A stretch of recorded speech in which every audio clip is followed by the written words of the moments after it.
Oh, we did it. We're live. Holy smokes, that intro is so loud. It's so loud. But I will. I'll get that fixed in the off What? season. Yeah, exactly. It's like, welcome to this very special presentation of Two Mikes, Two Furious animated Transformers. Thank you for being here. We're doing something very special tonight. This is the season 2 mailbag mixer live stream. Now, normally we talk about Transformers animated one episode at a time from two different points of view. My name is Mike Seibert. I'm your first time viewer. I've never watched Transformers animated before this project, and normally guiding me on this journey is my good friend. He is the Spark Soul brother. He is author Mikel Andrews. How we doing, buddy? Hello, Mike. I'm doing great. Glad to be here. A little rusty, gotta get the frogs out and get back in the saddle. Gotcha. Well, I know from our pre-show chats that you're turning down for what? You got some bevies over there. Oh yeah, this is just to wet the palate. It's good. This is good radio. It's a radio secret. You actually drink a little beer for when you're enjoying it. But yeah, I got my seasonal pumpkin beer. I drink it once a year in October. The Pumpkin. Okay, all right. Northern Tier Brewing. And that's there's a secret of that beer, right? Also, it's a special kind of beer. Yes, it's Imperial. Oh man. So out there, my beer homies out there know what that means. Yeah, that means high octane guzzling. I also got myself a tumbler, a mug, if you will, full of high octane guzzling. And if you know by its specific green color, it is indeed the Auto Boot Decepticamp Stinger here. Right, that's the Stinger. Yes, Boot Camp Stinger. Oh God, that's a lot of cream de meth in there. You didn't get the portions right. Yeah, exactly. So basically, what we're going to do tonight, and again, we're imbibing, so we're encouraging you to do so as well. Just make sure that you're live streaming safely at home and not driving or anything dumb like that. But we're going to read a bunch of listener feedback emails, text messages, YouTube comments, things like that. We're going to talk a little bit of Halloween stuff, traditions and plans and whatnots. And we're going to hang out with some guests as well. So basically this, if you remember the uncontrollable Mikel Andrews birthday live stream from last year, this is kind of something very similar in tone. It's going to get a little frisky, and it's going to be a lot of fun. It's been almost 3 months since we concluded season 2, and it's still going to be a little bit before we jump right back into season 3. So the motivation for this show was to kind of be like a stopgap. We wanted to let our friends know that we're still here. And really, quite frankly, we ran out of time in our season 2 finale episode. I'm like halfway through, this all got edited out of the podcast, but I'm like, Mikel Andrews, I've got 6 episodes worth of listener feedback we have been kicking down the road. When are we going to read these comments? And so anyway, the idea for this that season 2 finale just heated up, right? It was big as a huge finale. All of a sudden we were talking about it, and it's like, we're out of time. We've been recording for 8 hours today. Yeah, it was a long one too, because I think we were recording for 5.5 hours or something like that. So anyway, so we're here now. So if you are watching on YouTube or on Facebook and want to join the chat, you are welcome to do so. It will pop up on our screen through StreamYard, so we'll be able to see those chats as we go and read those. But first, actually, if you're interested in joining us on camera, I can post the invite link in the chat as well, so you can click on that. You'll go in the waiting room when you're ready to go. Maybe give a wave or something like that. Don't be like an Aaron Thweet and be like, oh, I wasn't ready for you guys to call on me yet. It's like, well, but you're there. You clicked on the link to join it. But anyway, so if you want to join with that, feel free and click the link once I post that, and we'll bring you on camera. Speaking of joining us now, and I think this is a perfect segue. because like I'm enjoying a beverage of his concoction, and we're going to be talking about a lot of Halloween that actually coincides with another birthday of sorts. Mikel Andrews is coming up, but before that, my dude Ryan Jett from the APDC has a birthday coming up as well, and he joins us right now on the Two Mics Too Furious live stream. Hey, buddy. Hey guys, thank you so much. Happy In a week I will be 47 in a row. It's a perfect joke. Yes, thank you. So how's it going, buddy? Not too bad. I'm glad to hang out with you guys for a little bit. I usually am in bed by about 10, so I don't know how long we'll be on, but Midwest in the house, right? It's late for us. Awesome. Well, so Ryan, before we went live here, we were kind of comparing some of our beverages, and again, this stinger is really, really tasty. I really like it. I showed Mikel Andrews as I was making it, because he and I were chatting in pre-show a little bit, and he's like, "What are you doing over there?" Because I'm doing one of these. I'm just like, yep. Did you spill everything everywhere? Like, no, but my club soda did pop and fizz just like it did last time. So now, like, I had to dry out my keyboard and stuff. But yeah, I'm just over here, just like, grabbing bottles and doing one of these. And he's like, "What are you doing over there?" And then I'm just like Stinger, bro. But the thing though that cracked me up is like this box of various liquors has been in my trunk since we did Auto Boot Decepticast, Decepticast. Oh, it's already happened, friends. It's too late. Well, I was going to say, friends, and like, if you want to keep liquor in the best possible way in your trunk over the summer, Sunbaked is the best place. The trunk is the new cellar, right? That's the nice place to keep it. That's fun, Mike. I love that you made the drink from whenever all of us guested on, to some extent. Caleb, maybe not as much, but on the Auto Boot episode. Yeah, exactly. And it how we talk sometimes about like sensory memories and stuff, and it's like as soon as I pulled some of this through a straw, and you get like that very forward creme de menthe minty affect to it, I'm just like, oh, that's nostalgia. That tastes like a show with Ryan and the APDC gang. I will say that I have my thermos of martinis. But you sparked a memory in me, Mike, that is like, does anyone else have this experience where, I don't know how many times people re-listen to podcasts that they love, or like, re-listen to episodes over and over and over again. But I have this thing, you said, a memory. And it's like, whenever I listen to podcasts, I have I'm usually doing something else. Yes. And then whenever I re-listen to them, I remember what I was doing.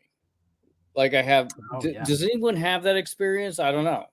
But like that just, it's very specific to me sometimes. Like, I was picking peppers out of my garden whenever I listen to this for the first time. Yeah. For sure. I've talked a lot. Like I would say that most of my podcasting career is based around talking about like all of the sensory experiences I had when I was 7 years old watching Transformers the movie at like the theater, that kind of stuff. It's like, I remember the brass on the handrail and, like the Dr. Pepper and the red vines and the popcorn and all that stuff. It's like, it's just one of those things that burned into you. And like, I think like music is kind of that same way. So I think that podcast is kind of the same way as well. It's like, if I go back and listen to stuff like I still remember the first Autopod Decepticast Christmas episode.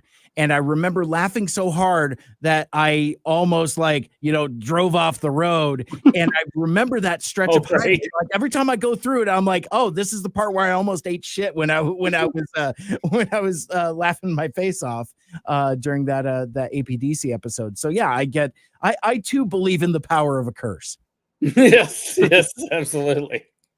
I don't get a chance to re-listen to podcasts or even listen to podcasts much anymore. I mean, full disclosure, I work from home now, and I used to have a nice commute where I could listen to podcasts, but now I don't. And on top of that, I have a very writing heavy job, and listening to things that are word heavy works its way into my writing. So I need to be really careful. It needs to be, instrumental. It needs to be very low lyrics, things that I listen to while I'm typing. But I have re-listened to the Auto Boot Decepticamp episode quite often. I loved it. That brings me right back to the day. I laughed so hard. I just remember the headspace we were all in, and just we all hadn't gotten together in a while. That was really fun. That was a really special memory for me for that. Yeah. Tying it back to the show, getting a little softy. Sorry, but no, absolutely. It was a great day. This is why we're here. I'm misting up already. Damn you. Well, so to move away from that, let's see, I got a waiting room full of folks. And our next friend that we're going to bring in is, I don't think it's an exaggeration to say that they are literally the number one fan of Two Mikes Too Furious, and they have been so supportive and instrumental to keeping us motivated. And spoilers alert, I'm going to read a lot of messages from this dude, so we'll see how this goes. But joining us right now on the live stream, Matty B himself, Matty Ice. It's Matthew Barbario. Greetings. Hey, how's it going, buddy? Good. How are you? You know what? I'm getting too tipsy too quickly, so I'm gonna have to. Hey, that's the new name of the show. Yes, too furious too quickly. Exactly. So Matt, I have a question for you before we get too much further. So you've kind of been on this journey with us from the beginning, as a as a fan and a supporter. But then you've made the transition to being a guest and then back to fan again. I was wondering if you would like to talk about your experience and maybe even tell some silly stories of behind the scenes shenanigans or whatever.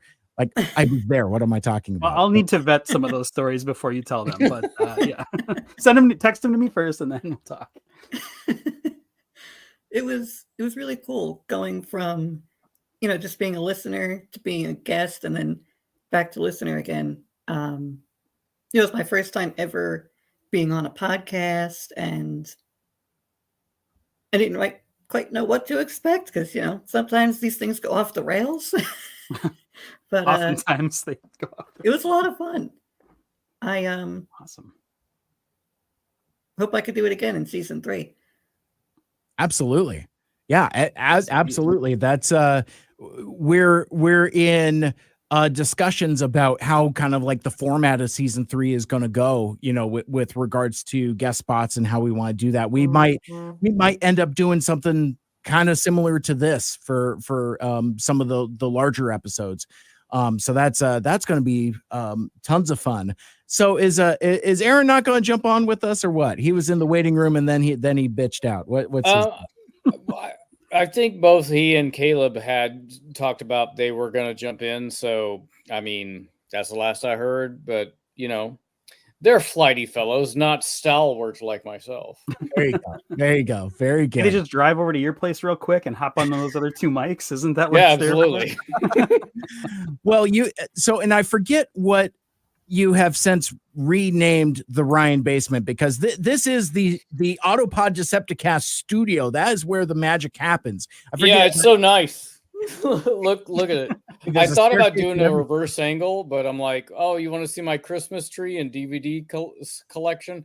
But yeah, I think we're calling it. I think we used to record at Aaron's place, which was our moon base, and then moon base 2 was Caleb whenever COVID occurred. Right. And then I guess this is technically Moonbase 3, but we've been recording here for 4 years or 3 years. So yeah. So yeah, I mean, so much so to where now that's where we're sending packages to.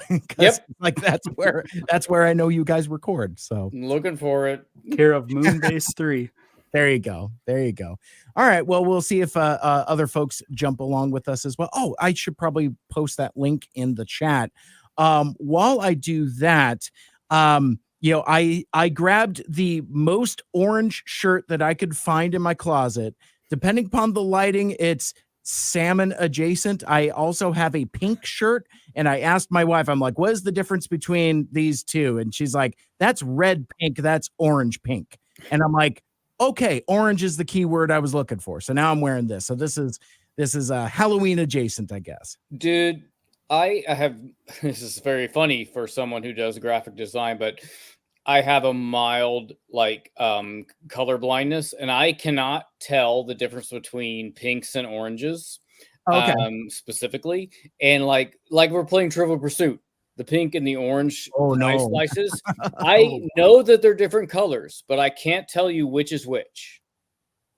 Dang. That's well, so then it's just like a game of roulette then with like categories and stuff. It's like, well Ryan, why are if you I'm playing by myself, somebody else will tell me. But I'm like, man. and also I have I have my tinted aviators, and I'm like, I have rose-colored tinted aviators and I have orange, and I have to ask my girlfriend, which one is this? Because I can look at them and I'm like, I know these are different.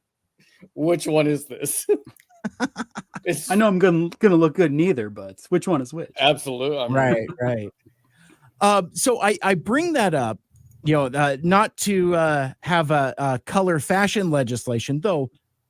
Color legislation is a cornerstone, a hallmark of the Two Mikes Too Furious live streams here. But I bring that up because it's almost Halloween time. It's Halloween next week. It's also Ryan's birthday, which happens to be on the Halloween, and it happens to be a favorite season of Mikel Andrews as well. So why don't you guys talk about Halloween stuff for a sec, and then I'll post some stuff in the chat for folks to click on if they want to join us.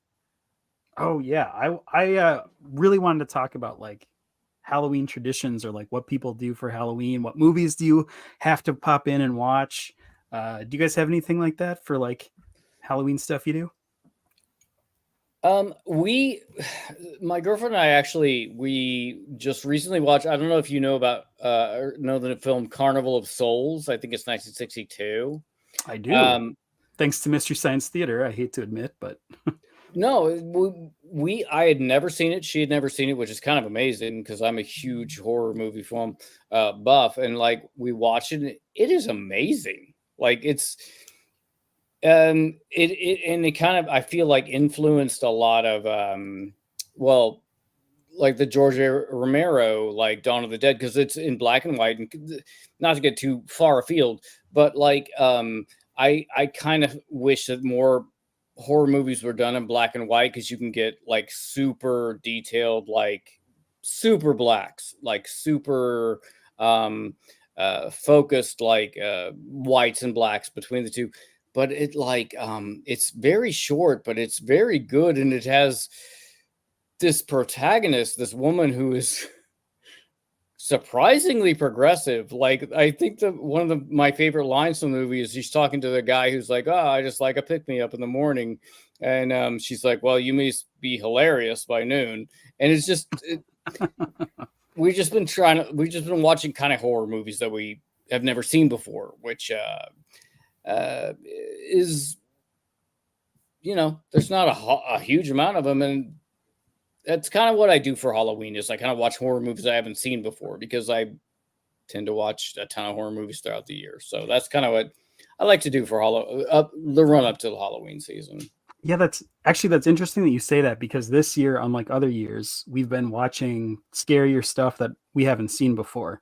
Typically, it's very much like, here's our comfort films. Let's watch the, make sure we hit Beetlejuice, Casper, Hocus Pocus, like all these kind of fun ones. But my partner really likes scary movies. And so I was like, all right, you can pick some, we'll do it. I don't really like scary movies. I've kind of lost my stomach for them, but we've been watching some like thrillers and like easing into like some monster zombie stuff, and it's been fun. I kind of, I used to like it a lot. I had a friend in high school that was really into it, but he was also very into like pranking me, like the kind of like the show Scare Tactics, like setting up elaborate monster and horror themed. That sounds awful. to me. Yeah, and he did it a lot, and so it kind of lost my taste for it. But he had some really elaborate ones. He would, crawl out of like secret like passageways in his house so that he could come in a different door and like pop up on the other side of a car and like a lot of stuff. Did he have other hobbies? Because No, scaring me and waking me up if I fall asleep during movies was his primary occupation. That is funny you say like comfort movies, because a lot of horror movies are my comfort movies, where I'll just throw on like the 1978 Dawn of the Dead when I'm doing other stuff, and I'm just like, I don't have to pay attention to it. I'm just like, I just know this and it makes me feel nice. You know what's really wild is that I used to write horror.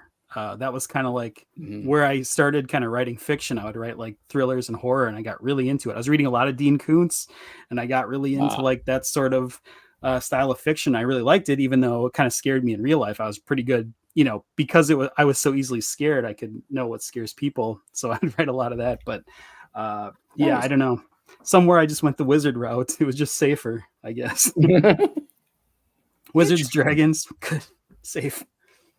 And occasionally crime fiction.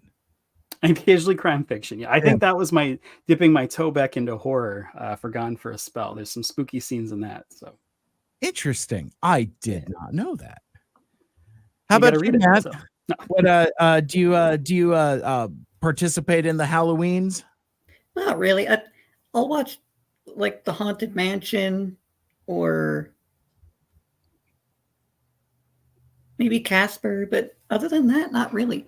My birthday's the day before Halloween, so we'll do stuff then, but Halloween night, we're like, whatever. Your birthday's the night before Halloween? Is that what you said? Yep. Devil's night. Gosh, we got a bunch of Scorpios on the call here. Yeah.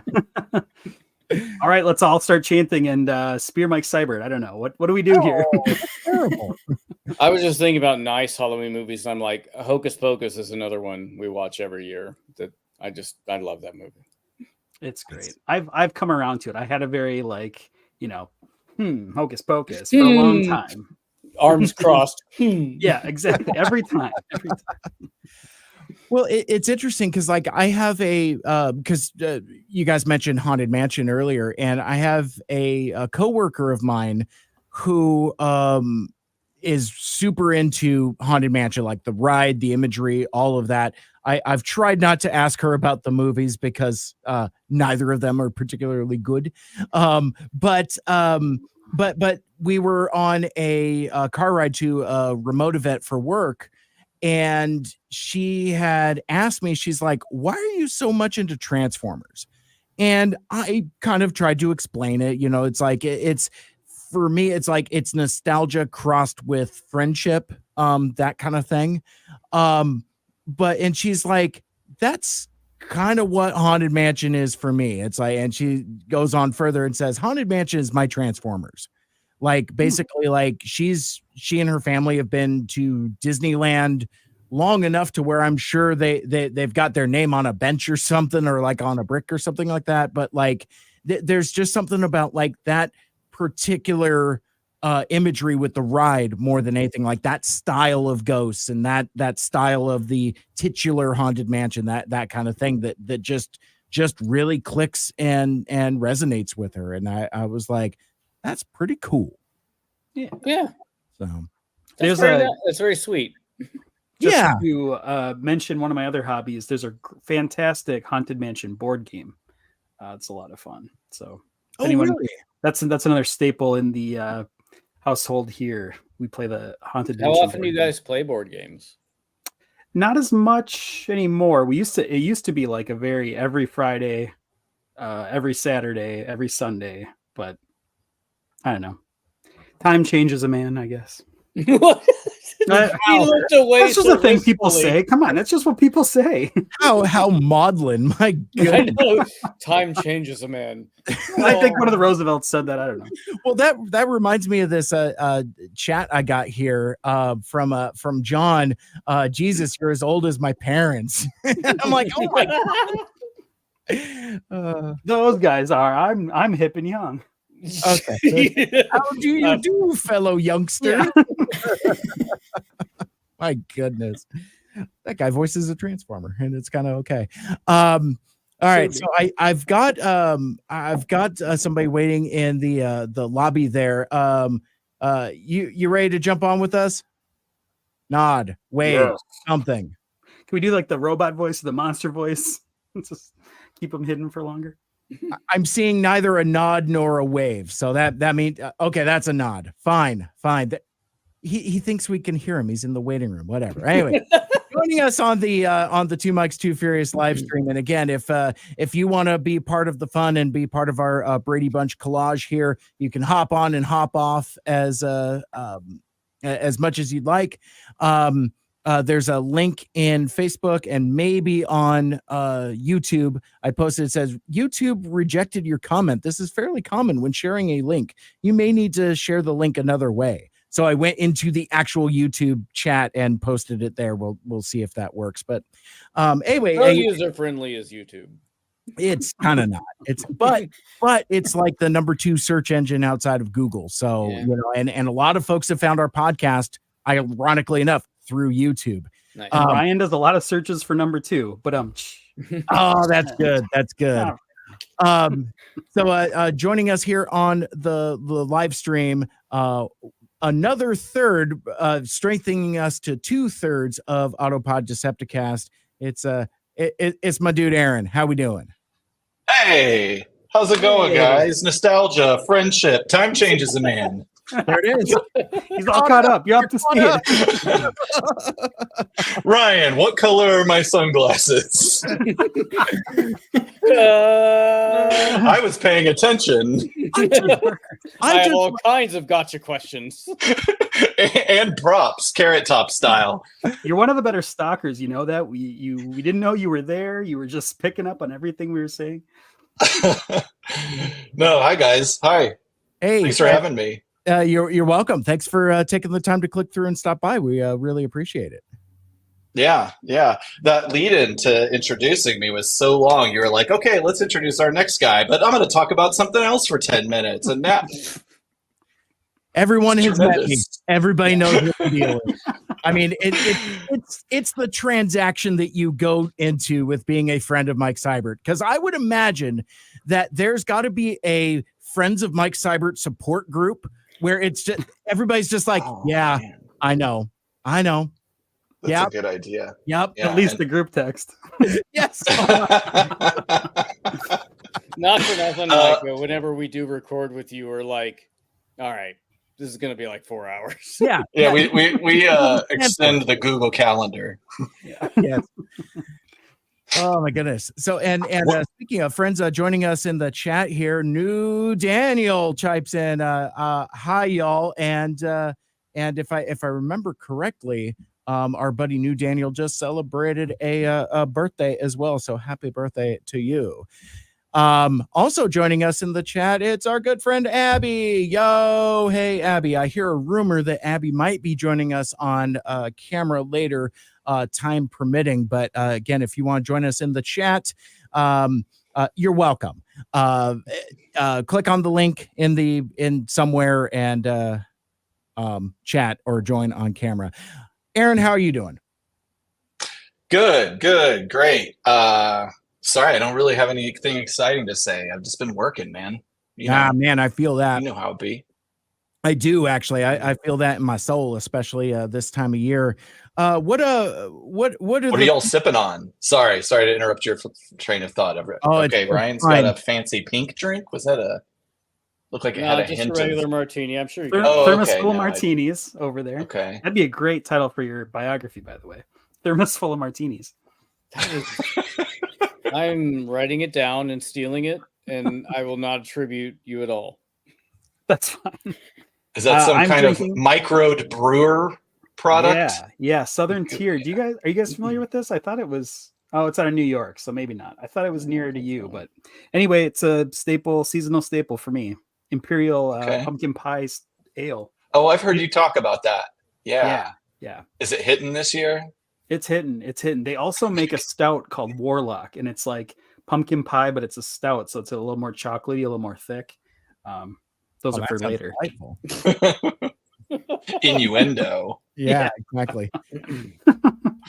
So Matt, you've got what have you got in your tumbler? I saw a thermos over there. Yeah. What was It's just boring old water. Yeah. Yay. After spending time with us, it's just water and Gatorade, Pedialyte, anything to make sure he never drinks alcohol.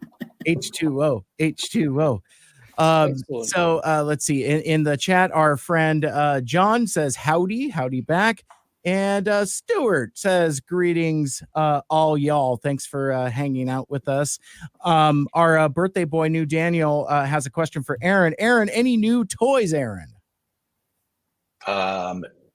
Yes, nothing new that I haven't posted on the Discord, but let's see. Mikel Andrews, you're not on our Discord, or you are, you just never are on it. I just lurk. Oh, I see. Do y'all collect them third-party toys, them third-party Transformers?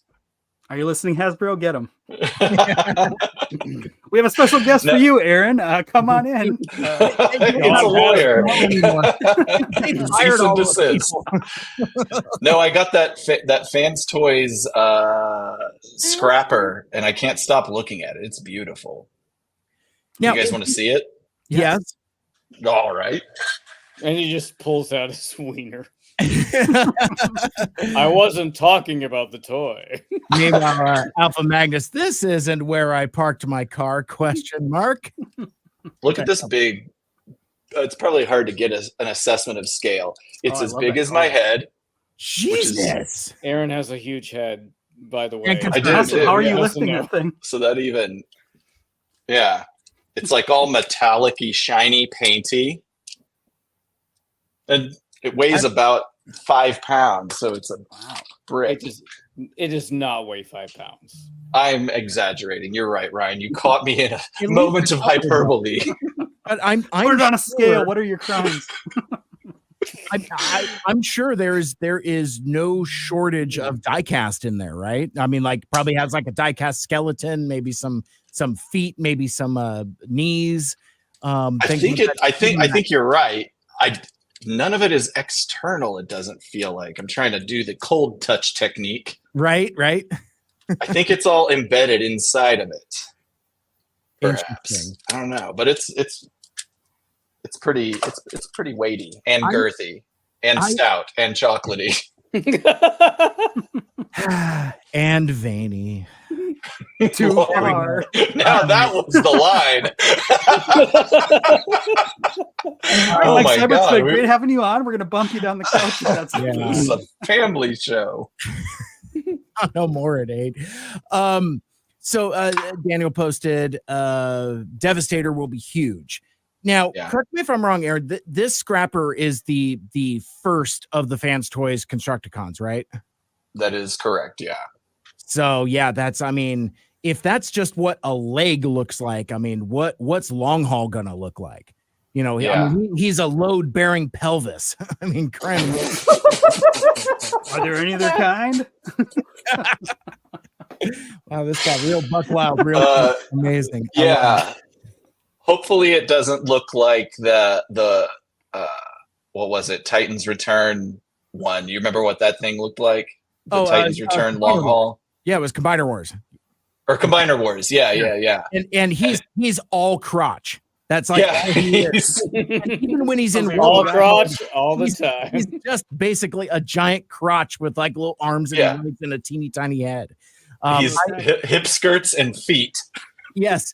I'm really looking forward to what they do for Studio Series 86. Apparently they're going to be Oh, that's a thing. Okay. Oh, that's a thing. They in fact 3 days from now at the Hasbro 1027 event thing or whatever, the next Hasbro live stream thing, they're going to announce it. They put up a bit of animation, a picture of just cartoon colors Devastator. Mm-hmm. And so they've already announced it. They announced it a while ago, but they've been waiting for another event to actually announce the damn thing. So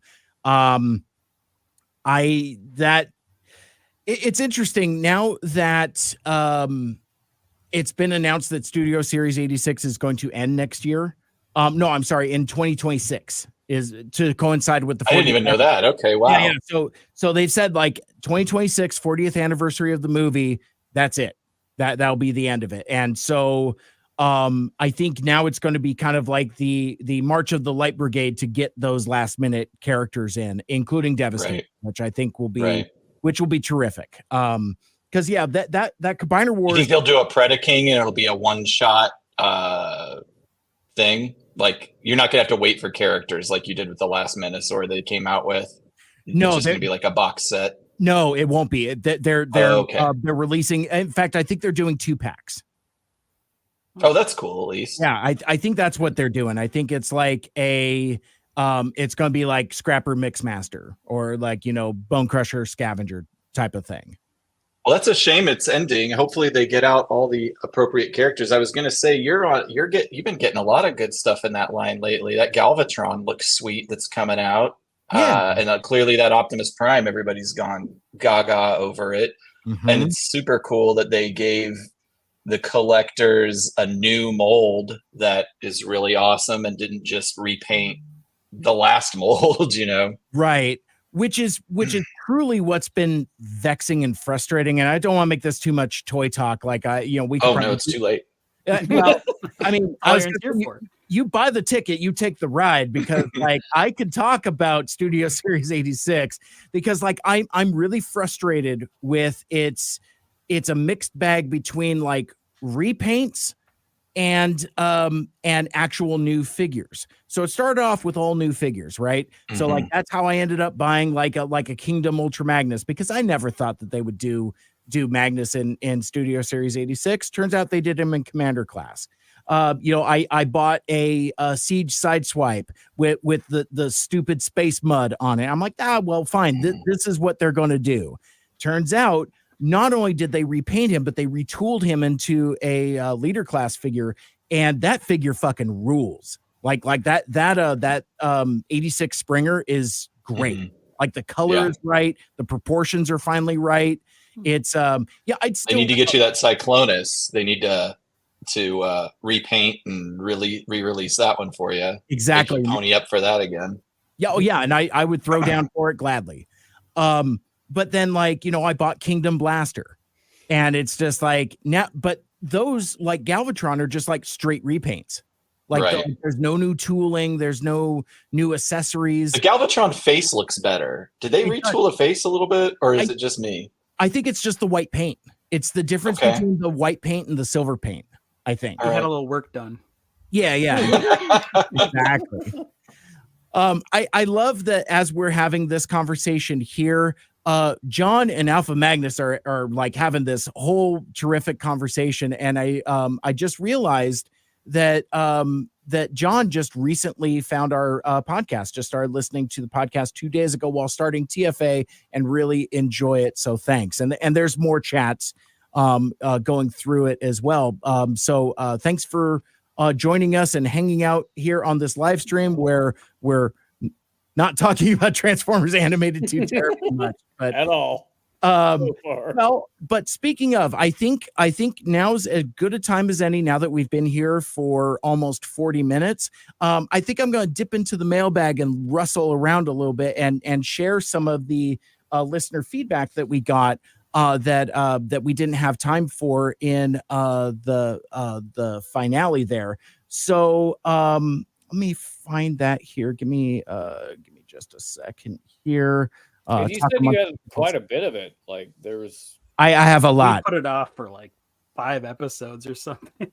Exactly. Well, and the thing with our fans is like, and Matt would be able to speak to this more than anybody, because like I think Matt, if I it might not be exaggerating to say, but like I think you're kind of the trendsetter here, because I think you were the first one to comment on our YouTube videos.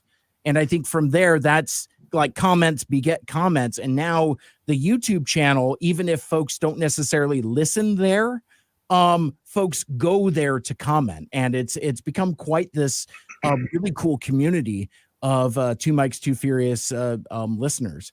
Do I have that mostly right? Oh, sorry, Michael, go ahead. Oh, no.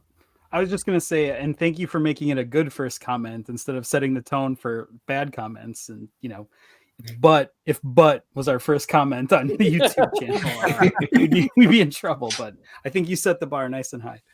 Well, and that's the thing too. It's like our fans have been aggressively nice. Like it's been overwhelmingly positive, like in a way that we weren't anticipating. Like this space gets really shitty sometimes. So, it's nice to see kind of like our little corner of positivity that we've cultivated, because like, what we learned on Twitter, especially like beginning of last year, like during like the whole 6-0 poll thing that TFA ended up winning, is like the TFA fan base is mobilized in a way that we weren't. It's interesting that we started our podcast 2 years ago, right about the time that there seems to be like this not recontextualizing, but like rediscovering TFA, that like we just happened to start at the right time, and it seemed like there was an audience that was ready for it. So we're really grateful for that. So let's start this. Let's go back to the Mics Get Swindled, which was so this is episode 8 of season 2. That's the infamous swindle episode, which also featured my new girlfriend Slow-Mo, Wolf Whistle .wov. Oh, I forgot about this in the hiatus. So boy. Yeah. It's the stockings. It's not my fault. I'm sorry. I'm sorry. You give me a character with a raspberry beret and thigh highs. I'm here for it every time. It's the stingers talking, folks. Careful. Yes, this mug is so big. I think I've made a terrible mistake. I'm sorry to interrupt real quick, but what mug is that? It's a plastic beer stein from our local drinking establishment, the Queen Anne Beer Hall in beautiful downtown Seattle on Lower Queen Anne. Not a sponsor. No, Not yet. It could be. If you're interested in sponsoring Two Mics Too Furious, send us an email, 2mics2furious@gmail.com. Both of those with the number 2, not TOO or TWO.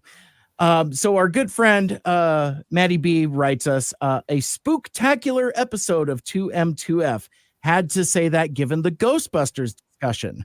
I too had a lot of fun with Frozen Empire, the latest Ghostbusters movie. The hate for it is really frustrating, especially from those who have never watched it! This is one of my favorite episodes of TFA. The dichotomy between the human villains is so much fun to watch. And then, of course, Swindle is introduced. You can't beat the great Fred Willard as that conniving con. It's a great vocal performance for a great character. It really was so disturbing to see the discussion about tearing him apart for scrap. And I didn't even pick up on that. He would be aware of it all. That has to be the darkest thing in the entire series. Hopefully the Autobots warn Captain Fanzone and spare him that fate. And love the 24 reference. This was such an awesome show. I also love to hear Stan Bush at the end there. I could never get tired of his music. That from Matthew Barbario, who is actually here live with us now. That seems like an eternity ago, episode 8, but that was really a landmark episode of TFA. You get again the great Fred Willard as Swindle. And I know I read your entire message here, Matt, but anything else you want to comment on with regards to that episode there? I don't think so. I think I got it all. That was one of my longer ones. That was one of my longer comments. Yeah, of course, I didn't realize that until I started reading it. It's like this is a flawed model. I might have to. Even Mike Seibert's like, this is a little too long. This is a little bit long-winded. I get a little long-winded. Not one of my strong suits. Yeah, I understand. Well, there's a comment here from New Daniel that says, I usually comment on Spotify. I have never gone to Spotify to see if there's comments You there. can see comments on Spotify. Yeah, there are comments on Spotify. I don't know how long it's been going on, but yeah, there's an automatic question. Like it's like, what did you think of this episode? And then people can respond. I Where do you did not know that. see it? It's I'm at gonna the- vanity Google myself here. Well, I mean, we have nothing. I can tell you that right now. Oh, okay, all right. Spoiler. A new comment section. Yeah. You But gotta yeah, take it's on days it's off of on, work. it's on each episode. Like there's like if you click on the episode and then you can there's like what did you think of this episode, and you can leave a comment. fascinating. I It's for podcasts way more popular than ours. I understand. Actually, Not the Man. royal R's. I'm the APDC. Like you guys. Who knows? very good. Well, speaking of, and I think oh, wait a sec. No, Stuart has Spotify, never uses it. Yeah, I feel you, bro. Let's get the chat going even further. Abby, you good to go? You want to give a wave and a thumbs up, an enthusiastic thumbs up that I can very clearly see, not a subtle nod. Very good. All right. So joining us also as part of the team, who has also been a guest on the show, returning to Two Mics, Too Furious. It's Abby. How we doing? I don't know how my audio is. So Sounds great. It's perfect. Okay, good. Doing good. Excellent. Well, thank you so much for taking the time to hang out with us.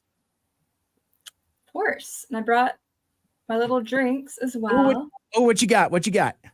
I'm basic. I have just a hard seltzer. I had a glass of wine at a friend's house though before. Yeah. Ooh. Better. We support that. I don't know. Responsible. That was It's an not amazing Friday. reaction. Oh my gosh. It Yeah, I is for was me. gonna say it's just regular Thursday. How have you been? Pretty good. I've moved since I was last on, so hopefully less sirens. And then I got something Transformers related this weekend from a vintage mall. If there's a time I can show that. Ooh. Well, if it's within reach and you'd like to, now would be a great time, unless you want to do it later. Whatever works for you guys. Dude, I have it right now. here. I see you I gotta reaching. know. Yeah, just go ahead and grab it. What do we got? Okay, I'm so I excited. don't usually buy Transformers stuff, but here. I don't know if you can see. It's like a print. Oh my gosh. Beautiful. It's Oh, like, that's- yeah, it was just at a random like vintage little mall near where I live. That's so cool. That looks I'm like it so could glad be I the found it. album, like a folk album cover. Yeah. Indie Yes! folk from the early 2000s. Yeah, I love it. And so it's That's going to cool. go on my wall because it's very bare right now. We hadn't noticed.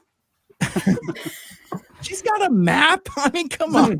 I had to put some, it's going to go down once I get things. I just wanted there to be something on the wall.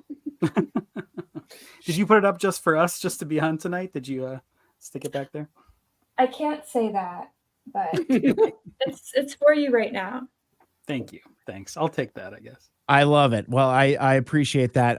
Abby, you must have felt some kind of like ESPN going through the airwaves, because your timing couldn't have been more perfect for you jumping on here, because we were just talking about episode 8 of season 2, the swindle episode, and not just the swindle episode, Yeah. it's also the slow. Call it what you want to call it, Mike. But hey, I already read this comment, but like Abby's got my back, because Abby wrote, "I know I'm late, but I just need to let Mike Seibert know she is hot. I understand you are seen." So there. All wrong. Yeah. But Abby, while we got you and we just happened to be on this particular episode, any other comments or standouts on that particular episode? Fans really seem to like that one. It was really good. I love Swindle, and I think the voice actor for Swindle did amazing. And I do, again, I like Transformers animated, so I like humans in Transformers media. So it was a really nice one for all the human villains in that episode. Absolutely. Yeah, the human plot of that was great. Getting all those human villains together, I think they played it just right. Bringing them back for that one, it was sort of like they eased off the human villains for a little bit, and just to bring them back, and it was like, oh, our old friends are here. It's really kind of nice to see them again. I was going to ask, while I have the floor, Ryan, you're sort of a connoisseur of vintage comedy. Fred Willard did the voice of Swindle for Transformers Animated. Are you Fred Willard fan? Do you is relate to him? anyone not a Fred Willard fan? I mean, Better you know, Best in Show, that weird Mighty spot Wind he had in Wall-E.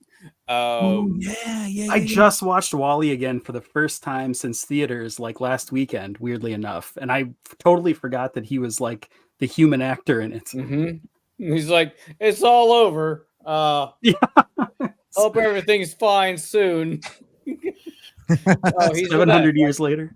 It's so fun. And this is kind of expanding on that, but like Fred Willard I love him so much, but like he's the kind of actor who's like the improv kind of actor where you can tell a lot of the bits in the movies he does, it's just him riffing, and because he's so good, like it's just so I wonder if there was some of that in TFA and they just were like, okay. Because like, well, there's just a cadre of actors who are like in certain movies and certain genres who are just like, like John Candy was that way. Of like a lot of his movies, a lot of that's ad-libbed. A lot of Fred Willard stuff in any movies ad-libbed. So I'm just wonder if any of that made it into TFA, where it's like they enjoyed it and they kind of encapsulated into it. Yeah, I could see that. I was going to say one reference that definitely isn't off the cuff from him that ties into you and Aaron. He mentions the Vox, which I don't know if you got that far in Beast Wars or when they exactly mention it, but that was a total Beast Wars reference. We've touched on it a little bit, but I don't think they've been named. So okay, so like viewing it wise, they haven't been mentioned yet, but you're aware of the Vox. Yeah, because I've watched Beast Wars. We're doing Beast Wars right now for our podcast, and we're still on season 1. So I've watched. That's enough. Cut his mic. Cut him off. I've watched the whole series. I watched it when it came out.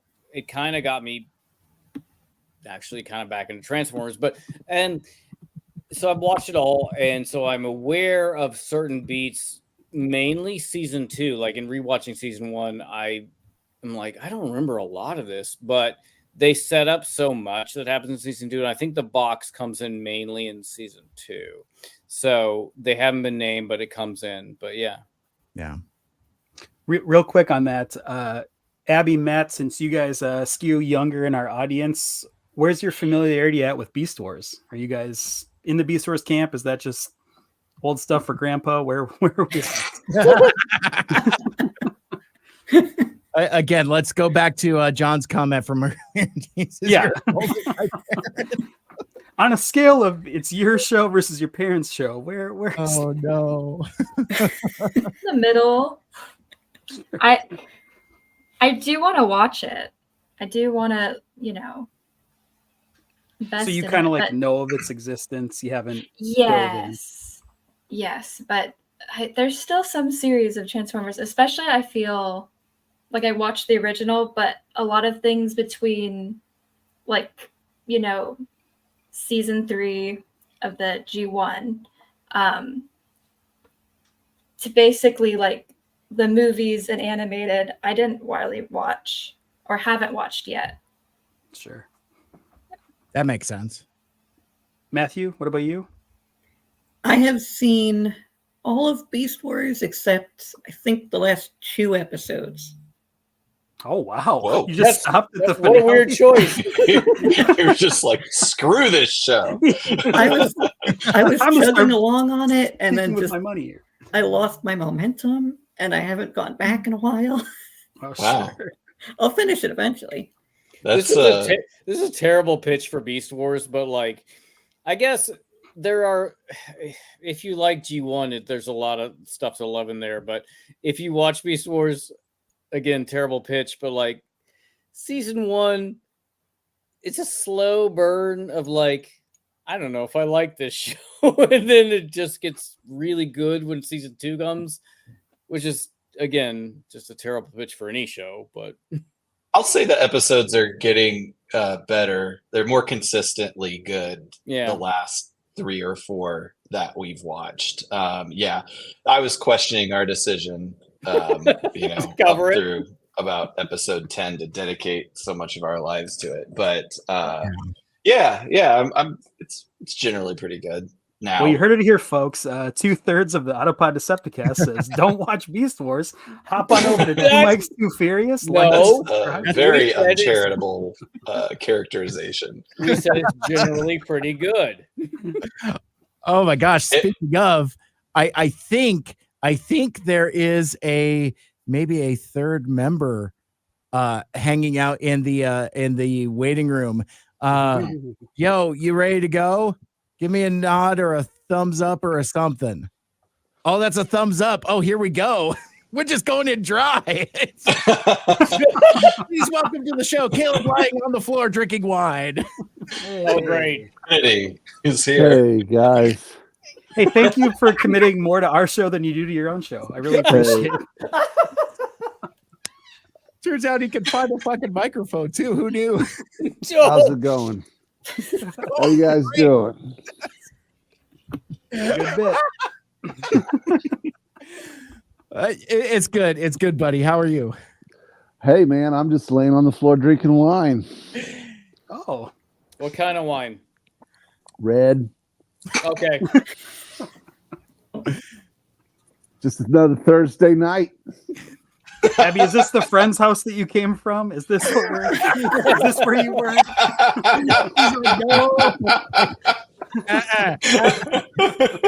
Oh my god. No, I'm home. I'm good. Okay. Are How's you it on the going? floor? What? I can't. I need to up the think you're on the exposure on kitchen your counter, camera. or I'm you're trying on to the figure floor. out where you are. I'm on the floor. Al Hasselhoff of you, Caleb. Here, I'll move my here. There we go. Yeah, that angle's more no. flattering. All right. Now it's getting weird. There we go. Oh, that's Should I do landscape? Wait a minute. How's that? All right, let's continue this. This is great. I love it. get this man a cheeseburger stat. All right. So let's see if we can get this mostly back on track. I'm sorry. Oh no, you're fine. Is Caleb driving somewhere as well? No, he's literally lying on the floor. Real Natalie Imbruglia situation there. That's right. No, we're not doing that. Who? Am I right, guys? Don't worry. Yeah, I'm all out of I'm all out of There it is. faith. This Yeah. This is how I feel. And then Caleb is cold and naked on the floor. Oh yeah, no, Nope. not Get yet. it off. No. Take it off. You can't handle it. Yeah, that's true. It's in the back of the Ryan. Sorry. Yeah. How's it going? Sorry. How's it going? Hello, everyone. It's good. Hey, hi. Now we have almost all of our co-hosts on that we've ever Yeah. had. Well, and it's so funny because like in the chat, Alpha Magnus was like, he's typed so much. He's like, my invite must have gotten lost in the space bridge. It's in the chat. It's literally just go further up in the chat and click on it. Dude, you Fine. know that interacting with Alpha Magnus in any way, trying to get him to join anything is like some kind of cluster situation where he's gonna be like, I think I deleted the internet. Yeah. He's recording from inside a dumpster in the park.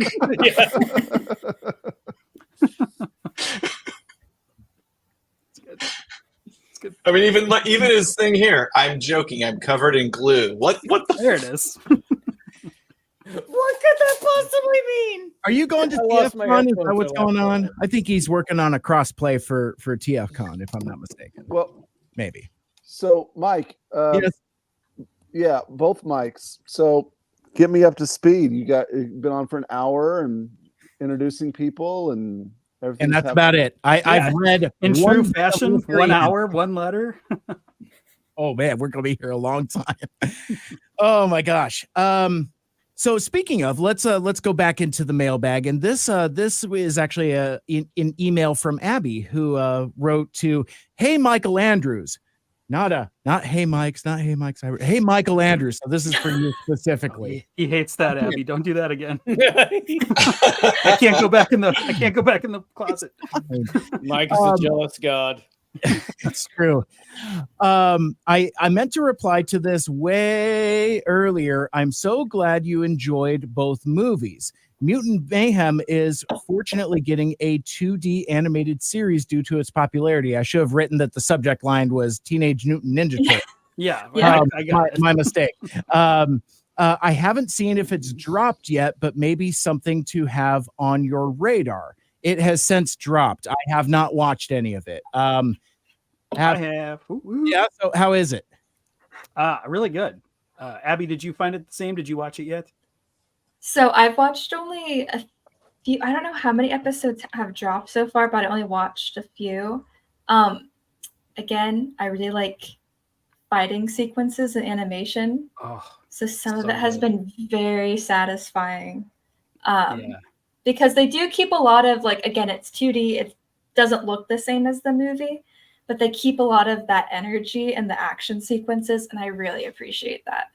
Yeah, that's super kinetic, kind of scribbly, just always kind of moving.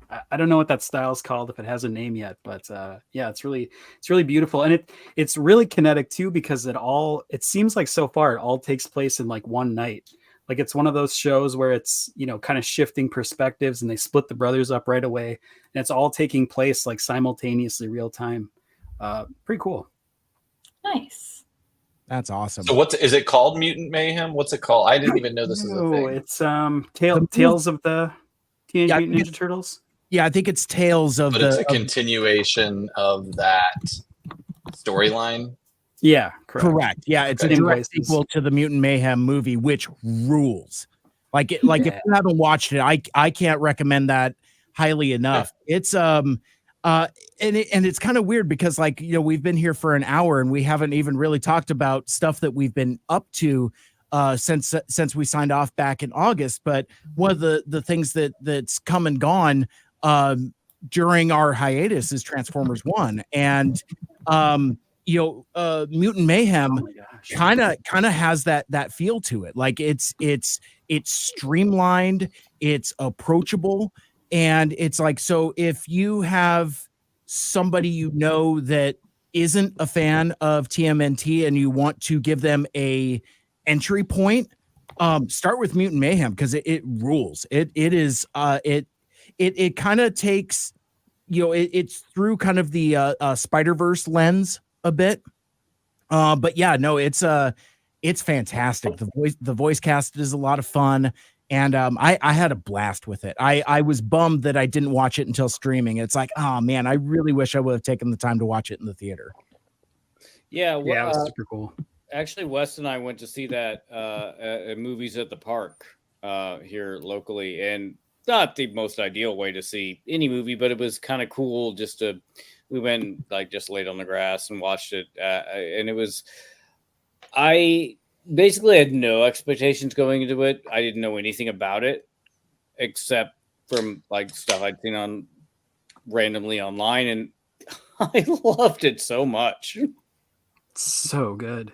I like that they had actual teenagers sounding voices, like the acting from the they were kids actually teenagers. that was kind of the new was really convincing and just a nice touch, right? I mean, it kind of brought you into the world a little bit more. It felt more realistic for it was the first time teenagers had voiced the Teenage Mutant Ninja Turtles. Plus Ice Cube as the villain. Oh, and he's great. He eats it up. Yeah. Yeah. It's pretty great. I mean, not to this is not a spoiler really, but I just like it was kind of like the narrative was not traditional in so much as like it didn't really go where you thought it was going to go. For me at least. I'll just say that for anyone who hasn't seen it, I'll just say that. Well, and I haven't kept the up ending with really quick. all the various Ninja Turtles media over time, but I also liked that it wasn't a retelling of the same origin story Yes. a million times over. Like, to bring that up, the conversation from earlier on our Discord, but no, I thought it was great. The art style was cool too. Yeah, it's hella fun, and I'm glad to see it continue. And you know, at risk of flipping over the apple cart, I kind of hope that's, or what I hope the trajectory for Transformers 1 was going to be, is basically like they do the movie and then it spins out to a streaming show, because I believe this next batch of Earthspark episodes is the last. I think that's the end of it. And they're branding it as season 3, but really it's just season 2 part 2. So I'm not privy to the production schedule, but following the pattern that they did for season 1, it's like, this is just the next batch. It's not a new season, and there hasn't been enough time. Whereas there was like a year in between season 1 and season 2. Obviously, production takes even longer than that, but yeah, that's interesting, and we'll see if any of that ends up happening. Speaking of animated projects, I want to continue with this email from Abby, because this is something that I haven't talked about on Mike Seibert Radio, and I really haven't had a platform to talk about it anywhere. But Abby writes in this email, also, I know on another episode of 2M, 2F, you both briefly talked about X-Men 97. If you ended up watching it all the way through, hope you enjoyed it as much as I did, ! It's always fun to see people enjoying or at least talking about media that I consume, meaning Abby. Yeah, I haven't talked about X-Men 97, and it just to kind of kick it off, it's a project I never knew I wanted, because like when X-Men first came around in like the early 90s, I was like right at the curve of the bubble of aging out. And so it's like I was into it, but like it felt like kids my age were in two camps. You're either an X-Men kid or a Batman the Animated Series kid. And I shoved all of my chips in on Batman. So I watched X-Men, but I wasn't like super into it. But the thing that I have been waiting like almost a year to say on some kind of broadcast platform is that X-Men 97 makes me feel the same way I did when I was reading X-Men comic books as a teenager. And like it pulls this magic trick where it's a continuation, but it also ages with the audience. Like, you know, it's supposed to be in line with the rest of it, but it is definitely for folks who sat on their bed in their bedroom and by themselves, being an angsty ass teen in the 90s, because like, you know, it's the soap opera is there, the melodrama is there, the dialogue, the acting. It is a magnificent piece of animation, and I love it. But I don't have a whole lot more to say about it other than like I really like it. It makes me feel good. Yeah, I think what's really cool about it is that it found this like kind of unique tone where it went darker, it went for adult, but without adding like, you know, killing and blood and swearing. It's like, it's not like a gritty reboot of anything. It's not, you know, it doesn't have like an R rating. It still is like, could be viewed by, you know, kids of that age back in the 90s, but yeah, there's just so many like adult themes of it. It's really intelligent in that way, I guess. Yeah, absolutely. So Abby, you mentioned this in the email. How did you finish it, and what'd you think? I did finish it. I thought it was amazing. I've like been vaguely introduced to like X-Men media basically like my whole life, because I think around the time I was watching a lot of cartoons, like X-Men Evolution came out, so I think that was like my first That's a great show. Like watch of it. But I mean, like my brother's favorite superhero is Wolverine, and I really like Jubilee, so there was like I always like kind of kept in touch, which everyone should know Jubilee is awesome in X-Men 97. Yeah. I'm very glad to see her getting love. So Absolutely. And I love how they again, like she is still a teenager, but still like is aged up appropriately. So it's like, you know, that feeling that I kind of described earlier is like, you know, you're still kind of like aging with the characters, that type of thing. It's like they're the same characters in situations that you left off at in like the 90s and stuff, but like you can approach it from two different angles. Like, oh, this is something I'm coming back to, you know, 20 plus years later, and it feels like it's progressed along while still being like, oh, well, you know, Jubilee celebrates her 18th birthday, you know, that kind of thing. And it's really cool. That was a terrific episode, by the way. But really quickly, yeah, because we were kind of one of the reasons we were talking about Ninja Turtles in that email was because if I remember correctly, Abby, when we had you on, like the Transformers 1 trailer had just dropped, and we're like, well, we can't not talk about this. So did you, I guess I want to go around the room, just like, who saw it? Did you like it? You can give us a thumbs up or a thumbs down, but this is going to get good, because I think there's some disagreements here, and yeah, we'll see how many chairs I saw that look on your face, Aaron. I've been seeing what's going on in the Discord. There's in fact, actually, so Mikel Andrews, sorry to stomp on you, but like, I've neglected the waiting room, and we've got a new member of the chat just about the time that we're going to transition into like a little bit of TF1 talk, but let's welcome in Daniel. Hey, Daniel, how we doing? Hey, everybody. How you doing? It's been a while. Sorry I didn't see you there. I got distracted with a bunch of stuff. I meant to bring you in earlier. I hope you guys can hear me. I'm using my phone, so sounds good. Okay. What a sultry Southern voice. Yeah, thank you. I appreciate that. I seen that message on Facebook.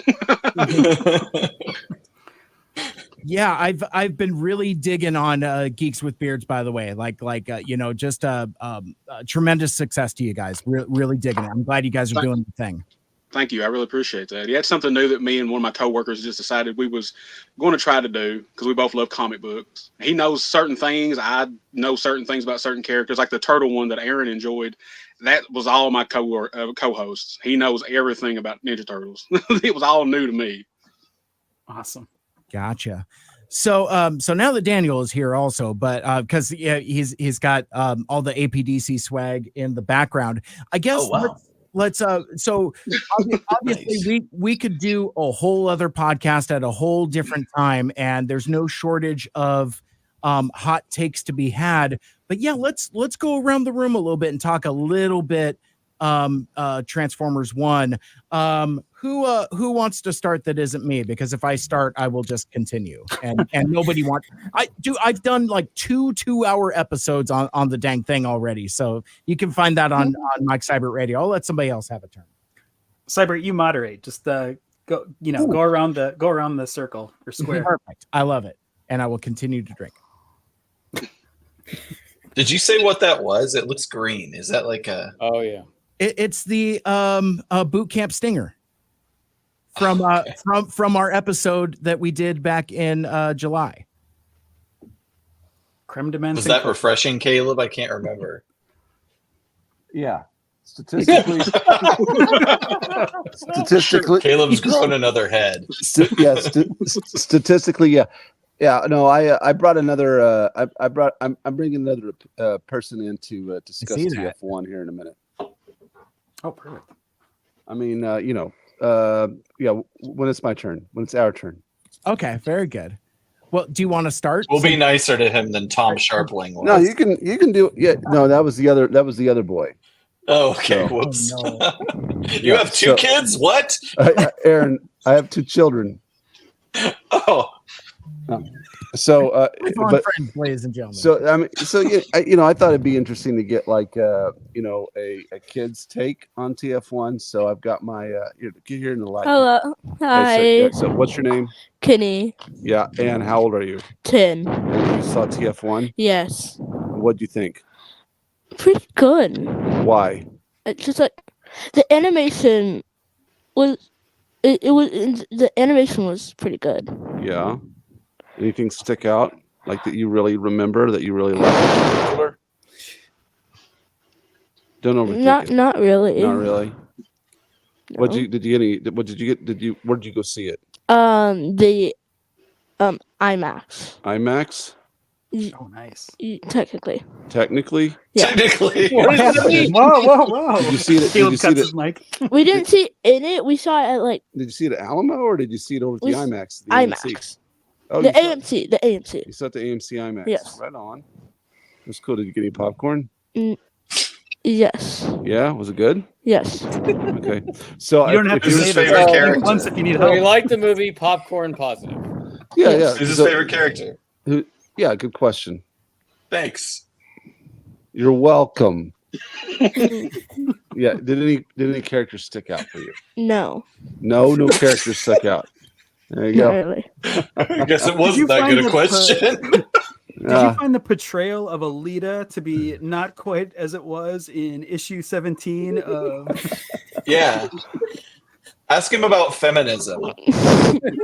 Go ahead. No, ask him. You ask him. Oh, can you hear me? Yes. Yes. How he's did you right here. feel about so you didn't have a favorite character from the movie? No. Well, how did you feel? Did you think the bad guy was going to be the bad guy the whole time? No. Oh, really? They flipped it on you. Yes. Okay, all right. Kenny, I sorry, now I'm out of questions. I was Yep. making fun of Caleb's questions, and now here I am speechless. So Give you us didn't. So you a didn't have any. haiku. So Kenny, you didn't have any like preconception of Megatron or anything like that when the movie started. No. I really never like had like any connection to the show or like any movies until I just saw that. Interesting. That was the only like thing of like content that I've seen of Transformers. So you did not know that Megatron would turn out to be a bad guy. No. Fascinating. What? like father like son? Man on the screen. He's really digging in. So overall, how do you feel about Megatron becoming a bad guy then? I was like, well, that's kind of. It was pretty surprising. Does he think Megatron really is a bad guy, or maybe he's Ask him fighting for a directly. just He's right here, cause? Aaron. He's right here. Ask him. Oh, I didn't directly. know he could hear me. Aaron knows how to talk Yes. to kids. Yeah, Yeah. I love this. Ask him about the proletariat. Shout out to Dan in the chat. Kenny, do you think Megatron going bad is justified? Would that make you angry? What he went through? Well, technically, it's like it's kind of like, is he bad or is he good? Oh, Because like he wants justice. See, Aaron, kids today understand moral ambiguity. You don't have to show them. wow.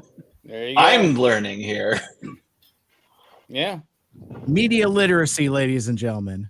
Kenny, will you follow up on any other Transformers media, having seen Transformers 1? Does it make you interested to see anything else Transformers related? Maybe. Maybe. Okay. All right, Solid well, 5 out of 10. we'll see how it goes. I like how Whirl comes off of the top turnbuckle in the chat here. Hit him with the well technically. I like that. Holy Thanks, buddy. smokes. Oh my gosh. So nobody could actually see my screen. Apparently when more people join the waiting room, they're down below the row of everybody else. So I don't know Why how. wouldn't they be? Like perfect. Well, all right. Well, So, fine. do you guys have any other questions for Kenny, or do you guys want to move on and talk about it amongst yourselves? Oh yeah, I think we should go around the room. Kenny, thank you for the Yeah, the buddy. Kenny, welcome. thank you for your contribution. Thank You're you. welcome. You're never going That's to more than your father's ever anywhere contributed else. to his Thank you. podcast. So No, that's okay. No, that's okay, Mike. I accept that. That's fine. Goodbye. Goodbye. We appreciate you. What a graceful exit. That's my godson, everybody. Yeah, the one that you missed, the one that you took for the wrong kid earlier. Is that right? Yeah. All right. Well, I was in the shadows. They have Moron. similar faces. You look Yeah. like you're in a closet. Whoever, yeah. Wow. It's Move on. clear it was the same guy that knocked up your wife twice. That's all I'm saying. All right. I think I do think it's kind of fascinating that like he has no preconception of who these people are, and he watched the movie, and so like he had no But it seems context like for we kinda got Megatron. it. Yeah, well, yeah, totally. Of course he got it. Yeah, what are you talking about? All right. So since we're at a low point here, let me all right, friends waiting in the waiting room. Give me Bring 'em a in. thumbs up to indicate that you're ready to join the stream. I got 2 thumbs up. Very good. All right. Well, we're just going to bring in 2 guests at the same time and see how this goes. There's an Alpha Magnus and an Apollo. Hey, this is amazing. Look at how small. Yeah. Wow. Dropping deuce on you. Delightful. All right. Well, so I guess I actually want to start with Apollo. Hi, Apollo. Thanks for joining us. I'm happy to be here. I think you are the person out of our group who, outside of that one guy on Twitter who has seen it 37 times in a row, I think you are, of the people I know, you have seen Transformers 1 the most. I know you've talked about it extensively on transmissions, but I thought I would start with you and just kind of kick us off with like some of your brief thoughts. Yeah, so I've seen it now 11 times, so 10 times in theaters.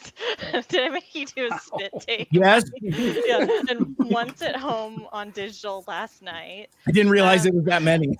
Yeah. You're like the sole box office contribution to this film. You're like holding it down for all of us. Yeah, I'm one of them. Like, and I didn't use the Regal pass either. I paid money, only used points for snacks. Point for snacks. True fan. So I have a lot of thoughts, and as Mike said, like I talked about this on the Transmissions podcast. I think our runtime for that episode was longer than the movie. So I just think you can really tell they put a lot of love into this movie. I think that's something that everyone could agree on. Like there's a lot of thoughtfulness put into it. The more I've seen it, the more details I've picked up on. I know this is a spoiler podcast, right? I didn't say. Has everyone seen the movie on here? Yeah. I have not. Yeah. I'm good. I think I know how it ends. Okay, yeah, you know how it ends. I didn't get Titanic spoiled for me either. I knew how that ended. Yeah, that's true. So there's just like a lot of details in like the art direction, in the music, little throwbacks to the previous movies and franchises, when Alita says to Orion, like, you don't have the touch or the power, and when Orion does the little jump thing, and they pauses for a second. Yeah, I mean, I enjoyed the movie. It's a movie I've seen the most in theaters. I don't think I can go to a movie theater to see it again. It's just a lot. But it's got me to buy toys, and that's, I think, and that's the point of these Transformers movies and shows and stuff. It's to sell toys. So I have the cogless versions of these as well, and they're really nice. I haven't opened these yet, so yeah, like, I really think they did a really good job with the relational aspects of the story, like especially portraying Orion Pax and D16's friendship, and you could see the underlying issues in that friendship, how it was pretty one-sided. Like Orion was pretty much making decisions for D16, whether he consented or not, and he ended up having to go along for the ride per se, or the race. And just like when someone's not being listened to, and their needs aren't being met in a friendship, you just get frustrated. And it also just shows you how two different people, or robots in this case, can look at the same problem and want to solve it differently.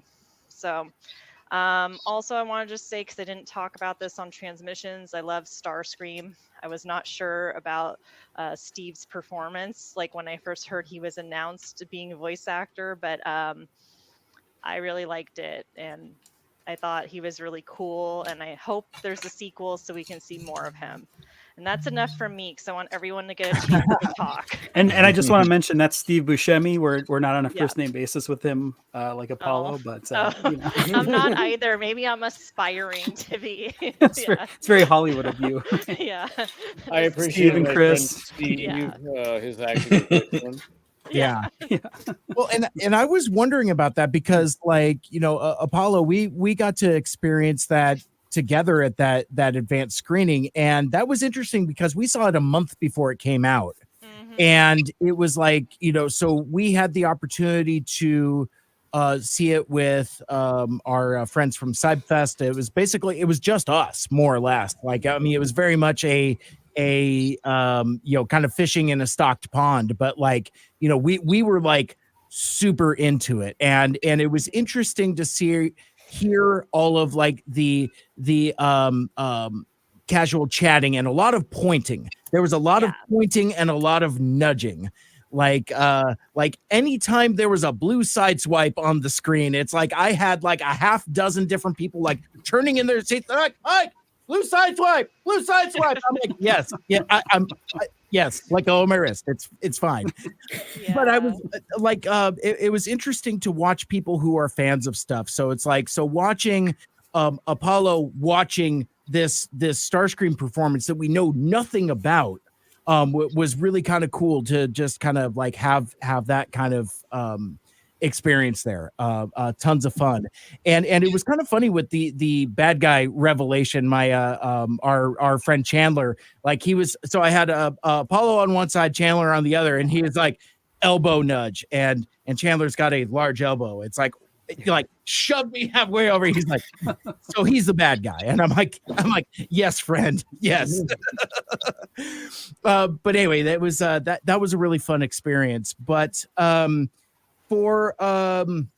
let's continue. Matt, we haven't heard from you in a while. Do you have a chestnut full of Transformers 1 thoughts you would like to share with the group here? I do. I actually watched it for the first time tonight, knowing I was going to be on here. No way. And I didn't want to not be able to talk about it. Good. So we bought it on digital, early birthday present, and I loved it. The animation was better than I thought it would be. I mean, I knew it would be good because Industrial Light and Magic, they're the best, but I hadn't really seen much of their actual animation work, except for, like I've seen some clips of Clone Wars, I think they do. Sure. So I was like, all right, that could be interesting for Transformers, and then something totally different. The voice work was great. Story, Sentinel Prime just keeps being a bad guy. Yeah. Yeah.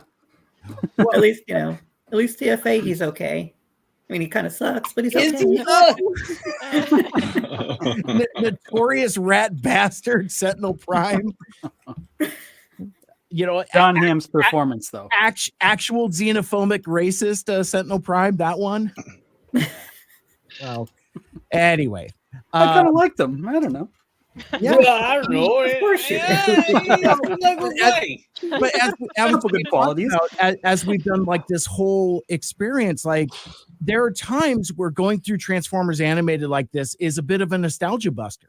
And we talked like very extensively how Mikel Andrews' experience with revisiting and recontextualizing Sentinel Prime and Ultra Magnus and the Elite Guard and all of that going back through it, with a more of a critical eye, like a more analytical perspective, like we've been doing with the podcast. I don't know why I'm talking for you. You're right here. I'm like, my friend Andrew. This is what he said. Yeah, exactly. That's what I love about it. It's a good dynamic. He listens well. I try.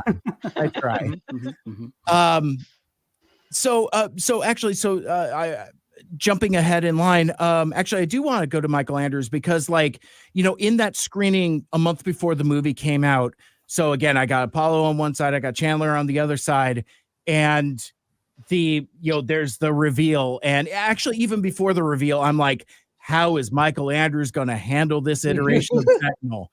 And then the movie happens, and I'm like, oh no, maybe I should send him a text message or something. It's like, buddy, I saw it. Yeah, I mean, there was part of me that was hoping, it would be like a twist on a twist, right? Like he wouldn't be the kind of the big bad or kind of be the betrayer here. But history, they got that one thing right. I mean, they subverted all the other lore for everything else, but for this, stuck right to it. But for our live action friends, he's got Dark of the Moon sword, so I thought that was pretty cool. Oh, I thought that was a nice touch. Cool. Yeah. I do love like pretty much every iteration of Sentinel Prime, so stuck to that. I really, if we're talking generally about the movie, I really loved it. First off, animation, I saw it in the laser 4DX kind of version of it, and it was 3D, and I have to put the glasses over my glasses, so I was like, this is gonna suck and it's gonna be dark, but it was super vivid, super high def. Truly, I've never seen CGI animation like that, just super hyper real, lots of little details.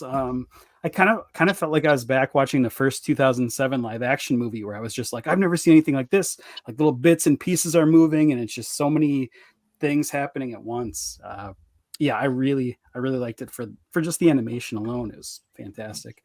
I went and saw it with a certified non-Transformers fan, and he had a really good time. He had got kind of the story, kind of jumped right in, and really loved it. He was excited to take his kids to it again. So that was kind of a cool experience, seeing it through someone that had no relation to Transformers to start with.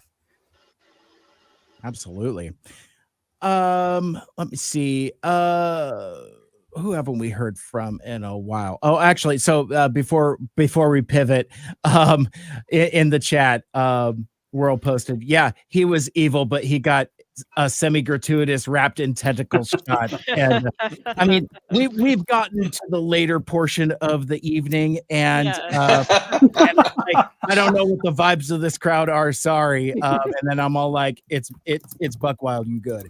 I figured it's late enough in the evening, but it was kind of funny. Is this after dark? Yeah. Yeah. Going into the 2F80. Yeah, exactly. Well, I mean, during a podcast where we're talking about veiny clubs and whatnot, that's we're not doing that. But it reminds Channeling Lita. It was actually kind of funny, and World's probably gonna get mad at me for mentioning this, but there from the 2M2F Twitter account, I saw a bit of fan art that was Sentinel Prime in a very similar situation to that, and I retweeted it thinking it was just Sentinel Prime fan art that I kind of knew what it was, and then they immediately DM'd me. It's like, friend, you know what that is, right? And I'm like, I don't know. And then they proceed to explain it to me in as delicate terms as possible, and I undid that retweet because it's like, we could be spicy adjacent, but maybe that was a bit much. But so anyway, let's so that's fun times. Let's see. So Alpha Magnus, you haven't seen the movie, right? Nope. Okay, very good. Are you gonna? Yeah, when it comes on Paramount. Okay, very good, very good. Well, and I guess I'm not against it. I just don't go to the theaters much. Gotcha. You beat me to it. I'm not against it. There's some people that are, and yeah, I'm not that guy. All right, very good. So Daniel, we haven't heard from you in a few. What do you got a chestnut of thoughts you'd like to share about the TF1? Yeah, I love the movie. I know a lot of people saying it's their favorite Transformers movie. To me, it's going to be my number 2 because I still love the 1986 first. I remember I'm old enough. I went and seen it in theaters originally back in the day. Yeah, I thought the animation was great. As soon as I seen Sentinel, my mom went and watched it with me. She's a big fan growing up with me as a kid, loving the cartoons and stuff. And as soon as I seen Sentinel, I nudged her and I'm like, oh God, this guy. I was like, this. She looked at me and she's like, "What do you mean?" I was like, "This is bad news. this guy's bad news." But only thing he was missing was the animated chin. He didn't have the chin. Yeah. No, overall, I really love the movie, and I love the part. Can we talk spoilers since Alpha's not seen it? Well, be careful around it. Use some code. Yeah, I was. Yeah, use some code. Okay. Don't care. The cameos. I love trying to point out to my mom the different cameos for different characters that I was trying to keep up with. They were just coming on so fast that I was catching here and there, and I'm like, look at this one, this one, this one, this one. You know, it's definitely one that when you watch, it's a movie that you're like, oh, I could probably watch this like 5 or 6 times and keep just catching stuff. Or 11. Or 11. I don't So, ran out fingers. I've only seen it one time in theaters, so I definitely have got to watch this numerous times to catch everything because I know I missed a lot of stuff. Hey, Daniel, so did you? But yeah, overall, I love the movie.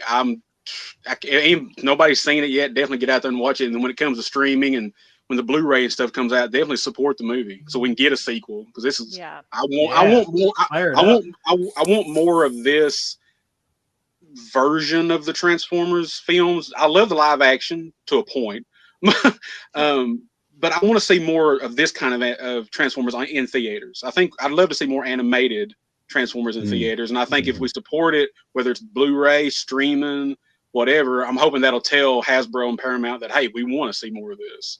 Yeah. Hey, Daniel. Because like with Caleb's son, he didn't know hardly anything about Transformers, but yet he enjoyed it.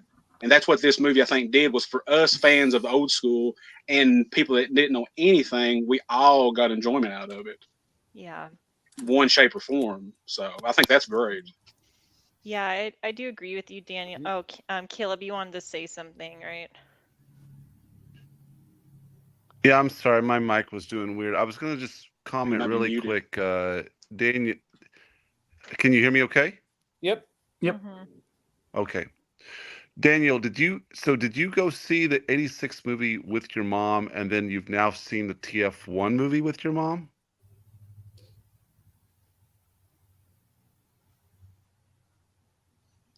Uh-oh. Did we lose Daniel? I heard you, Caleb. We heard you fine, Caleb. I can't hear Caleb. I don't have headphones in. I can't hear Caleb. Oh, weird. Okay. Oh, wait. Okay. You can hear us okay? Yeah, I hear you all fine. Yeah, I couldn't hear Caleb, though. Go ahead and pass my question along then. Sorry. Did you see the 86 movie with your mom too, and Transformers 1 with your mom? I did, yes. Oh, how sweet! Wow. That's really cool. That I did. Yeah. Wow. That's really cool. Sorry, Caleb. I'm sorry. I can't hear you. I'm sorry. That's okay. No, He's saying that's really cool. Yeah, we're just gonna talk. That means I have to go to Oklahoma and watch TF1 with my cousin in his basement. Yeah. That's right. It's like those pictures that you take when you're a kid and then take them as adults. You have to like see the movie with who you saw it with, the original one. Yeah. I wanted to add too, so like I took 2 non-Transformers people to see this movie, and one of them like is now a fan. Like they knew nothing about Transformers, and like now they're a fan. Then they asked me, they're like, where should I start now? So I gave them some recommendations. So yeah. I've just noticed on social media, it seems like there's a lot more new fans to the fandom, and that's really exciting. The second time I went to it, I brought with they weren't non-fans, but they were like they had like a hot and heavy relationship with Transformers, and then like got out of the franchise, took a huge break from it, and they were like, okay, we'll dip our toe back in and go to see it with you. And they just like came out hooked again, right? Like they started like, kind of buying the toys again and doing that stuff. And I was like, yeah, we got them hooked. So yeah, make that money, money. Netflix taste is free, baby. Yeah. When you start, I'll pay for your ticket, no problem. Nice. Caleb, do you mind if I put you back in the waiting room for a sec? Yeah, go for it. Okay, very good. Let's concoct a surprise for him. Well, because like I see I got more people knocking on the door, and I'm just like, I can't add anymore, so I got to rotate people. Yeah, out. knock. No, it's no problem, Mike. Knock me out. It's all good. I'll remember that though. I'll remember that. All right. So, Buckingham, I'm so sorry. But again, you'll still be in the waiting room. You can like wave if you want to come back or whatever. No, I'll be back in the green room. Doing drugs. And stuff. You can throw me in there too. I've got to use the restroom. Yeah. So, did you say you had 2 to bring on? No, just 1. Oh, okay. But then I'll just go off camera and go do my business. And out of the room, hopefully. Guys, I've been peeing this whole time. I've been on one too many late night Google chats with Aaron where he has taken me to the bathroom with him, and I'm just like, awesome. No, boundaries. I'm still in. Information none of us needed. I'm still in. It's just like, that's COVID was a weird ass time. So now I can't add new people. What is going on here? Hey world, did you click on the link?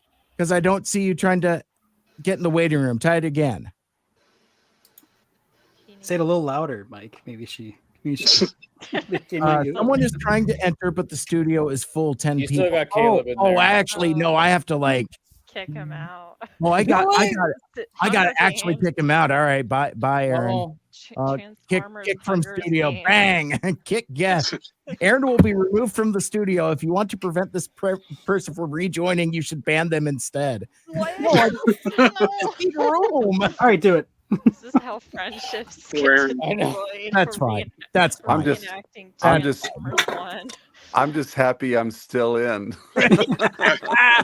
now I can hear you, Caleb. I can hear you. Awesome. Yeah, that's right. So maybe it is like a weird studio thing. Well, okay, so StreamYard's not used to this. No, and I realized then that 10 includes me. And it's like, oh, snap. Whoops. Abby, Transformers 1. You joined us for our trailer discussion and impromptu trailer discussion. Yeah. And I'm surprised us. So now I'm kind of curious to come back around because I'll give you a second to kind of collect your thoughts too. But like the thing that's fascinating about that conversation we had about how much I got wrong. Like I saw a shot of Arachnid and I knew that Sentinel was in this movie, and I'm like, no, that's not Black Arachnia, is it? It's like, no, it's Arachnid, you dummy. There's another spider lady. That kind of thing. So I thought that this movie was first of all, I thought a couple different things. I thought that the origin stuff was just going to be like maybe the first act of the movie. It was going to go one of two ways. It's either all at the beginning or it's the entire movie. Turns out they did it a lot better than that. In that, you get like a third act where, the story plays out, which is way more satisfying than any of the other nonsense that I said. But the thing that cracked me up is that I thought for a sec that they were going to do a similar twist to Alita, what they did in TFA. And I'm really glad they did that, because they didn't do that, because that would have been really, really dumb and not in fitting with what this particular story was. So I just wanted to own that before we got too much further, how silly and wrong I was. But Abby, so again, you were really excited about the movie. Kind of share with us what you thought. Well, I just don't think I liked it as much as I thought I would. Yeah. I just didn't get anything from the movie theater. I loved it. It was really good. And I went to like a early screening. It was like 2 days before the official release. So I saw it on like Wednesday versus Friday, but they handed all that out. And like going in, it was a pretty full theater. And there was a lot of people who obviously kind of knew who all the characters were, who were familiar with the franchise. But I remember like hearing just people walk out and being like, oh, that was so cool. Oh, like I didn't expect that. Like people who are old and new to the franchise. That was really cool to see. In terms of my experience, I thought it was nice that both Orion and D16 got a lot of moments to shine. Even though one is ultimately like the good guy versus the bad guy, they showed a lot of like really cool moments with D16. Like, yeah, I don't want to get too spoilery, but the time where they get captured and taken to Sentinel, that whole thing, and how like basically courageous and against authority D16 was in that portion. Like they showed it as admirable. They didn't show it as like a flaw in that portion of time. Obviously, it escalates. But I thought it was cool that they both kind of got the limelight in good ways, and it wasn't just like a this person is evil, and then he just kind of switched up because no reason. Also, I like it when, you know, they take the rationale of, oh, these are robots. They don't have blood or anything. And they're like, right. So we can just do whatever with them. And it can still be for kids. Yeah. Like, I was a little shocked about how Sentinel went. Yeah. Yeah, let's save something for Alpha Magnus, but that was that stuck with me. I was going to say something real quick. I'm sorry. Yeah, I've seen a few people online say that they felt Megatron's turn was too fast. I don't really think that it was. No. Yeah. That's from him being a D16 to Megatron, I don't really think it was that quick of a transition. I think they built on it quite well. Was it faster than Anakin? No. But no, I didn't think it was that quick at all. No. Some people. I'm sorry. Finish what you're gonna say, Daniel. Oh no, it's just I just disagreed with them. They said, oh, it felt like it was rushed. I didn't feel that. I felt it was paced out quite well. Yeah. I mean, I think it was rushed in that, you know, it happened in the span of a film, you know, in 90 minutes. But I thought, you know, for where they had to get to by the end of the movie, they paced it out really nicely. And I thought there was some realism in like, you know, even we were joking about Anakin, but I do feel like there's some realism in like, you know, kind of a singular driving event, right? Like there was enough kind of background and like history and issues that he'd had, and then, you know, then getting the cog back and like all of these emotions, and it just, you know, it was a big moment that turned him ultimately. You know, it was an emotionally tense thing. It wasn't just like, I think I'm bad now, you know, like right. I mean, it was on purpose. Yeah. So I think it was. I also don't think it was out of nowhere. I think it was a very natural kind of outgrowth of. I mean, this is just kind of an anti-exploitation thing. Like they're all being exploited, and it's kind of like I'm just fed up with it, and it not to get political or anything, but it's an anti-capitalism thing. Like it's an anti-exploitation of the workers, essentially. Like that's the long and the short of it. And they just had two different views on it.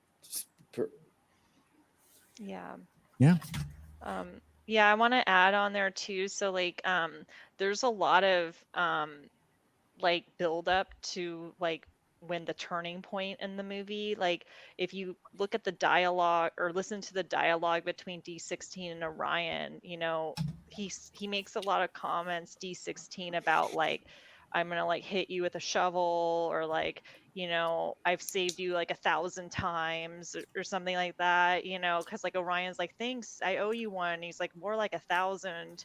So there's just like there's a lot of these like little like underlying resentment comments that Orion is just completely oblivious to, because you know, he's like the gremlin friend, like he's the one who's like, oh, let's get into some shenanigans, and D16 is like, I'm like at the top of my rank or whatever, like I'm doing a good job, I'm a good bot, I'm putting in my time, I'll get promoted, you know, I believe in this, in Sentinel Prime and the order of society, and yeah, the turning point.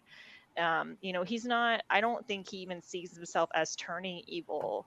You know, Right. he just is so disillusioned with society. And as you said, Ryan, like, you know, they're being forced to be slaves, pretty much, the cogless miners. And so, you know, if you found out your whole worldview was a lie, like what would you, you know, like what would you do?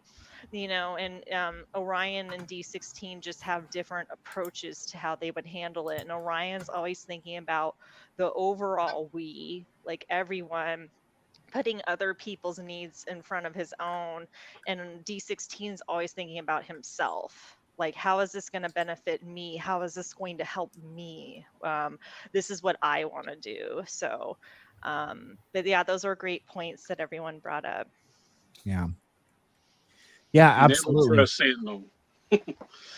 Well, one of the things, and this isn't a spoiler, but like one of the things that a detail that folks have discovered now that the movie is on digital is Megatron's 86 tears, which I love, and I've seen the movie 3 times and I didn't catch it, but like something about seeing it, and he's and the production designer Jason Schreier confirmed it. It's like, you know, that is absolutely, first of all, yes, they are absolutely tears, and yes, that is meant to homage that shot in the 86 movie. So Yeah. so I thought that, I mean come on, man, I'm an easy mark. Yeah. You give me that guy jumping in the air like he does that one time. You give the guy with the liquid pouring out of his face like that one time. It's like I'm sold. But I am, as I've been saying, like, you know, Daniel, I'm pretty much with you in that, like, my nostalgia and affection for the 86 movie is unshakable. It is my favorite movie and continues to be. But I can also say, parallel to that Transformers 1 is the best Transformers movie because it's so streamlined and so approachable and so condensed and easy to follow. It's you know, they managed to like thread all of the needles at the same time. And I think, and maybe when we bring Whirl in here in just a sec, like one of the things that I imagine that content creators like ourselves will be trying to forensically determine why this movie didn't click and why it didn't work. And advertising. Yeah. I mean, that's part of it, but that can't be all of it. I feel like some of it, you know, having watched the movie, it's like I mentioned on my podcast on Mike Seibert Radio where they're Transformers 1 and Transformers the movie are very spiritual cousins and very much of a kind, in that like there's so many similarities. There's an emphasis on celebrity voice casting. There's there's a greater intensity to the violence. It's rated PG-13, so it's intentionally a little more intense. And there's so many weird parallels to where, looking back on it, I'm not that surprised that it kind of ended up being the same thing, because they kind of tried this already. You know, let's make a more mature Transformers movie, but like you guys are saying, marketing it to kids. So it's literally the same thing. It's August of 1986 all over again. The same thing happened. And I just landed on that very, very recently, where I'm like, oh, well, yeah, I mean, why are we surprised? You know, in a weird kind of way. but again, I've litigated so much of Transformers 1. I don't want to necessarily spend our time with my stuff. At this point, let's bring in a organizer of Cybfest Northwest, the notorious Whirl. Give it up. Whoa. Hi. How we doing? Raise the roof. I'm very tired, but I wanted to pop in and say hi. Very good. Hello. Thanks for stopping in. And so just as you're trying to like rub the sleep out your eyes and all that. So we were all at the same early screening. One, what do you think of the one? And I guess maybe picking back on some of our commentary, what do you think happened? Like in terms of how did we get here? Floor is Yeah. off. No, I enjoyed the one quite a bit. It was a very fun movie. Had a great time with it. I have been bought. I won one of the Blockies giveaways. I still haven't gotten my package in the mail, but I will now shill and sing praises all day long, even if I didn't like the movie. But I did, so it's good. As for what happened, just off the top of my head, number one, the marketing was bad, and I don't think they knew their audience. But number two, I think also the Wild Robot happened, which I don't know if anyone has gone and seen that, but that is also a very good movie. And I think it had a more broad appeal as far there, was a big circle of appeal for the Wild Robot, and Transformers 1 was kind of in the bottom corner of that circle. So when parents were saying, "Hey, what movie are we going to go see over this long weekend?" they said the Wild Robot. Yeah. Because they said, they said badass in the trailers for this one. Let's go do the Wild Robot instead. Again, also a very good movie, but I'm not here to talk about the Wild Robot, so I'm not going to. But Sure. I think that they were originally supposed to release on the same weekend, if I'm remembering correctly, and they ended up changing. One of them changed the dates. I don't remember if it was Transformers 1 or Wild Robot, but they said, 2 animated robot movies on the same weekend. I don't know about that one, Chief. Does not compute. And one of them I think the Wild Robot was back a week. Yeah. But I don't think that helped matters at all. But it was a good movie, and I think the reviews are pretty good, weren't they? Mhm. Yeah, overwhelmingly excellent. Yeah. So I think it was just a marketing thing and a bad timing thing. Gotcha. Well, thanks for joining in with that commentary there, because like that, I mean that conversation happened in real time at that screening, because like one of our fellow organizers for Cybfest is like, I don't know about the language, and it was kind of funny because like again it's the same thing as 1986. It's like and I.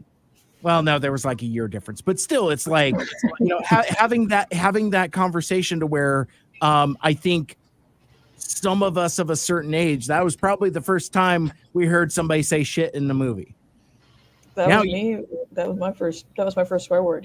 Yeah. Yeah. So it's, I don't know. I get the feeling. I had HBO. Oh, nice. Very good.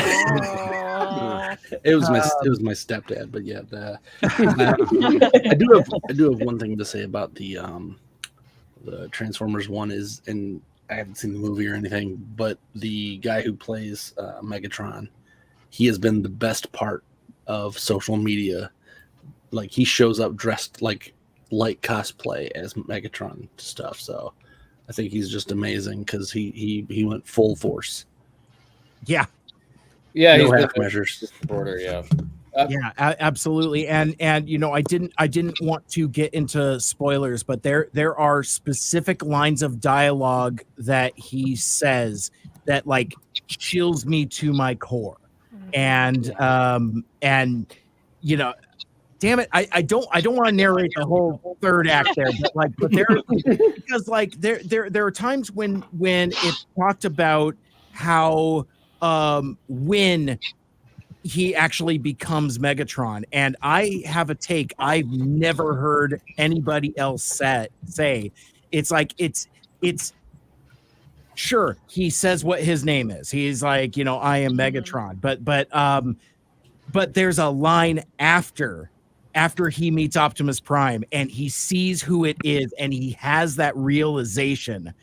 and that's the line delivery that just gives me the chills every time I see it, because like you were saying, Apollo, Orion is such a doofus, and this has been going on for cycles, like entire units of measure.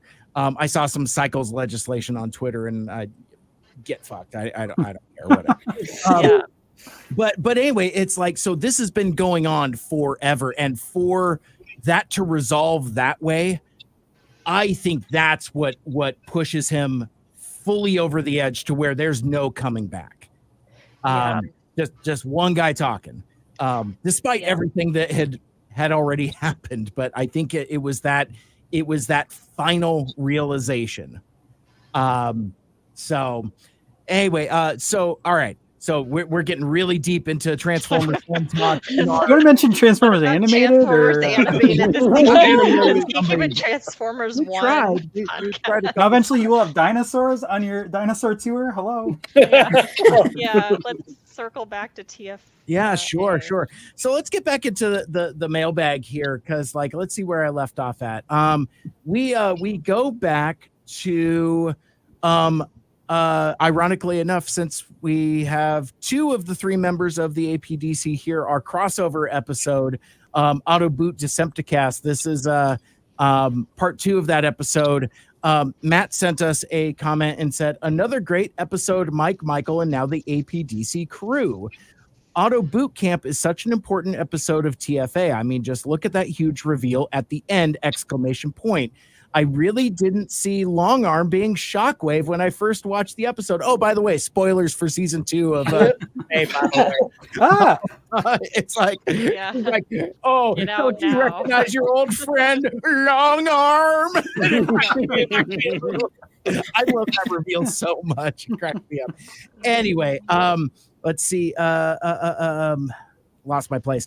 Very unexpected ! It also really sets up some future stuff. Boy, howdy did it. So it's a very important episode. In the Transform Ups versus Transformees debate, I have to say Transform Ups. Transformees makes me think of burpees, and I couldn't really consider those burpees, though I do like Transformees better. Man, we went on a journey with that one. We did. Yeah. That was big. That was big, that episode. I also want to throw in a little love towards the War for Cybertron trilogy. While it's definitely not perfect and has its issues, I do enjoy it. The characterizations are great. The animation is awesome. And I really like the story it tells. Watching the TFCon panel that some of the creative team and VAs did, it was clear that they all had a huge love for the fandom and poured their hearts and souls into it. My biggest issue is the voicing. Some of the voices didn't fit the characters, like Predacon Megatron, and things were a bit stiff, but I blame that more on the voice directing. Outside of those shows, most of them are great voice actors. I love Jake as Optimus in Cyberverse, and I can't deny that Jason did great as Megatron. Personally, I think his performance was the real standout on that trilogy. So that's some additional commentary on Auto Boot Decepticamp Part 2. No further comments. Great. That was such a fun episode. Oh my gosh. I just have to bring it up again. I just had so much fun recording that. It was a blast. Yeah, I think in the litigation, I think I go, I'm Transform Ups. I think Transform Ups is for me. I think they look like burpees. As much as Transformies is fun to say, I think they looked more like burpees. They do. Personally. Since we have the entire Brady Bunch here, let's see if we can. First of all, Mikel Andrews, since this legislation was started by you, my friend, this is a hell of your making. Yeah. Let's relitigate this here and now, and then settle it with the group. What are we talking about here? Right. Yeah. So in the Auto Boot Camp, they have to do, when they get in trouble, instead of doing push-ups, which is more credence to Transform Ups, instead of doing that, they have to do, turn into their alt mode and back over and over again when anyone on the team gets in trouble. I personally thought it looked like they were doing burpees. The I'm not going to do one. I can't do one. But I mean, it's kind of like a push-up. Come on, kept Cog, up let's go. thing. Yeah. Really. I think they're also called pop squats. Yeah. Yeah. Oh, there's a new one. What's a transforming word for that? I'm sorry, I didn't mean to blow your mind. Transform squats. Well, John says the actual action is closer to a burpee, not for nothing. Thank you. Yeah. Thanks. I agree that the action is more like a burpee, but And what's more fun to say? transform ups. Yeah. Is that true? Does that feel good for you guys? Everybody just try it out. Just see what it's like. Very good. All right. Well, so any further legislation about that topic? So wait a sec. So where did we land? So All right, quick transform ups. Raise your hand. Wait. Transformees. Yeah. Unanimous. sorry, buddy. Yes. The eyes have it. It. It's just more Make fun. to say. room. You need a gavel, Mike. Yeah. Gavel, gavel, Your gavel. decree. Yeah. Yeah. Gavel, gavel, gavel.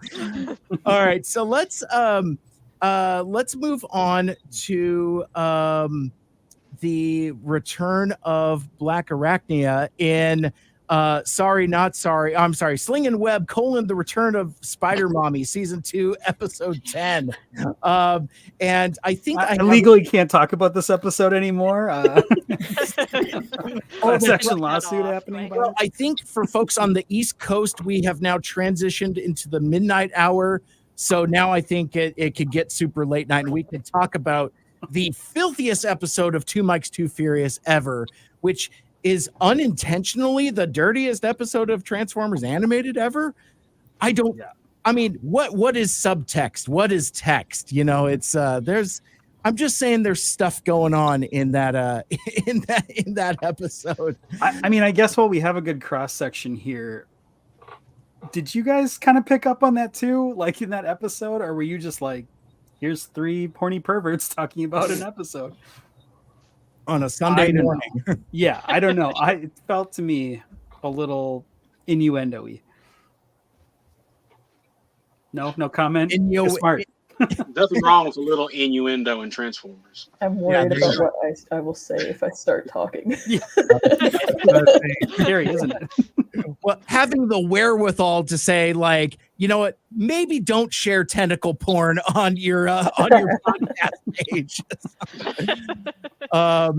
So yeah, I mean, it's interesting too, because it's hard sometimes to walk that line between doing mainstream Transformers content and doing content that is to the left of that.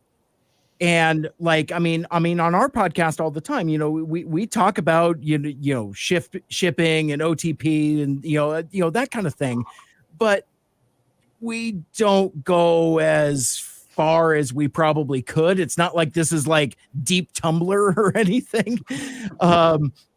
World, by the way, Monica is trying to get me into Transformers Tumblr, and I'm like, I don't know about all that. He's like, join us, and I'm like, I've heard the stories. I don't know if I could. I don't know if I could do that. It cracks me up. I back in like 2019, I was at TFCon Toronto, and I was going through Artist Alley, and this was like some of my first exposure to you know, zines and you know, ship art and things like that, and I'm like, woo, hey, this is provocative. I ran across a pair of cosplayers who were cosplaying specifically as Dratchet, and I'm just like, oh, hey, it's Drift and it's Ratchet. I'm like, oh, they're like together. Okay, I get what's going on. But I remember talking to some of these fans, and I you know, I'm like, ooh, this art is really cool. I really like all this and all that stuff. And I asked, I'm like, so where would somebody like me start? And everybody I talked to, I asked like a half a dozen different people, and they all just gave me like the eye darts, like, maybe They're like, just you have to get gayer. yeah, I mean I reek of normie. I'm just like, ooh. They're like, "Are you a cop?" Yeah. You have to tell me legally. You have to tell me. And so, yeah. Perfect comment from shipping to where? Yes. I may or may not have said that before at some point. Wouldn't you like to know? Yeah, Exactly. Oh my goodness. So yeah, shipping, is that what I was talking about? I forgot. Yeah. Oh my Relatively. God. Tumblr.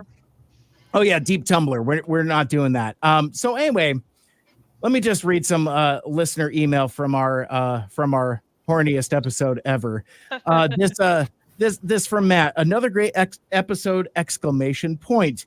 A very horny and chaotic episode, but a great episode nonetheless. LOL. It was such a great episode of TFA for character development. It was great seeing the Dinobots and Black Arachnia again. Fun fact, with Batman Beyond, Cree Summer voiced a character on that show too, and of course, she did a great job there as well. Loved the brief throwback to Comrade Kid. Yeah. Hear the music. Yeah, exactly. Yeah. Where's the hymn for Red October when you need it? I will never get tired of that exclamation point. It was also great having the #1 Alita 1 fan back as a guest again. It's always fun when she joins the podcast. I agree.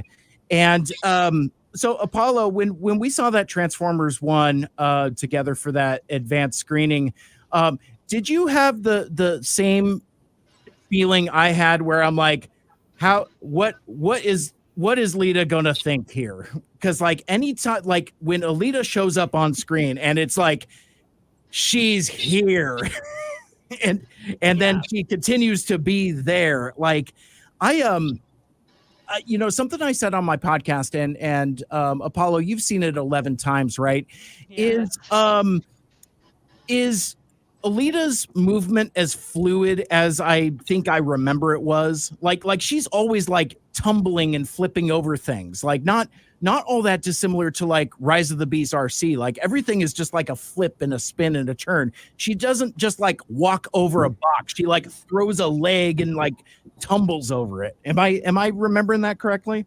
Yeah, like her movements are really fluid, and there's like a lot of details in the animation and like the character model. Like I know you've mentioned this, but like her paint, like specifically like the paint job on all the characters, but like especially her, you can like see like the reflections of the light on it, and then like the eye movements, like the pupils, and this is with all the main cast. Yeah. Like you can see like I think I was reading or something that like they designed them to be like camera shutters, so you can see the pupils moving.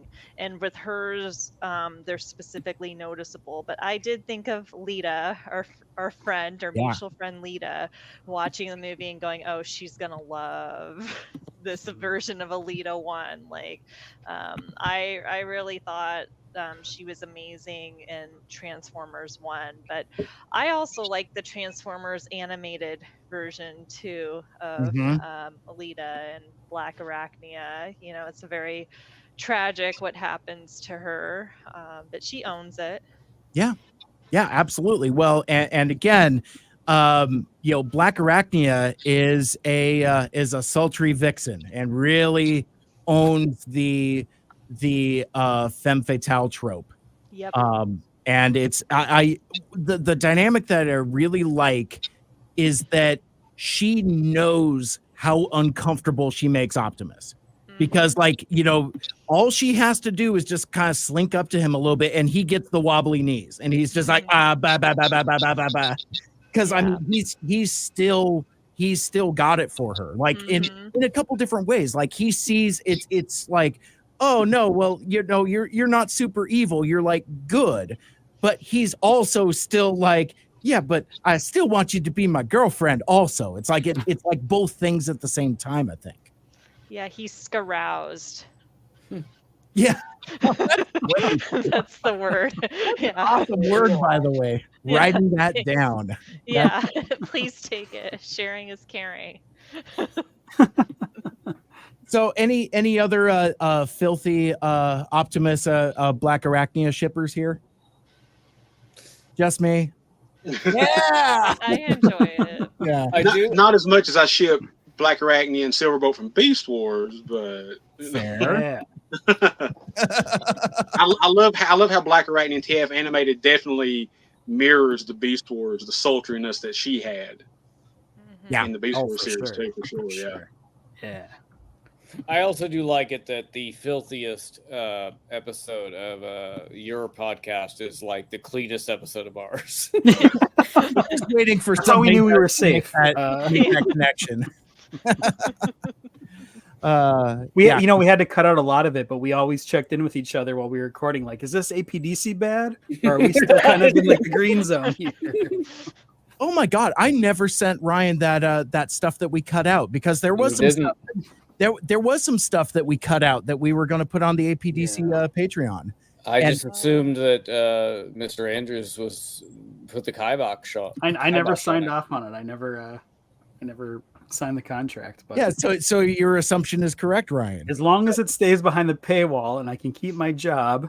Okay, it's behind the paywall. It'll be All right. behind the paywall. Well, All right, cool. I'll This send is you real that inside tomorrow. baseball. Yeah. I'm sorry, everybody. I don't know. Gotta I mean, hash out Daniel's part of the Patreon, so Yeah. perfect. And you have to call it the aristocrats when you put it up. Well, and it's funny because like there's a bit about like the succulent Chinese meal, and that we totally cut, and I felt bad about it because then that guy died like Yeah, he did. a month or so later, and I'm like, oh man. R.I.P. to a legend. Yeah, exactly. We lost so Ah, many views. Our content. No. The only tragedy here. Why am I being arrested? It was for enjoying a meal, a succulent Chinese meal. Oh my gosh! All right, well let's go back to the mailbag because we're still in the same episode here. This comment from Abby. This episode of the podcast was definitely a chaotic experience. Glad Mike Seibert finally found out where Black Arachnia has been this whole time. Oh, that's right, because that was a whole Me thing. too. This is what, episode 10, something like that, and I'm like, where is Spider Lady? Because like I had been waiting for the character to come back, and it was a terrific reintroduction there. It was great to hear Lita back on the show. Her input has always been funny and enjoyable each time she's on! I also wanted to point out something regarding why Black Arachnia didn't use her feminine charms against Bumblebee in Along Came a Spider. When Black Arachnia showed herself to Bulkhead and Bee, Bulkhead was immediately charmed. I think like even his jaw comes unhinged. It's very 2000 and late. Yet Bee didn't have a reaction in terms to her looks, so maybe that was her rationale. Because yeah, we had a whole conversation about that. About like, well, Bee doesn't seem to be particularly interested in a Black Arachnia that way, and we had we had some speculation, but also lest we forget he's a child. Also, He's a young boy. Okay, he's more He's a interested in small video boy, games yes. and Mountain Dew. Yeah, canonically a small boy. Yes. So yeah, there was that. Also very happy to learn about Sidefest! I hope to make it and meet some TFA fans. Hope to meet fans of this podcast as well, or at least spread the word about it! Abby, So, did you go? No. I did. We talked about I that. Toilet really- flush sound effect. Well, okay. I bought the pre-registration. You guys got my money. I had to just cancel last minute because I was supposed to be going elsewhere out of town. So hopefully next year. I will make sure it happens next year. Perfect. It's a really you good had said you had moved. Are you more local and less local? Like, and what's your address? Your social and your mother's Maiden last name, name. yeah. Yes. For context, I moved like a mile. I'm Oh. still well within Pacific Northwest. But Perfect. Cool. Show us on the map back there. That country. Yeah, There you go, right there. Mhm. So finally, a bit of feedback from somebody who's not actually on camera with us. This comes from Stuart, who was in the chat earlier. Excellent show as always! Exclamation point! Glad to hear Lita back on the episode. Always a treat. Got people like Lita. I don't know what I that's think they all came here tonight thinking Lita would be on. Yeah, That's what I'm starting to was- get the feeling. I was told Lita would come. Yeah. There's, she's coming. She's coming. She's going to be here. She's going to be. She'll be here. She'll be here. Yay. I noticed a couple parallels between these characters and a few from the X-Men comics. I detected a few similarities with Prometheus Black, aka Meltdown, and Mr. Sinister, while with both having the desire to optimize power and the aesthetics they find pleasing. And with Black Arachnia and the White Queen, Emma Frost, both using their appealing appearance for their own gains, with Emma earning the title of Our Lady of Weaponized Femme from a popular podcast. He's referring to his own podcast, that being More Than Meets the Ear, where they talk about Transformers Cybertron. You know, it's been almost a year. Maybe they've got one more episode coming up. That seems to be their schedule, like yearly. Like APDC has been doing it for 7 years now, bi-weekly without missing a hitch. Except that one time, but it's fine. No, I'm just saying, because I know that's something that's very important to you, Ryan, and everybody else as well. But anyway, More Than Meets the Ear, I love it, but they only seem to do like one episode a year, and it's anytime I get insecure about our release schedule, I just look at them and I'm like, okay, that's cool, it's fine. No, it's a great show. You should check it out. It's very fun and elaborate production, which is what kind of takes so long. Josh puts a lot of music and clips and audio. Like, you think I put a lot of clips into two mics? I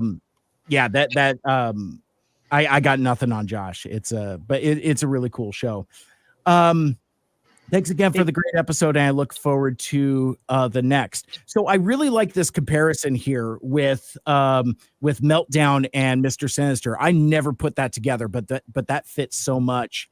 And even Black Arachnia with the White Queen as well. Hopefully we'll see those characters in upcoming seasons.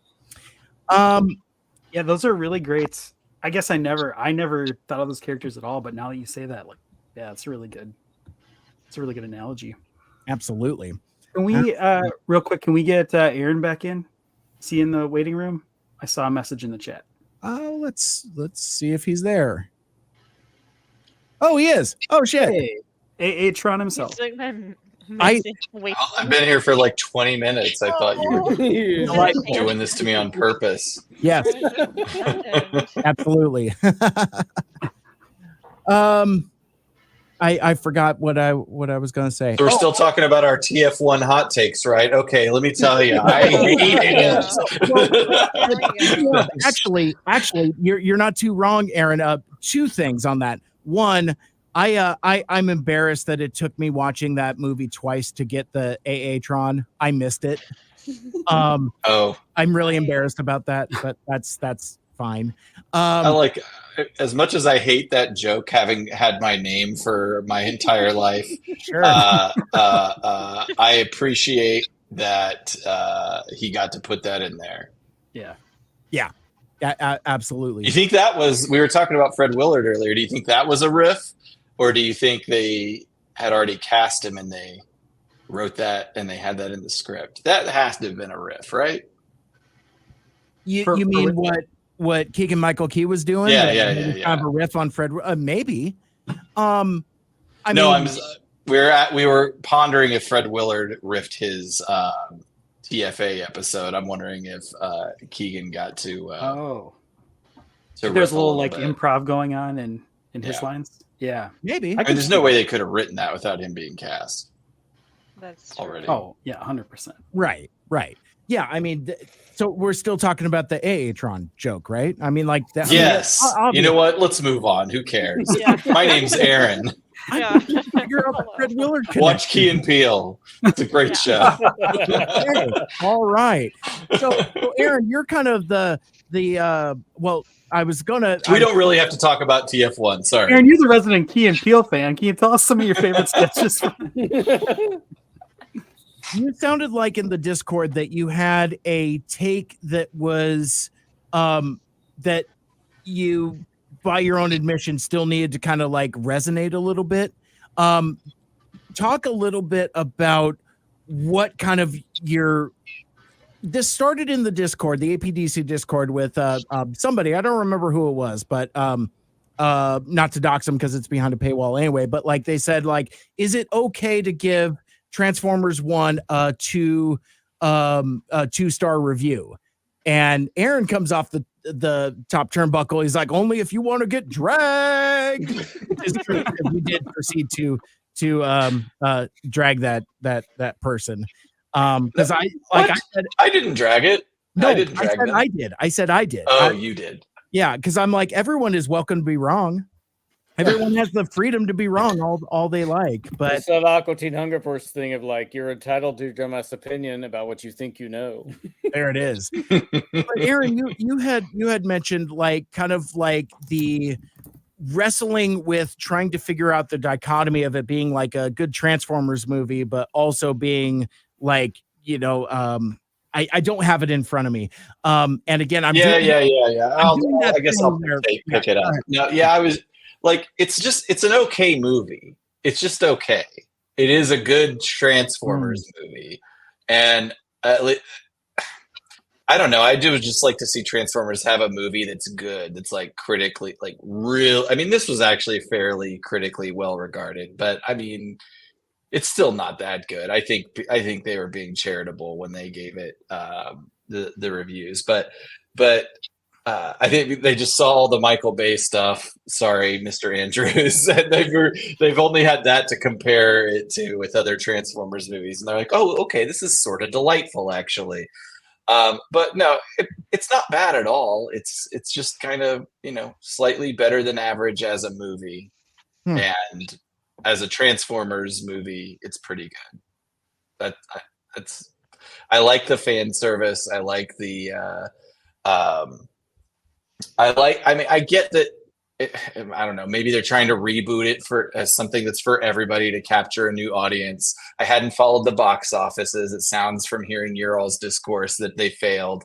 But I don't know. I think my main point was I'm tired of seeing origin stories with Transformers. I feel every movie has this element of these are who these people are millions of years ago on Cybertron. Just tell a normal story and put Transformers in it, or tell an action adventure story, tell a detective story. Don't stop assuming that we need to be reintroduced to these characters every time you make a movie about them. Just make a movie like you'd make any other movie. Two people you don't know anything about, but through the story you learn about them, and maybe have a greater philosophical thing you're trying to do with it. I don't know, but it was a good movie. It was fine. It was fine. I mean, to that point, I'd like to watch it again and suss out my feelings a little bit more. I don't really have it all clear. I walked away feeling not 100% satisfied, but I was still, I still was entertained and overall happy. I mean, cinematically though, that this isn't a story that's been told before. Yeah. I mean, I think we're kind of like used to it, but I don't know. There was still a lot of the matrix of leadership, and I don't know. It was.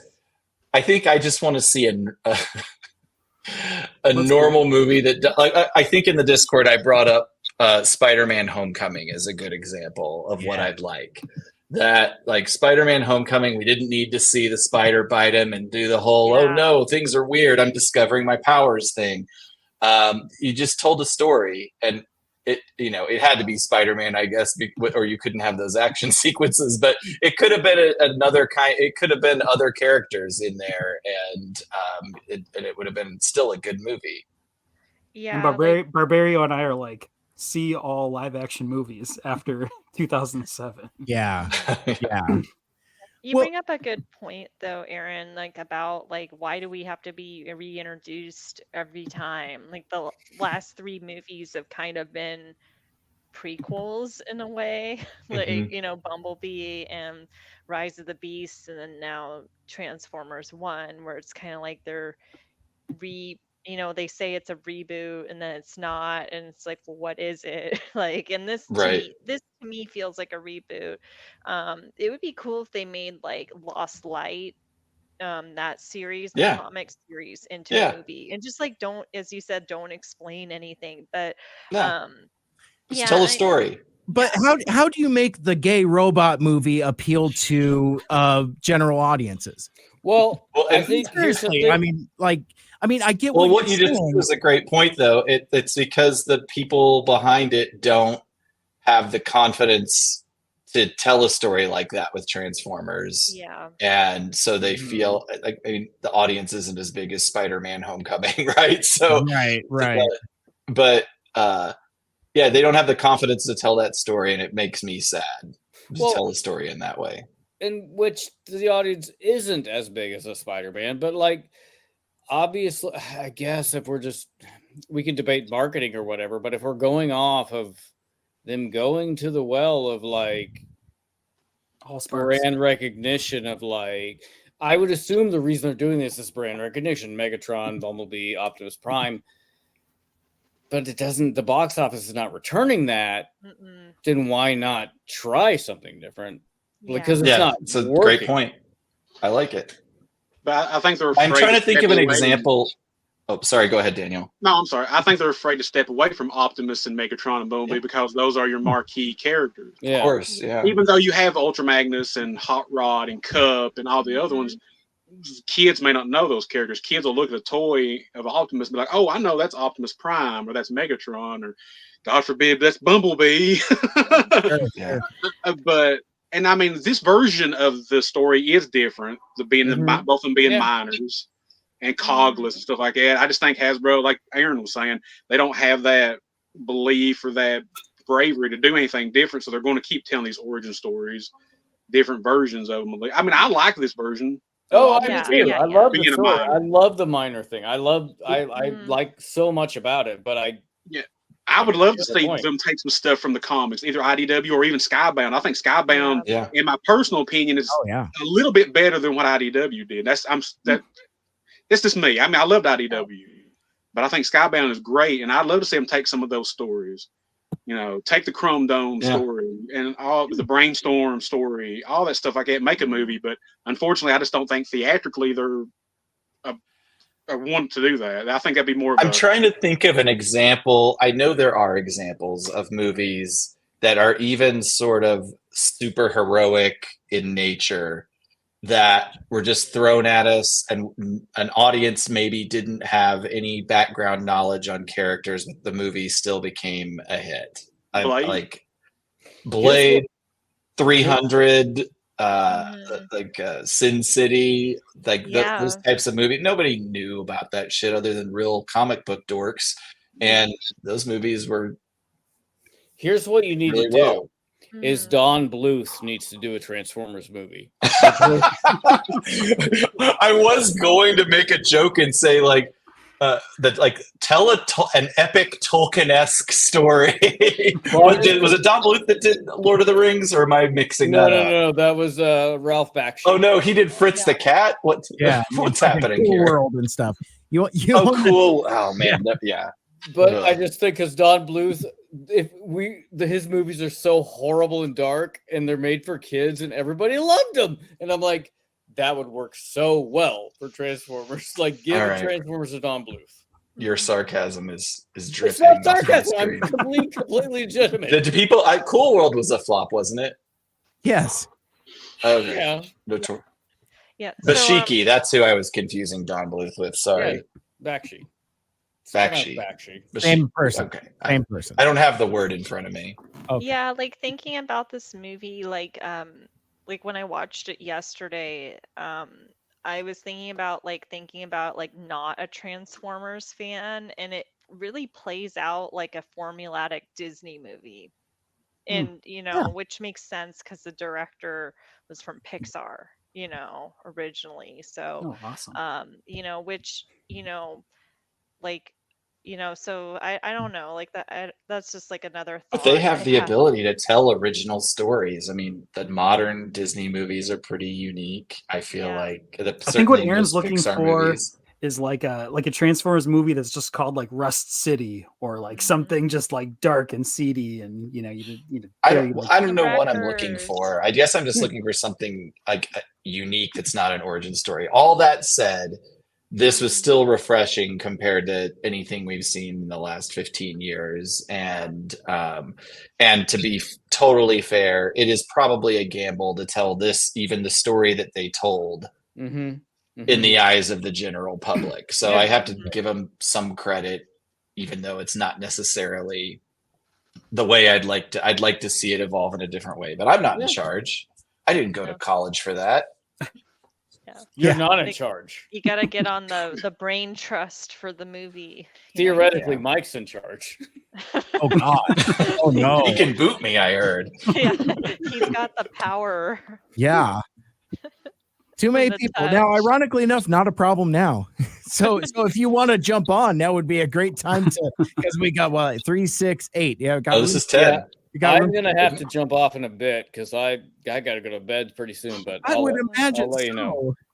Very good. I mean, again, just drop off when we're glad you're here. We're glad. Mike just said, "Don't let us know. Just go away."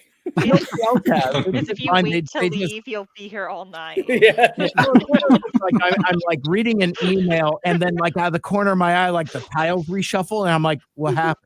And then I'm like, who's gone? I'm like, I don't even know who's gone. Oh no! Oh no! Never be a father. Who's gone? who has succumbed? That kind of thing. And I love the Quintessons in the movie, even though you didn't see a lot of them. I liked what they were doing with the Quintessons in the new movie. I did too. That was one thing that was nice is that it didn't explain it at all. Like they were just like, well, these are just, you understand, these are the owners, I guess. Yeah, and then you get at the end of the movie, you get the kind of the Michael Bay Optimus Prime speech. But I'm hoping leads into a sequel, because it's like, okay, Quintessons, come on, get us. We're ready for you. Yeah. If you don't end a Transformer movie with Optimus Prime sending a message into space, you're not doing it. You gotta do it. And you could hear Hemsworth try to deepen it to a little bit of a Peter Cullen, I think, by that moment. Yeah. I did think that the voice acting I thought was really good. I did think there was a change, like he did put a change in Optimus's voice whenever there was a switch, I think. Yeah. Well, to the point that the friend that I went with asked if he was sure that it was different voice actors at the end of the movie. And I was like, nope. They just kind of came into that cadence for the part. That would be so shitty. They're like, okay, you two step aside. Peter, Frank, get in here.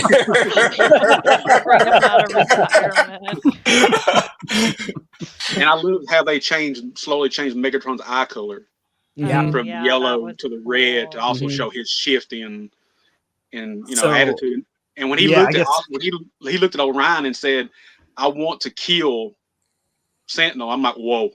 I was like, yeah, that little like red trail from his eyes, like I didn't expect that. I didn't expect that level of like artistic that was very cool twist on everything. Even Spielberg lighting effects. Cool. Yeah, for sure. Yeah, it reminded me of, I don't know if people have seen V for Vendetta, but with those blades, like when he does his like blade fight at the end of the movie, and they like add the little like trail on it, I was just like, like artsy and cool. That was very cool.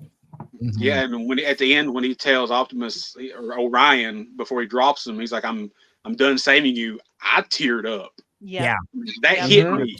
It's so good. Hit me. Yeah. Yeah. Well, and he is crying then too, a little bit, and then he stops, and then I mean, I'll say this. I'll admit that I'm not the biggest like Megatron and Optimus fan. Like I kind of like the lower tier, like the more obscure characters. I've never really been a huge fan of like the two main ones, but just from the first couple minutes of this movie, their interaction was so like heartfelt, and it felt like they really knew each other for a long time, that I was like, oh shit, I'm gonna be bawling in like 5 minutes. Like right away, I was like, we're in trouble. Well, it felt very genuine. Yeah. I bet you could tell a Starscream story. Like somebody write the Starscream movie. And stop pandering to Apollo, and also have Steve Buscemi voice it, because I'll back up what you were saying. Like Steve Buscemi, that was like the perfect.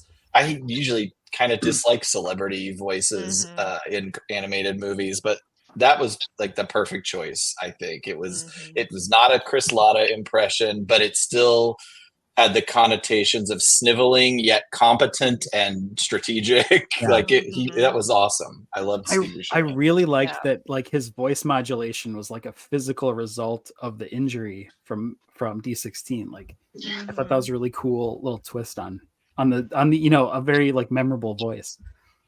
Yeah, I don't know, Mike, did you see me cringing in the movie theater when that was happening? Oh yeah, when absolutely. we watched it, I was like, oh god. Yeah, you were having a hard time with that for sure.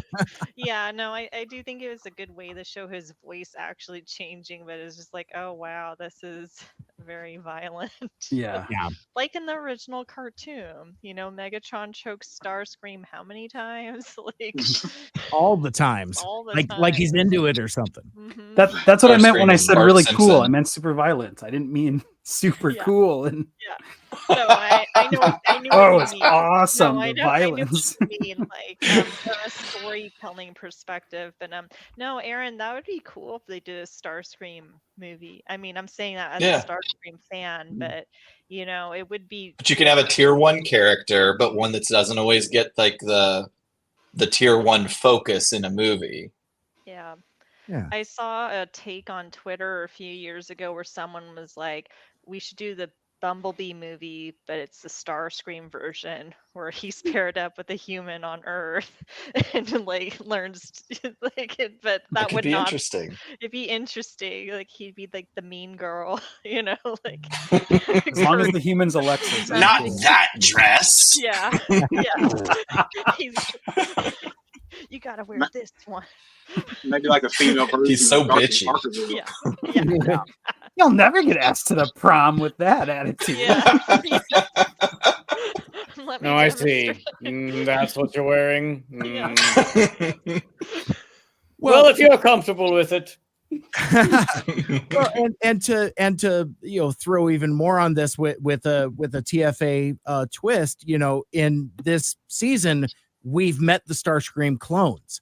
And it's so far up in the chat, I can't find it to highlight it. But like John had commented in the chat earlier, like how they just basically blew a gasket when Slipstream showed up. Yeah. So I thought that, I think they were talking about Transformers 1, but still, like at a time where you have an army of Starscreams that are different aspects of Starscream, I think that's something that you can have a lot of fun with. Or what you do is it's the ballad of Starscream and Jetfire boyfriend scientists. That would be that's a good movie. Yeah, I like that. I like that premise. Because I mean, it is like one of the best line deliveries Chris Latta has in G1, where it's like he's telling the story and he's like, I sailed across the globe for as long as I could, but he was gone. And there was like a genuine sadness in there. Yeah, it's very interesting. So because like you forget that like Starscream is a scientist. By trade, and I'm sure not a good one. No. Oh, so what it is, it's Starscream and Skyfire : the college years. Yeah. And it's basically like Skyfire's like the smart one who's always carrying his buddy Starscream. Yeah. And shenanigans and all that. Skyfire, there's 2-for-1 Energons down at the pub. Oh no. It's exam night. What could go wrong? Or the next day's exams. and that's how his voice gets all screechy, because just too much boot and rally. I've discovered these Jello shots. Yeah. I think you guys are just turning the really bad 2000s era movie Dead Man on Campus into I was gonna a reference that. Transformers movie. Yes. See, but that's an original story. There you go. That'll never. Oh, fun Paramount, times. bring us in to make a think tank for your next Transformers movie. Well, and it's interesting too when you read interviews and hear quotes from the folks who made Transformers 1, you can tell that they're fans, Yeah. but also that they're not fans, like capital F fans. Like, they'll get details wrong, like names, places, things like that. And it's not a big deal. And I also think this isn't fully thought through, but like there is an aspect of me that thinks that the best fiction comes from non-fans. Or at least in terms of like mainstream type of fiction. Maybe I'm seeing nod, so maybe I'm making that point better than I'm thinking in my own head. But like, when you like have like sequels or something like that, and you bring in somebody that, isn't as precious about the material, that it liberates them from their own fandom. Oh, here's a great example. Nicholas Meyer, who was brought in to direct Star Trek II, The Wrath of Khan, arguably the greatest Star Trek movie of them all. Dude hated Star Trek and made the best Star Trek movie because like he was unburdened by fandom to make a terrific movie with these characters that was still, faithful and understanding of them and all that. But like, if he was a slavish superfan, I don't know if he would have made as bold of choices. So I guess in a sense, that's why I'm saying you almost need Transformers fans that aren't like Transformers fans. Like, I don't think objectively we would make the best Transformers movie because I think there would be a safety to it. It would be very safe. You need somebody to make like kooky, dangerous choices. And I think if you're too close to the material, I don't know if you're as empowered to make those choices. No, I could do it. Yeah. I was going to say, I appreciate your perspective, but give me the shot. Hey, I have to say I completely disagree with you. Fine. I mean, I see where you're coming from with it, Mike, but like there have been like people who've successfully made things like a 50 Shades of Grey author. That started off as a Twilight fanfic. Yep. So she was a super fan of Twilight and then ended up making it her own thing. So but It's Twilight, but no vampires. No vampires. And so to push back on that just a little bit, so then what is it then? Is like you take like Transformers fan fiction and reskin it as GoBots, or because they're just cars. They don't turn to robots. Cars only. Or some other type of science fiction thing where like you take like the Transformers tropes out of it and it becomes something else. Maybe GoBots is too close. But yeah, I mean that you're right. That's a terrific example of how something can grow and develop and live as something else entirely. But like, I don't know. It's like how now I'm trying to imagine 50 Shades recontextualized back in as Twilight canon. Do we generally feel like the Deadpool movies are decent? I mean, Ryan Reynolds was a super fan, right? I know he didn't necessarily write and direct, but he had, I love him. I assume, ultimate creative control. Or like Logan. Logan might be the perfect example of what I'm talking about because Logan didn't, it wasn't like it was a story about protecting a kid.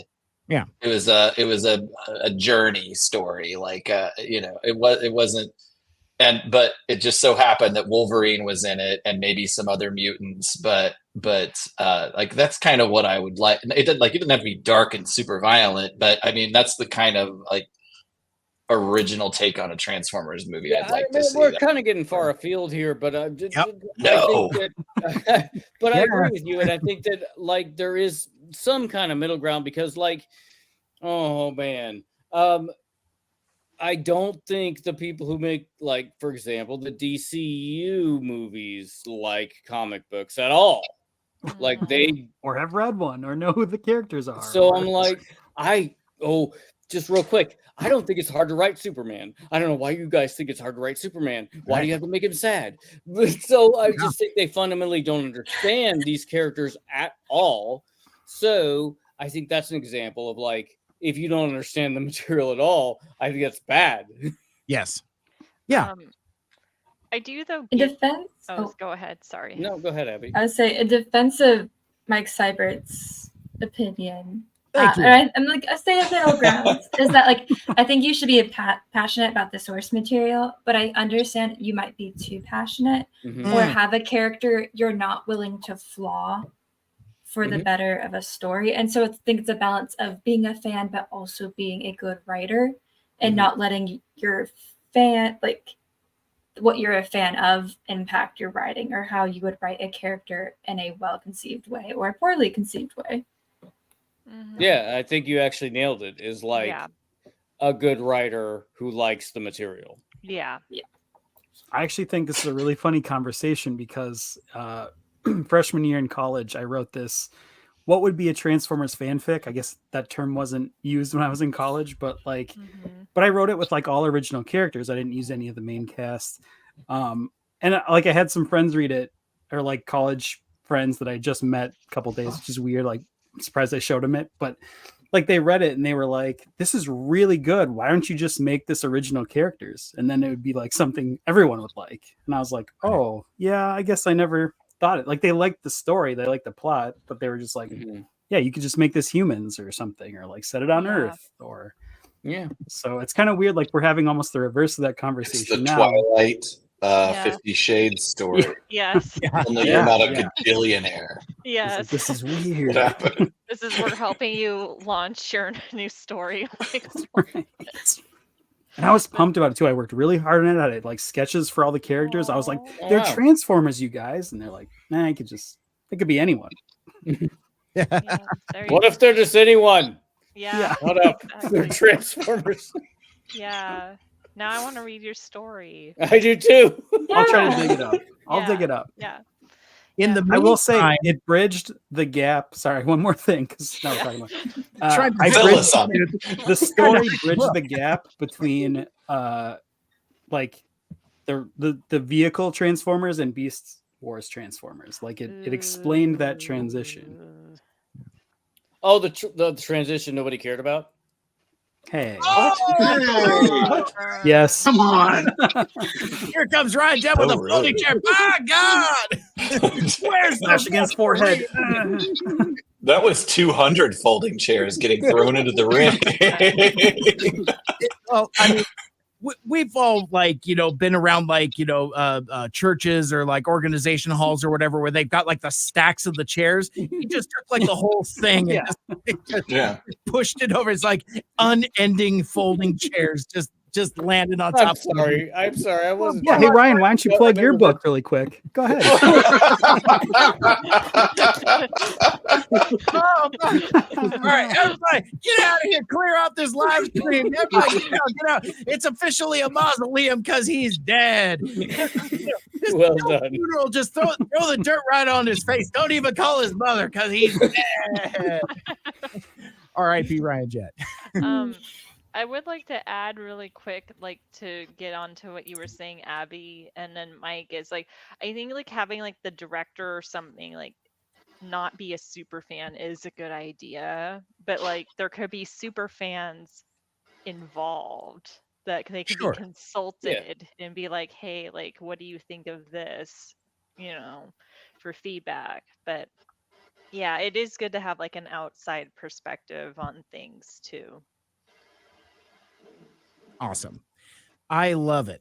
So pivoting from there, I'm going to move away from reading listener emails. We'll come back around to that if we feel like it. But I feel like since we've gotten to 4. Yes, exactly. In almost 3 hours. Half of them are here. and Well, and just... that's the thing. The inevitability occurred to me, and like some of these with this group here, like a lot of it is kind of out of context. Like I could read this entire paragraph from Ichabod Drift about the audio drama legislation, but I don't know what kind of appetite we have for that at this juncture in time. Ungodly hour. Yeah, so we may come back to that, but I do have some questions that I think we could kind of maybe address as a group and individually, and all of that. What's this link, Aaron? This YouTube? It's a link of a bunch of folding chairs being thrown into a wrestling. Very good. Excellent.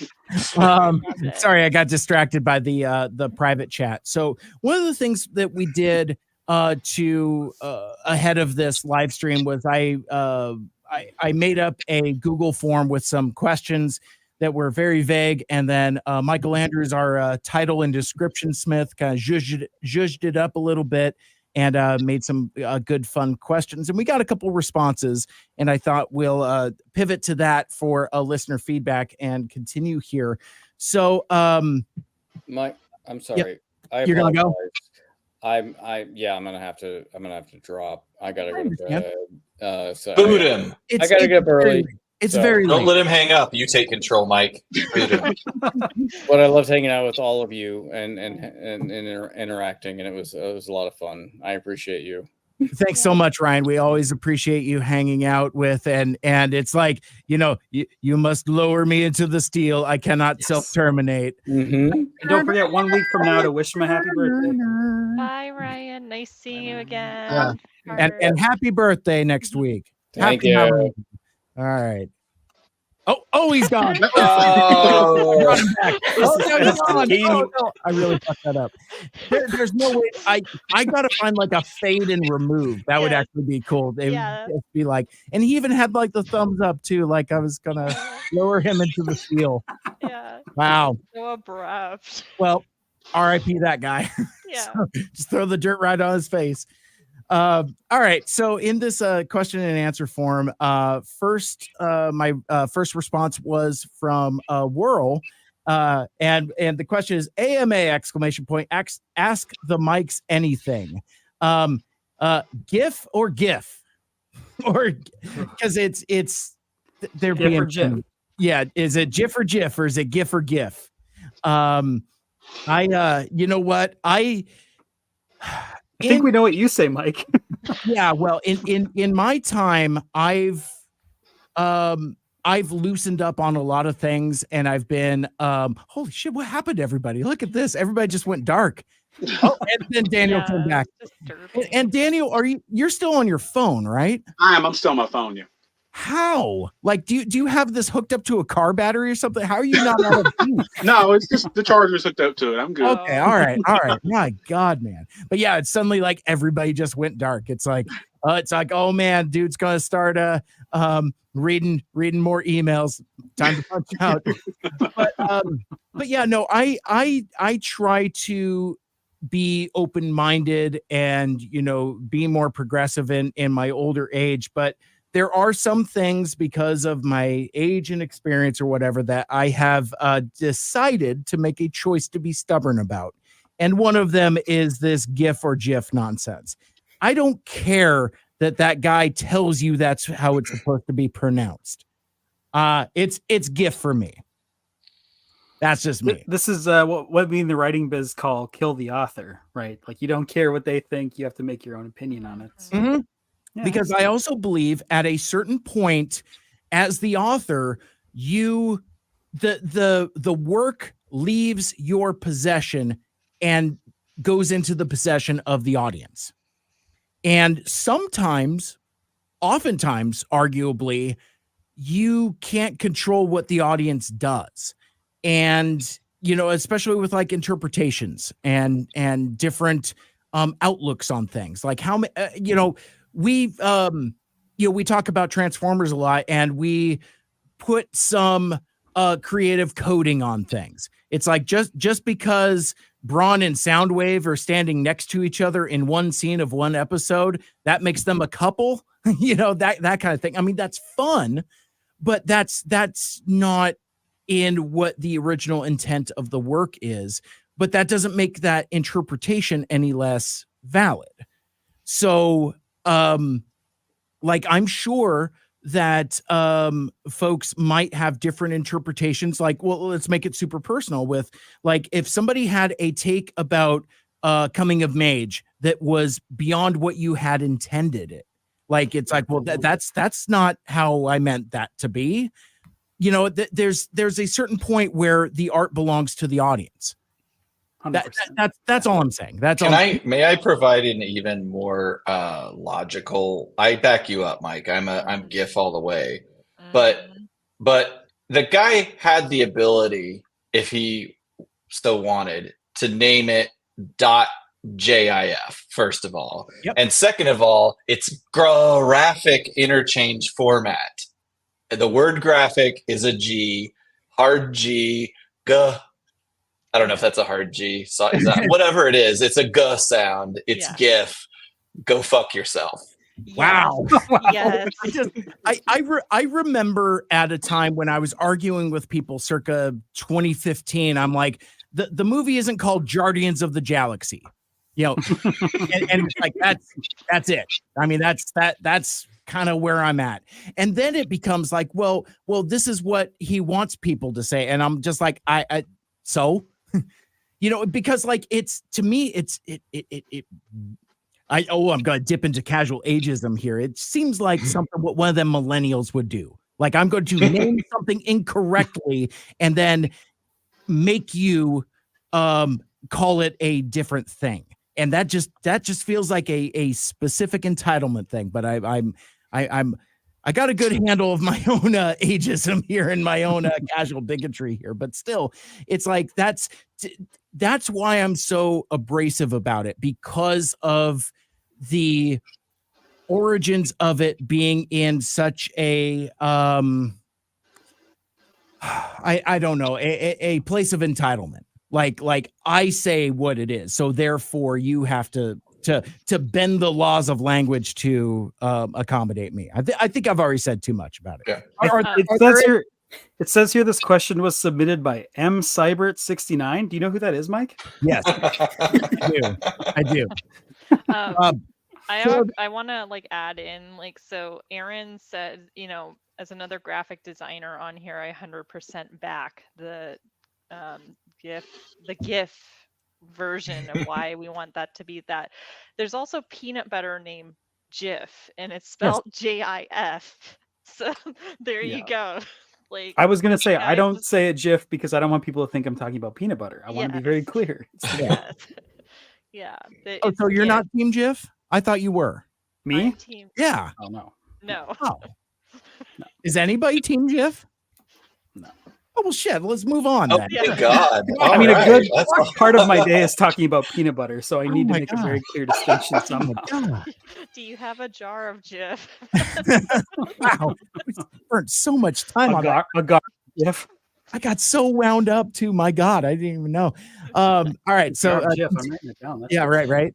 Rarely do you find this kind of consensus in such a diverse group. So I'm very happy for us. Yeah. I guess I should have asked that and saved all of that. No. I think it's good to have these thoughts out there on the record. Yeah. Absolutely. Is it though? See, the thing is that my shows, my podcasts, my live streams are so profoundly impenetrable that I'm pretty much uncancelable.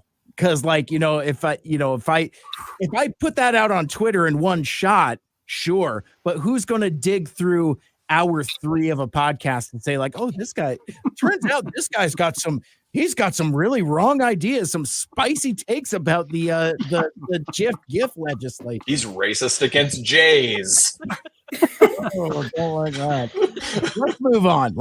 So in this form, and for those of us that are TFA watchers, this is so maybe for everyone that's not Aaron. Favorite or most iconic moment of TFA season 2. And Whirl put in, so it was a question we asked them, not necessarily, and we could talk about ours as well, but favorite or most iconic moment of TFA season 2. And Whirl wrote the sorry reveal, which is freaking huge. And it sets up so much and says so little. Basically, like, yo girl gets a scrape on her elbow and looks down, and suddenly it's all crackling, sparkly circuitry. And it's like, what does it mean? And I don't know, man. I think that's pretty iconic. But I don't know. I guess now I have a couple more responses. We'll come back to that, and so that way you can think about your answers, that kind of thing. Now I'm sad I heard all of this because I still haven't Spoilers. gotten past. I mean, it's 15-year-old show, Aaron. Okay. Well, no, I'm not mad. Yeah.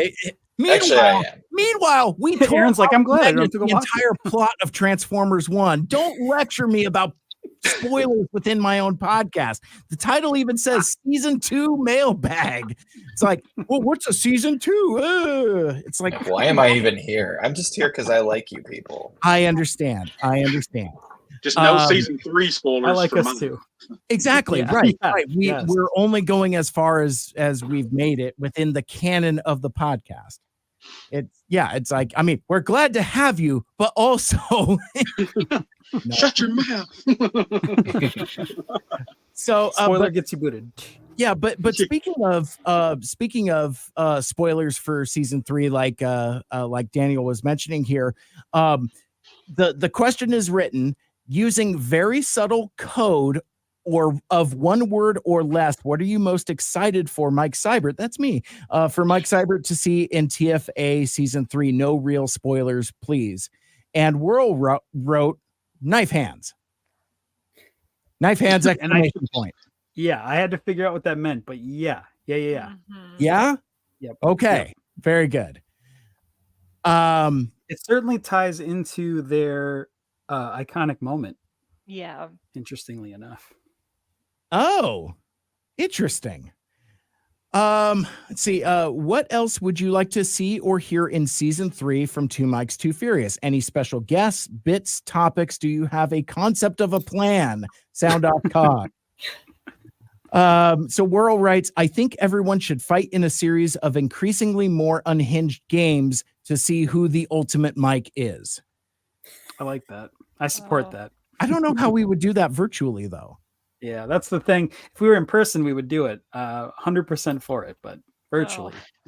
Yeah. If you were in person, though, what would it be? I mean, there's always TF cons. We can set this up. Right. Well, I'm busy that day. Boop.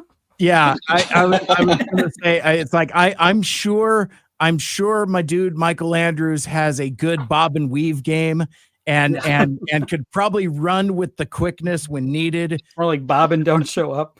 Yeah, exactly. Yeah, whereas unfortunately your dude Mike Seibert is a endless font of uncorked rage. So, oh, I know. I choose Heelys. The battle weapon is Heelys. I choose Heelys. Oh, my one weakness. that and electric scooters. Yes. Yeah, you have to stay away from those. That's the increasing. That's what we increase to is scooters right after Heelys. I love it. You have to navigate 2 rounds. the electric scooter graveyard, like outside of the local sports arena or whatever. Yeah, I like that. Other feedback you'd like to share? ? Open forum, and this is basically a meme at this point, a downright trope for because like me and Whirl go back a number of years at this point, and they write, "I'm your biggest fan. Come to Brazil." So and it's funny, they had to explain that to me one time. It's like, well, it's this whole meme thing, and I'm like, I still don't understand what are memes. That kind of thing. But I do think it's interesting. one of my favorite bands, The Offspring, just put out a new album not too long ago. I'm actually working on a review for their new album, Supercharged. I'll have that for Mike Seibert Radio probably in the next week or two. But like one of the songs on there is called "Come to Brazil," and it's and it's great. It's a very hard driving Metallica flavored punk song. I like it quite a lot. But like it's meant to be like a driving anthem sing along type of thing, specifically when they start off their tour in Brazil, ironically enough. But anyway, like I just I sent a link to Whirl. I'm like, ooh, come to Brazil. I'm your biggest fan. That kind of thing. So moving on from that, let me I think I had this sorted incorrectly. I should have had it by question, not by individual response. Let me reflash this here. Okay, so I have two other responses, and the other one from Daniel, ironically enough. So you are not immune from having your own listener feedback read in front of you. That's fine. So Onyx writes, Onyx of course of Swerve's Bar podcast. When will the Mikes join us for Transformers D&D on Transform and Roll Out ! Podcast? And what kind of bot would you play? So that's so I don't know. How do you feel about the D&D, Mikel Andrews? You know, I've never played in any iteration, but I've always wanted to. I guess it's just finding like a gateway in. But I got really excited when I saw that comment actually up. First of all, I'm so sorry. I didn't know that was a thing that you did on that podcast. I think that's really awesome. I want to get to be part of that. But yeah, I don't know. I think I guess I don't really know the classes for the game, what the actual classes are, but I've always wanted to be like a little like sporty, kind of like Bumblebee is in Transformers Animated, right? Like a little sporty, little low gas kind of consumption vehicle. That's a little yellow coupe. Yeah. My best friend is a little yellow coupe. I love that line. Yeah, it's so good. Yeah, but then watch out for the wolf whistles. Those Constructicons also like little coupes as well. Cringe. Yeah, so I guess the kind of bot I would be, I would probably be a G2 Megatron-esque tank. Probably like the biggest, baddest tank I could be. That's probably kind of what just the biggest, longest gun. Yes. Just a huge gun. Yes. Surly. An alt mode that speaks surly. That kind of thing. Maybe kind of like a War Within Grimlock type of thing. Ooh. See, I can mess with my that. language. I can mess with that. So a question for the group then. So like I guess what kind of robot would you want to be? What kind of transformer would you like to be? Apollo, we'll start with you because we already know the answer. Oh gosh. Give everyone else time to think. I mean, I would want to be a jet. No, really? Seeker. Yeah. I want to be able to fly. Yeah. So but I did play briefly a D&D Transformers themed thing before, and I was a triple changer in that, if I'm remembering correctly. But I really hope you give D&D a shot. It's actually really fun. Well, John has a great comment here in the chat. Just start playing. You don't need to understand anything. Yeah. And especially with our friends over at Swerves, because like, you know, they've got their homebrew D&D pretty much down, and they've had voice actors on their show. They've had like Frank Todaro and Lindsay Rousseau and a couple other folks on there as well. Cool. And yeah, it's a lot of fun. I've listened to a few episodes and not quite understood the context, that kind of thing, because it's kind of like a live role play type of thing. But it's real fun. And yeah, maybe either after season 3 or maybe during the off season, we'll reach out and maybe just jump right in. Yeah, you should. I think, unfortunately, because of my big personality and because I'm a writer, people think I'd be really good at that. But like writing is like, you know, I'm alone and I'm thinking multiple iterations and I'm editing myself and I have time to think like the improv on the fly of D&D and tabletop gaming. I think I'm actually not that good at. What's helped me with it is like some really analytical too, because it seems like you're really analytical, is like really sitting with your character. Like I'm actually getting started to play a D&D campaign pretty soon that my friends are starting another one. So I've spent like a month developing this character and really like thinking about their backstory and getting to know them, and it's given me a lot of space to like adjust things and fine tune things, because I'm going to be playing as a paladin who's a tiefling, which is normally not a combination that you would see together in D&D. So I've really, I think, like for me, I'm just sharing this because it might help you get comfortable with it. It's just like, if Yeah. you decide to do this, just give yourself a lot of time and space to really develop the character from like a writer's perspective, like the story and whatnot. But also you have to spend time like actually like developing your character's stats and stuff, because you have to do like there's character sheets, and if you have a good game master, which it sounds like this person who wrote Yeah. the question, they would be able to guide you in that process. So that's my recommendation. Thank you. Appreciate that. I Yeah, love it. I want to break into this world a lot, but it's never quite come to fruition. Yeah. Gotcha. Very, very cool. Well, let me summary. There we go. So moving on from that, and actually the folks from Swerve's Bar have been up to Sidefest a couple times. Have done like a really good presentation of like kind of like what their show is. I'll have to look through their YouTube and see if like they've put any of that material up there, because it's very entry level of like what their show is, what the D&D is about, and it's and again, they're really cool folks. I love hanging out with them. Let's move on to a question. This one actually from Daniel, and it was something you alluded to earlier, and I didn't engage because I knew this was coming up later. But what are your thoughts on the new Skybound Transformers comic? Now, Mikel Andrews, we've talked about this a couple times on the podcast. Have you found your way in yet? No. No. How about no? I'm out here rereading IDW 2.0 again instead of moving on to the new stuff. But Gotcha.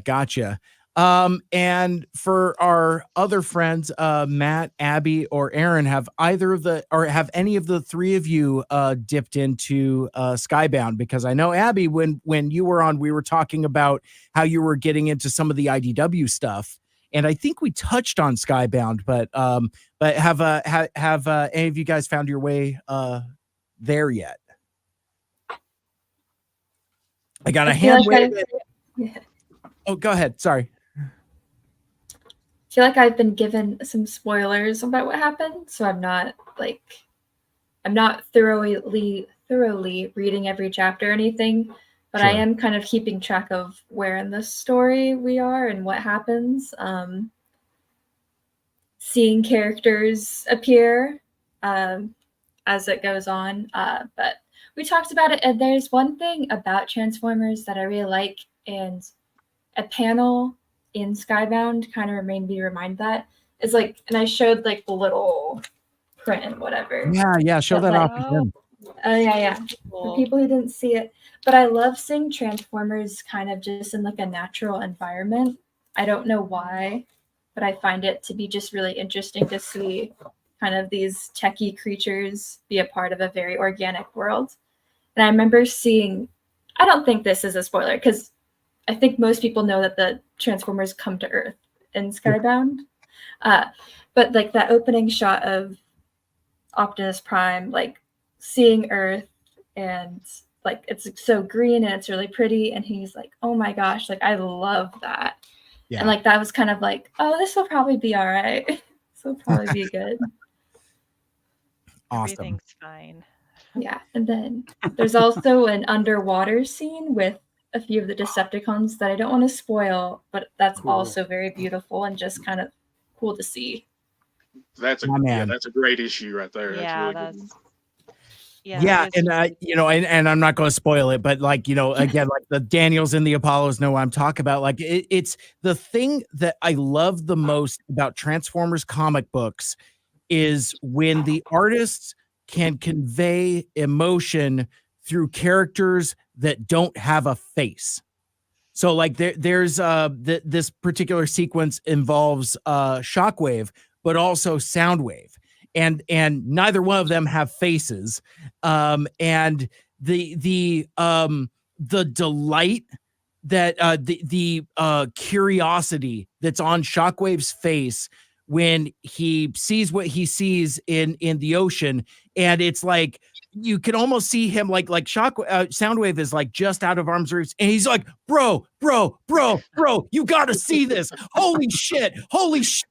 Like it is so cool how they just convey that, and it's just a single panel, but just something where it's kind of like it's the inverse of that Optimus shot you were talking about, Abby, where like Optimus has his arms out, and he's like, what beauty.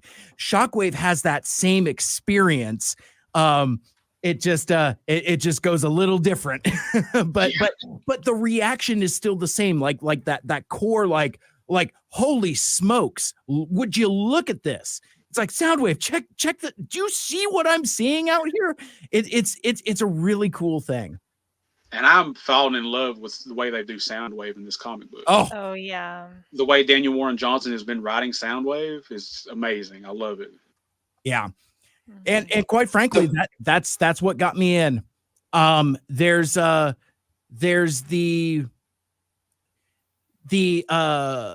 crescendo of the Soundwave Starscream dynamic. And that made me laugh. Yeah. And everybody sent it to me. It was just like, dude, are you reading Skybound? Mike, are you reading Skybound? And it's like my DMs were like flooded with this one panel. Spoiler alert, Soundwave becomes leader of the Decepticons. Because why not?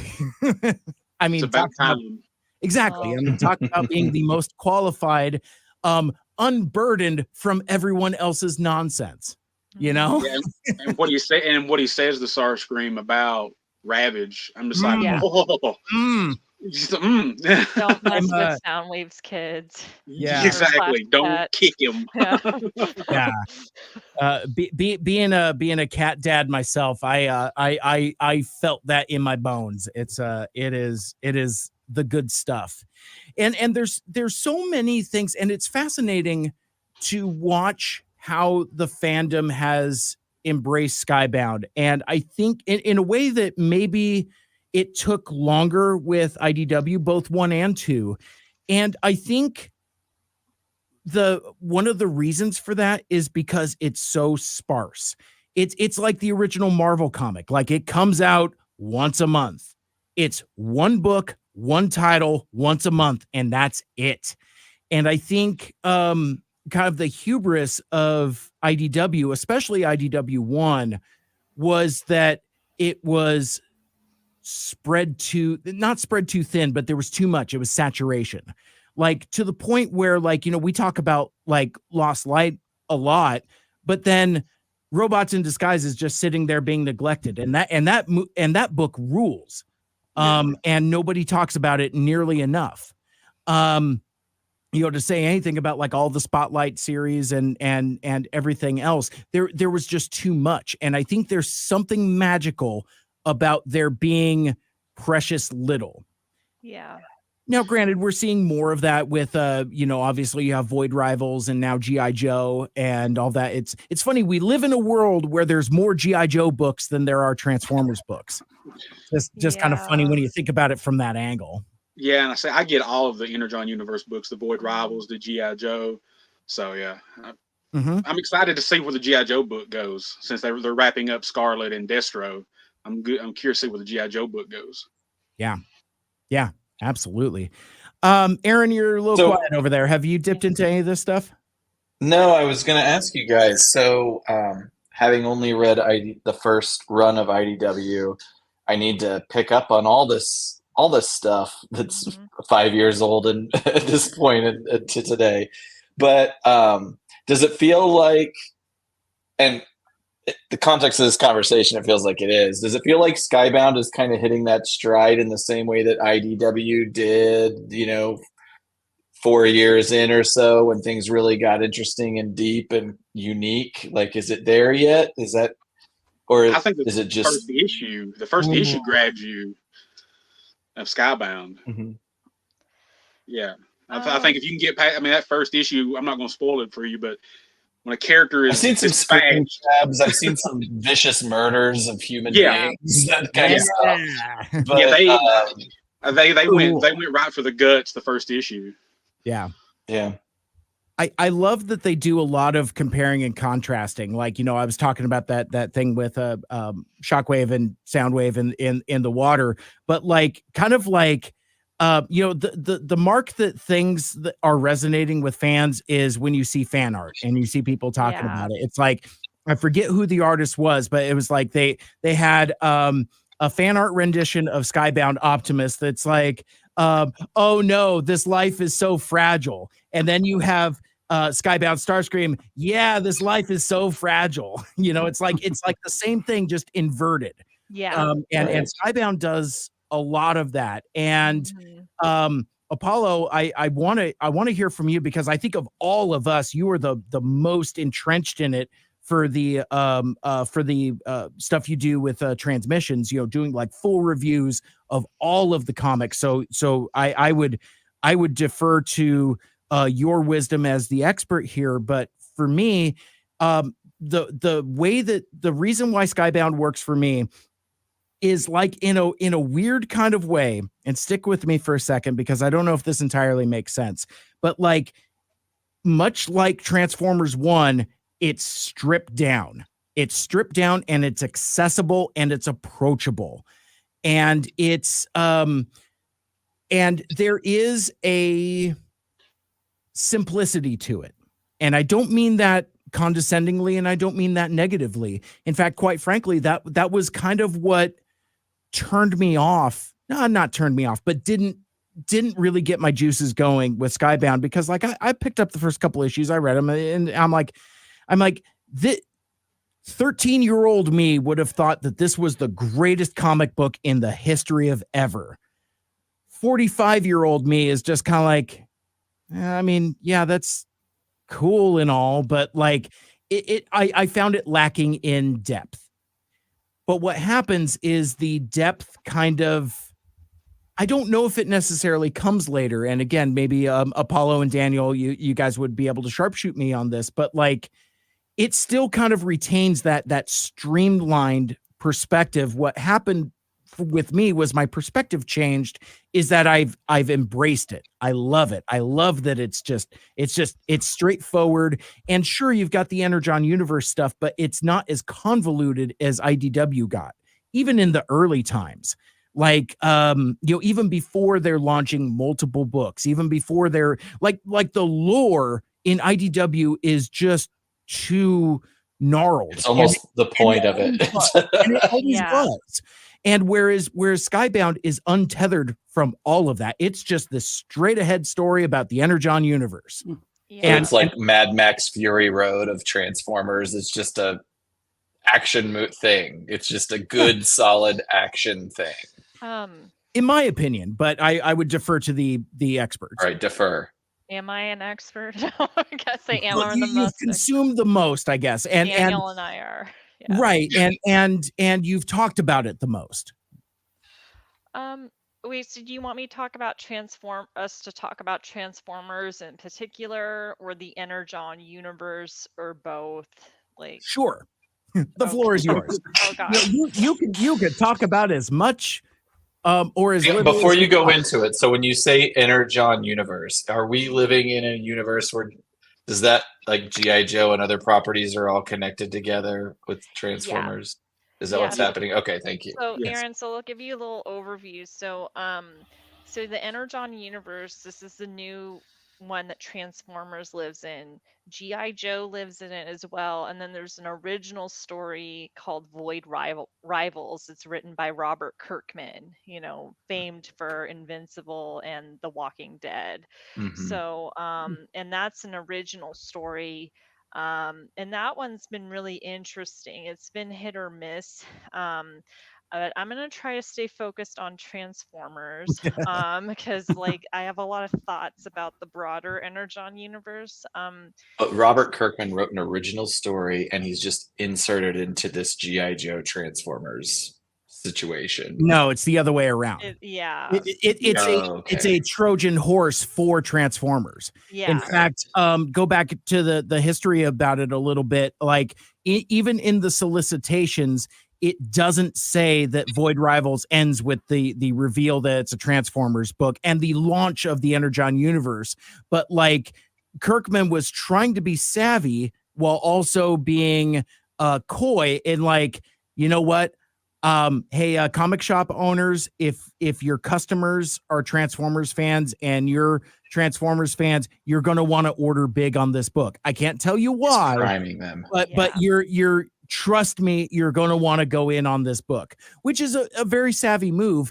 And you're reading this Void Rivals comic. It's about these, two aliens that get stuck on an asteroid together, and they are the titular Void Rivals. And spoiler alert, there's a Transformer at the end of it. Yes. And it's if I remember correctly, you open it up, it's like a 2-page spread that says Energon Universe on it or something like that. So it's and then Transformers launches shortly after that, and then G.I. Joe launches further after that with like a Duke miniseries, that kind of thing. Yeah. So it's just those 3 properties. It's Transformers, Void Rivals, and G.I. Joe. That's it. Yeah. Yeah. So Daniel, would you like to start talking about Transformers? Sure. I love it. For Skybound, yeah. Paula's throw the mic. Yeah. I mean, we'll just kind of go just how the issues start, or how you want to. Well, let's to make it a little more concise. What do you like about it? I like the visceral of it. Kind of how, like I said, it just kind of gut punched you in that first issue. And I know what and I like you said, I like the simplicity of it. The cast is small, to where IDW was throwing 400 characters at you at some points. You have a small cast in comic books. I love the story that they're telling, and it has where it's at right now on issue 12 or 13. It's definitely got away from being just action oriented. There is a little more depth going into the story. Yep. Especially between Optimus and Alita. Yes. And Ultra Magnus a little bit. The Ultra Magnus story. But very damn hard out. My God. Yeah. But yeah, besides the artwork, the storytelling is just great. I just love the way they're telling with Optimus and what he's going through right now. And with Spike. I love how they've done Spike in this comic. Yeah. And Carly. I love how they've done the human characters in this comic book as well. It's just it's really hard for me to pinpoint something specific. I love it all. Everything they've done so far. And not to spoil anything else for, like I said, for Aaron, but I can't wait till one character finally shows up and see what happens there. We've seen it in the some of the G.I. Joe miniseries they've done. I think it was Cobra Commander. Yeah. So I can't wait for that character to finally show up and make their presence known in the Transformers comic book. But yeah, I'm enticed. For me, I love it all. The whole, there's nothing specific I can really say, but I love every bit of it. Yeah. It's been satisfying for me to see Daniel Warren Johnson develop his writing skills and not have to be as so focused on the art, because he wrote and drew the first six issues. Yeah. Right. So now they've got different artists, and each artist brings in their own flavor that's kind of in keeping tonally with what he kind of established. Not necessarily like a house style, but like Skybound Transformers has a look to it that I feel is unique. You can't pick up a Skybound issue and mistake it for an IDW issue. Like if you're like going through like quarter bins or something like that, it is uniquely its own thing. It has its own voice, its own attitude, its own vibe and feel. And like I said, I mean, like the thing that has grown on me that appeals to me is that there is more focus on character development, but it starts like a good blockbuster movie should. It's like action forward. Like if if you've ever checked out any of Daniel Warren Johnson's other work, he did a wrestling comic called Do a Power Bomb. And it's got all of that, and there's a reason why Transformers are constantly doing wrestling moves, like why like Optimus is always like suplexing fools and things like that. That's all very specific and kind of like part of the visual language of the books. But he's also done a Beta Ray Bill Thor comic for Marvel that was really good, and he also did a terrific Wonder Woman graphic novel where it's like Wonder Woman living in like this post-apocalypse like nightmare future where everyone is just like Daniel Warren Johnson like monster creatures and stuff, and it's just like Wonder Woman being a badass Amazonian, just like chopping the heads off of like giant lizard monsters and stuff. It's very action forward is what I'm getting at. But like now that he's focused exclusively on writing, there's a depth to it that wasn't quite there at first. And it does the thing, I feel, where it's respectful to the characters, but also subverts expectations. Like, like this take on RC is unique and exciting, and this take on Alita 1 is unique and exciting, and they are very different characters, and I like that quite a lot. Whereas I think as in more contemporary fiction where Alita has kind of risen in prominence, I think some fiction doesn't know what to do with her. Like, well, she's the other pink robot, that kind of thing. So it's like there's kind of like some parody there, whereas I think Skybound knows what to do with both of those things. Like basically like RC is a kind of battle weary crack shot. Like at one point Carly's talking to her, it's like, oh man, you're really good at at shooting that gun, you're good at aiming, and she's like, I wish I wasn't, that kind of thing. She's like flinty, but still in a way that there's still some of that RC warmth and compassion, whereas Alita 1 is basically like the character we met in the episode where they go back to Cybertron, and imagine if she just stayed and was there the entire time and carries all of that weight. Optimus left, that kind of thing. She's bitter toward Optimus for sure. Yeah. Absolutely.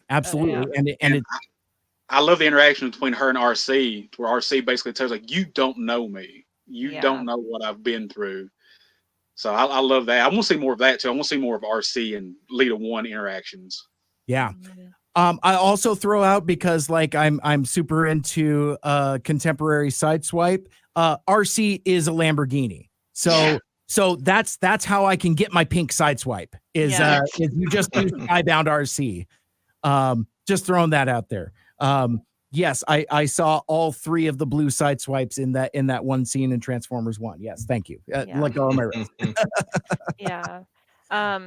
So you both have brought up good points about the Skybound Transformers story. So I'll be quite honest with you. So like it starts off as like it's like when I first started reading this, I'm like, oh, is this G1 like being retold again? Like, how many times do we have to go through this in 40 years? Another reboot or another origin story. We're circling back to where we were earlier, but they make it very clear very quickly, like, this is not your kit. This is not the G1 we grew up with. Like, Starscream's just taking humans and squishing them Mushing like 'em. bugs. Yeah, and having fun with it. And And he so likes it.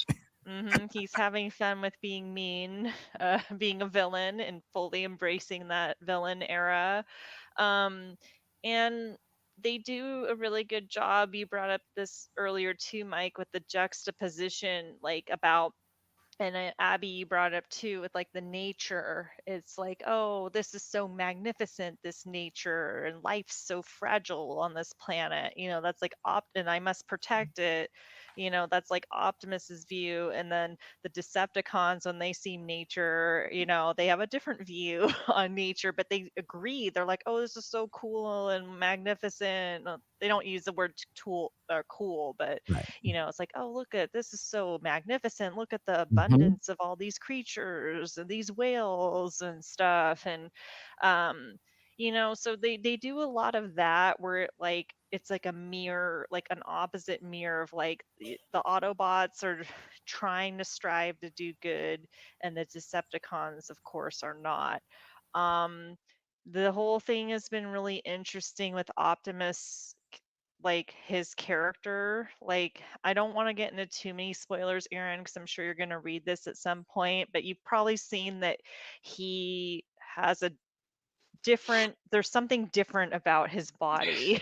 Are you talking about like at some point he must murder Megatron, I'm guessing, and then there's a Well, certain iconic component of Megatron's anatomy that he I mean, it's everywhere. In fact, attaches to yeah, himself. I mean, yeah. So he has the Megatron arm. I don't think I'm getting what know. you're saying. Yeah. Can you spell it out a little clearer? he literally Oh, I tears his thought own arm off I and thought beats it. people with it, and then- Okay, I'm gonna refrain from getting Small gross. stuff. Okay, Getting too labor he delirious. beats him off. But no, it's like, when we talk about things that resonate with fans, Yeah. it's like, I mean, arm. anybody who has toys and does toy photography and fan art, everybody has put Yeah. up like it's an iconic thing. how would you feel about going on the offensive? Yes. And it's and that's how you know that something resonates with the fan base, when you see that common thing over and over and over. You may not even have the context for what it is. And like, Which I don't. and to my Yeah. points earlier, I'm like, yeah, that's cool. That's something I would have come up with when I was 13. Yeah. And it's like, even then it still didn't quite click with me. It took later for it to be just like, I mean, like I said, I didn't really jump on it like whole hog until like issue 8. Yeah. That kind of thing. I mean, I dabbled. In fact, actually, I just kind of live vicariously through 6-0's tweets and his TF Source articles more than anything. But it wasn't until the Soundwave stuff that I really got into it. Yeah. And it's kind of like gone head first in with like the character development. Just they do a lot of show not tell, which was like my problem with IDW2. It was very narrative based, which is, but it's like through the dialogue, through the artwork. The artwork's very expressive. The art is not as detailed, I would say, as like a lot of the IDW artists, like Alex Milne, for example. His stuff is super detailed, but these characters are very evocative. Like their body movements, their optics, like just the facial expressions are very extreme, so you can really tell what's happening and how they're feeling and everything like that. And that, as an artist, that's something I really enjoy. And there's this one iconic panel that's super cool, which I know, Mike, you love. The song. Oh my gosh, Like, yeah. you would like that too, Aaron. Like, it's really cool. I think I've seen Yeah. that referenced and or that image as well. Yeah. yeah, and it originally did have "You Got the Touch" in there, but they had to take it out. So, they had to put in the song. But That's funny though. Which I think think is it's better, funnier that actually. way. yeah, Yeah. I do More too. clever. I think that's better. But yeah, and just like the character, like just when the characters are interacting with each other and like and through their actions, it's like it's really become to me like IDW level like character interactions and Yeah. stuff and character growth, like with Soundwave, he stood up for Ravage. He's like, you know what, that's the final straw. Like Starscream's like out of control being this bossy bitch. Like we're done with it. We're done with him. And then the newest issue is the Starscream backstory, and people are going nuts over that on Twitter. And like I was too, like I read it, and not on Twitter, but I read it and I'm like, oh wow. Like so and then Would it be the good basis for a solo Starscream movie? well, I don't know Maybe. for Bring it back wait, around. no, it might, because it Yeah. involves a certain well, There's no spoilers college or not. hijinks like we were talking about earlier, No. but No kickstands. It could, yeah, no kick, no, but no shots. his buddy I Jet wanna see that. fires there, and it's yeah, it's and unfortunately the problem with this is like with this series, I would say, is they like advertise way in advance, like, and they'll release like covers, and I've been spoiled multiple times, probably like those of you following, and like I got spoiled for the upcoming issue. I saw the spoiler cover, I wasn't even looking for it, and I'm like, no.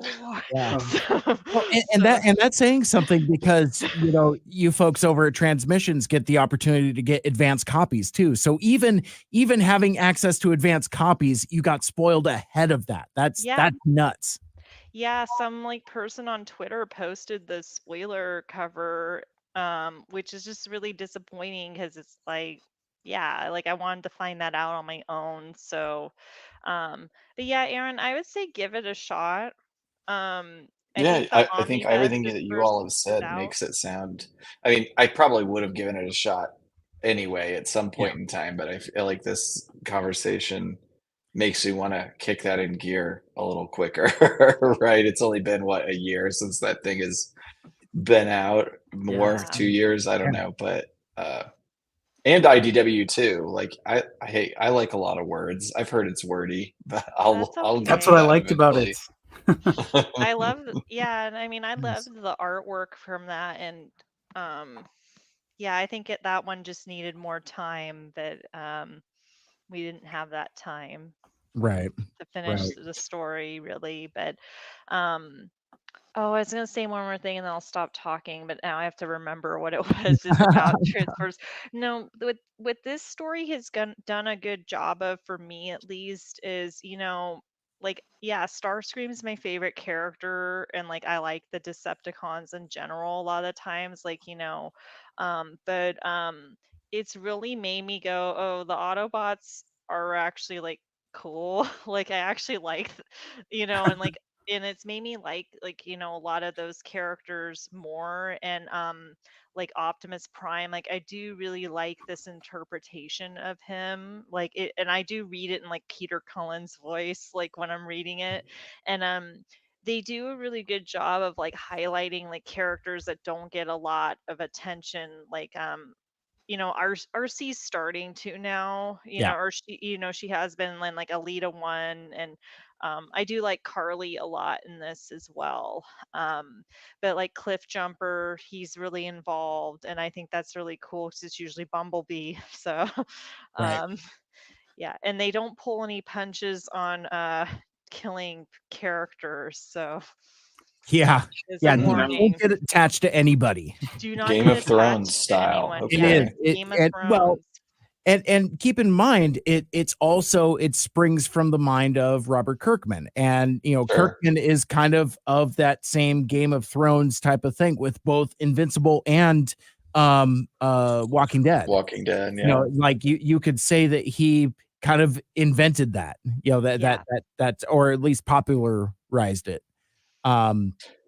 So yeah, it's interesting that has that sensibility to it, and it has kind of a bit of an 86 movie danger to it, because that's the thing. And here, I mean, not to bring it back to our Transformers 1 legislation, but like one of the things that kind of ties those two projects together, kind of Transformers the movie and Transformers 1, is that there is a little bit of an element of danger to it.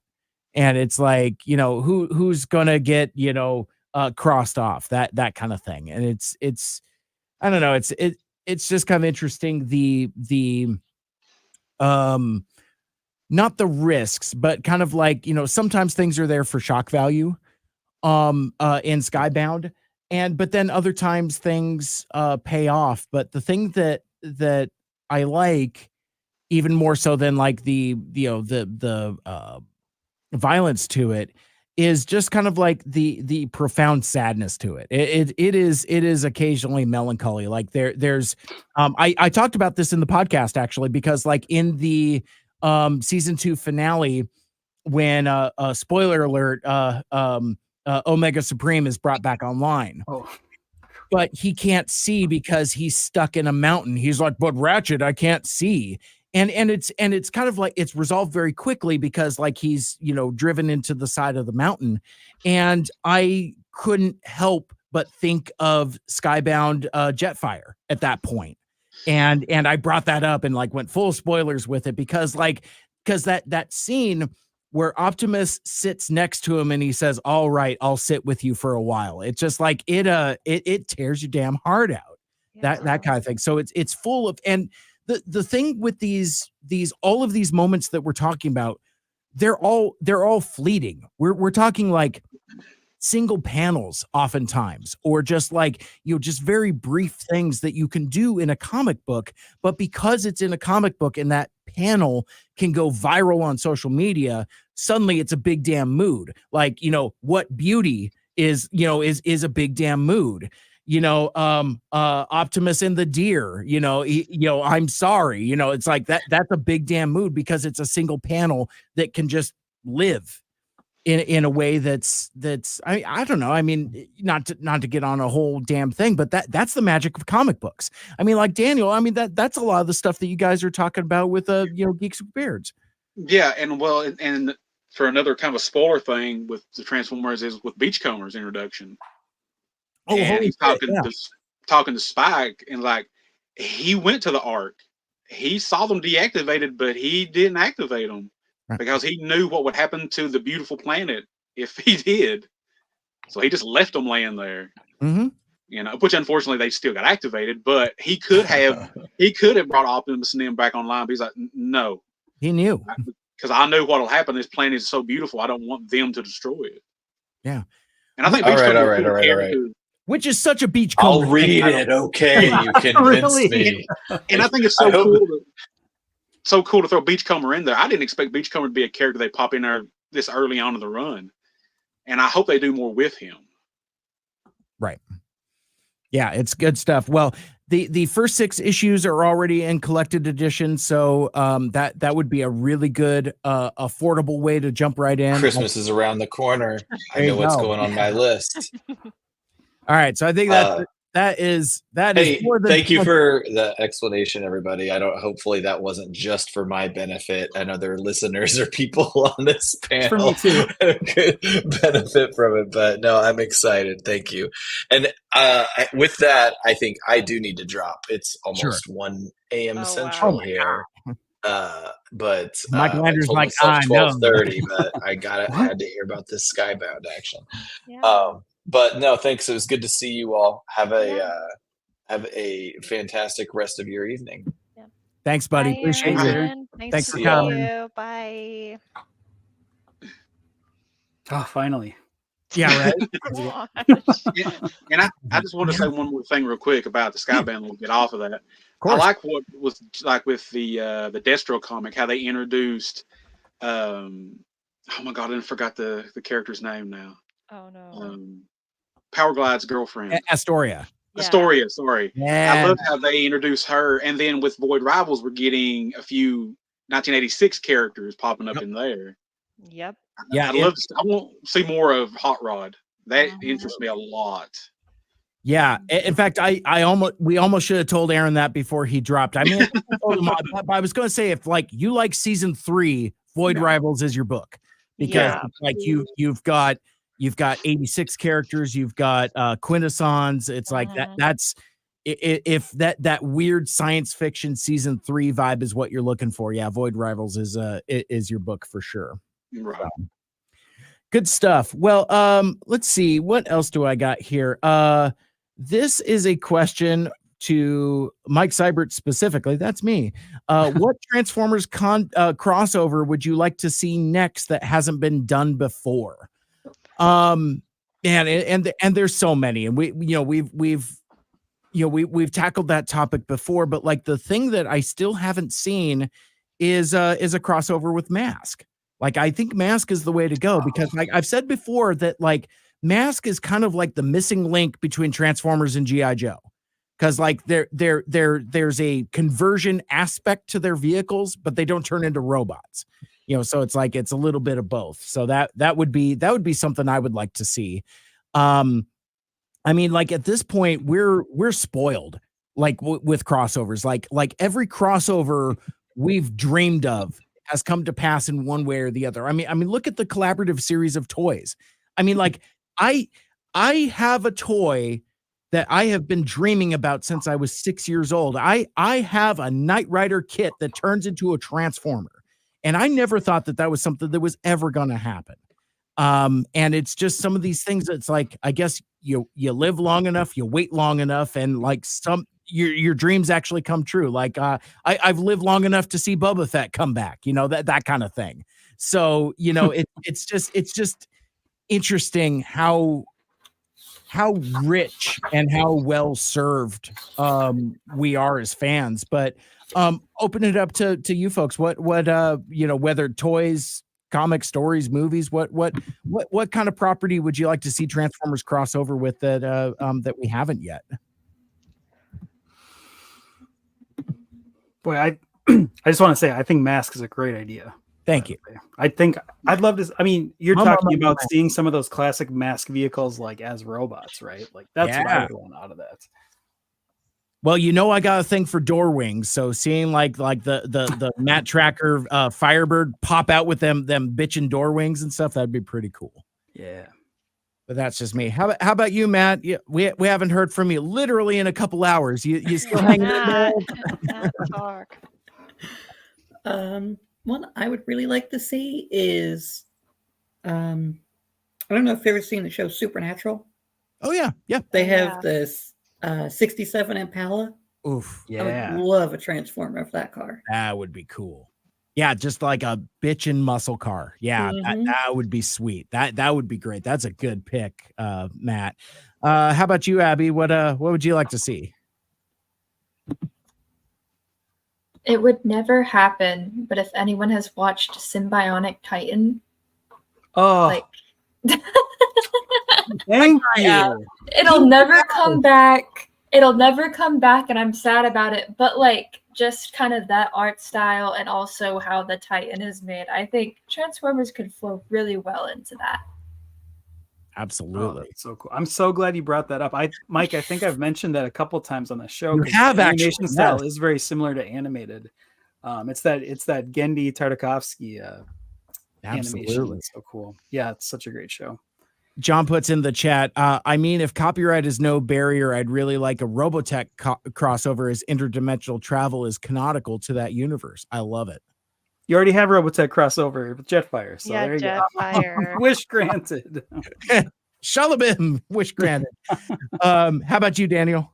To keep it kind of robots, I'd love to see a crossover with Voltron. Yeah. Cool. Either the Line Force or the Vehicle Force. I'd love to see something. I think that would be cool to cross over with those. So more sentient robots and less mechs and vehicles, that kind of thing. I don't know. I kind of like the mech situation with Voltron. Yeah, so yeah. Maybe keep Voltron, the mech situation, but interact with the Transformers. Oh, what would be cool is if the Voltron Force, any of them, meets Cybertronian life. Yeah. That kind of thing. And vice versa. It's like, I would imagine say Optimus Prime is trying to talk to Voltron. And it's just like, it's like, this guy mental or something? He doesn't seem to be, is he mute? What's going on? That kind of thing. Yeah. Yeah. So that would be kind of interesting to see how the Transformers interact with the Voltron Force, and inevitably they would team up to, For sure. Yeah. Maybe get some more beast type of creatures, that kind of thing. That'd be transforming row beasts. How There about you go. that? Yeah, for sure. Yeah. Yeah. I think we nailed it. I think that would be a lot of fun because the properties are close enough. It's no, that's good. How about I you, think I'm Apollo? going to have to dip out too. It's 2 Okay. o'clock Okay. here. So. Oh my Oh, gosh. wow. Oh my Yeah, god. me too. Okay, take care. All right. Thank you, Good y'all. night. Thank you, Daniel. Appreciate you. Yeah, good night. I'll still be in the chat, but I do have to Okay. hop off here. Good Okay, very night. good. Well, That's fair. Matt, thank you so much for being our friend and for joining us. We really greatly appreciate your support, and we're looking forward to seeing you in the chat and hanging out, and of course, reading all of your listener email, of which none of which I've read except for the Yeah. one that I did. Fortunately or Right. unfortunately, you have to keep it coming for season 3. So Yeah. get ready. Yeah. But Matt, thank you so much. Really appreciate it. Bye, Matt. Bye. Have a good night. Good night. Oh my gosh, we're like filling the screen now. Yeah. Look at this. Yeah. This is like the It's like when most. the lights come on and bar close. Yeah. It is. Oh And no. everybody's got their lights on too. That's Oh no, I'm so close. You can see my D16 Orion holding hands back there. Oh, that's amazing. I Yeah. love it. Thank you. That is amazing. Yeah, so it's weird because like I actually don't have an answer for this because you hit the nail on the head. So Jurassic Park is my favorite movie of all time. Uh-huh. And there's been 2 Jurassic Park crossovers with Transformers already. And then someone had brought up like a Robotech crossover. There Yep. is actually going to be a Macross 7 crossover figure that's coming out with Transformers, which I'm really excited about. Because Macross 7 was my favorite Macross show, which is what Robotech was based off of. So Sorry, I so put yeah. this up. So John puts Rick Hunter teaches the Autobots Yeah. to date badly, which I can Yeah. fully see. Yeah, and like with Macross 7, the lead character, he's a pacifist, and Yeah. so he likes to use the power of music to solve problems. So that'll be really interesting to see. But the other crossover, which they already did, was that Transformers times Neon Genesis Evangelion. Yeah. That's like a Oh, grail yeah. figure for That's your me. holy grail, man. That's my grail, but I really gotta get to Japan. I think that'll be my best way of getting it is actually going to Japan and looking in stores there. So I'm surprised that never got KO'd. it has. Oh. The KOs, from what I remember, the KOs are really expensive too. So Gotcha. Okay. yeah, I looked at it a lot during the pandemic, and Sure. I should have bought it when I did. Now it's more expensive. Mhm. So, but yeah, like I can't think of anything new that I would want, and I feel kind of sad about that. Like that Yeah. I can't think of that. So I mean, to the point where we've had the Ninja Turtles party van, to where it's like, Yeah. I mean, it's like where does it end? That type of thing. yeah, I mean, I guess they could keep crossing over with like stuff that's popular right now, like that book series, A Court of Thorns and Roses. But I don't know how that would work in that universe unless if they were like loosely inspired by the different houses there. Right. So Gotcha. Well, good stuff. So this next question is for Mikel Andrews specifically. Wait, I want to answer the crossover question really quickly. I thought yeah, you wait. already did. No. Did I? No, he No, must you have. didn't. Oh, Sorry. because he co-signed the mask legislation. Oh, and yeah, he co-signed Abby's. Yeah, you're right. You're legislation, right. but- no, but yeah, please go ahead. Well, I was gonna say kind of like how Paula was saying with Jurassic Park. My dream was Ghostbusters, and that happened. Yeah. And then also the Back to the Future car that Yeah. happened. Yeah, Gigawatt. So now I think probably Ben 10 would be my dream. Sure. And I think the obvious answer would be like the his car from later seasons when he's a little older and he has a license and everything. It's sort of like that kind of a throwback style vehicle. It's green and black. And I think Kevin had it first. I don't know if you guys are Ben 10 fans, if this is just Latin, but Oh, I've seen Ben 10. yeah. But I would like to see the Rust Bucket, which was like the Grandpa's Rusty Winnebago as a transformer. I think a Winnebago, or like a like a big camper style vehicle. I mean, you could argue Rodimus Prime is a little bit of a Winnebago, but I want to see like a big, like bulky, boxy camper as a transformer. I've always wanted that, like for my whole life, to see that. So yeah, that'd be like a win-win if it was the Rust Bucket from Ben 10. There you go. That's awesome. That's awesome. All right, so a couple quick questions to round out our night here, because like it's I mean, I keep adding more club soda to my. It's getting less green. Second drink. Still green. So, but now the club soda is empty, so it's like once this is done, then I'm probably done. But so a couple more questions again from this form. This one for Mikel Andrews specifically. If you could decide any one of your favorite characters to have a story arc in the comics, show, movie, what would you like them to do or develop? I'm assuming this is in a Transformers context, but you're welcome to answer however you like. I'm gonna do Transformers context. Yeah. Sure. Yeah. If you could decide any one of your favorite characters to have a story arc in the comic, show, movie, what would you like them to do or develop? Yeah, I mean, I think the obvious answer for me is Hotshot in some form or another. Sure.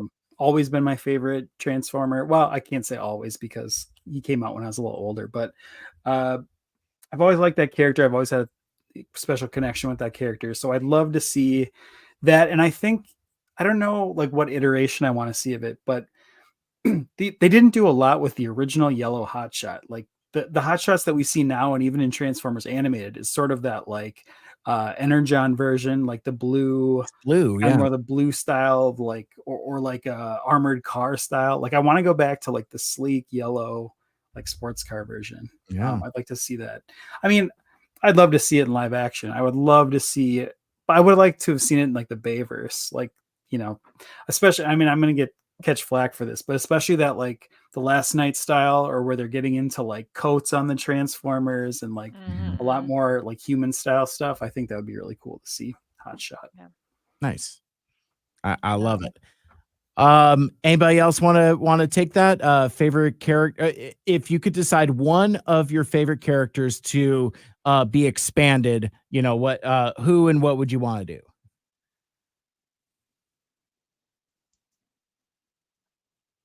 Nobody. No, I Abby's mean, thinking. I want Abby to go first. I have an idea. He's like, I've had so many seltzers, dude. This is like, couldn't you have asked this literally 3 hours ago? And Not right when you're sleepy. Yeah, it is a hard one. Yep. Let's see where. Well, because sorry, please go ahead. Sorry. I would say I like Ratchet, one of my favorite characters, but I think just like Medabot specifically, I'd love to see kind of like a mini series on them. Because I know like in IDW, like Ratchet and Pharma kind of have some beef with each other, and I think that could be kind of expanded upon, as well as like I feel like there's a lot of Metabots like Ambulon and Minerva who haven't gotten a lot of love in recent years, and I think it'd just be cool to have like a full series that was dedicated to specifically like the medical side. Yeah, I don't know why. Or even like a mini series or those. something, or like a 4 or 5 issue, like ER or You beat me Grey's to it. Anatomy, even if we have to make that connection. Oh, Grey's Anatomy would be even better because they're like always in love and hooking up and stuff. Yeah. Ooh. Yeah. Come on. Yeah. Robots do it now, Apollo. Okay, grow up. They're occasionally in love. Okay, don't judge their love. Yeah. Love is I've love. been on AO3.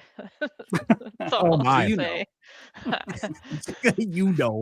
But no, I think that would be fun. Like, and you even bring in some Decepticons in the mix also. You get a Knockout, you get Hook, those kinds of folks. I mean, it's like, how many Decepticon medics are there? Probably just those two. There's like Nickel and of course. There's one I'm forgetting the name, but like has had like a pretty good description of like I kind of wanted to focus on that of like if there's like a Metabot code.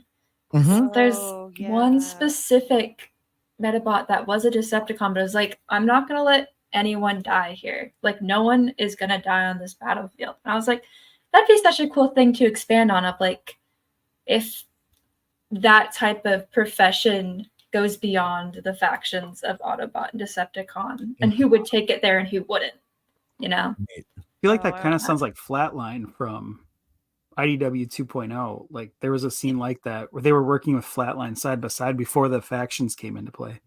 That might have But been Flatline's always been like my secret favorite medic too. Like, I just think that's such a cool name for a Decepticon medic. Like, I was just telling Aaron in like a side chat of like, that should win for like best name for a Transformer ever. Flatline? That's so good. Yeah.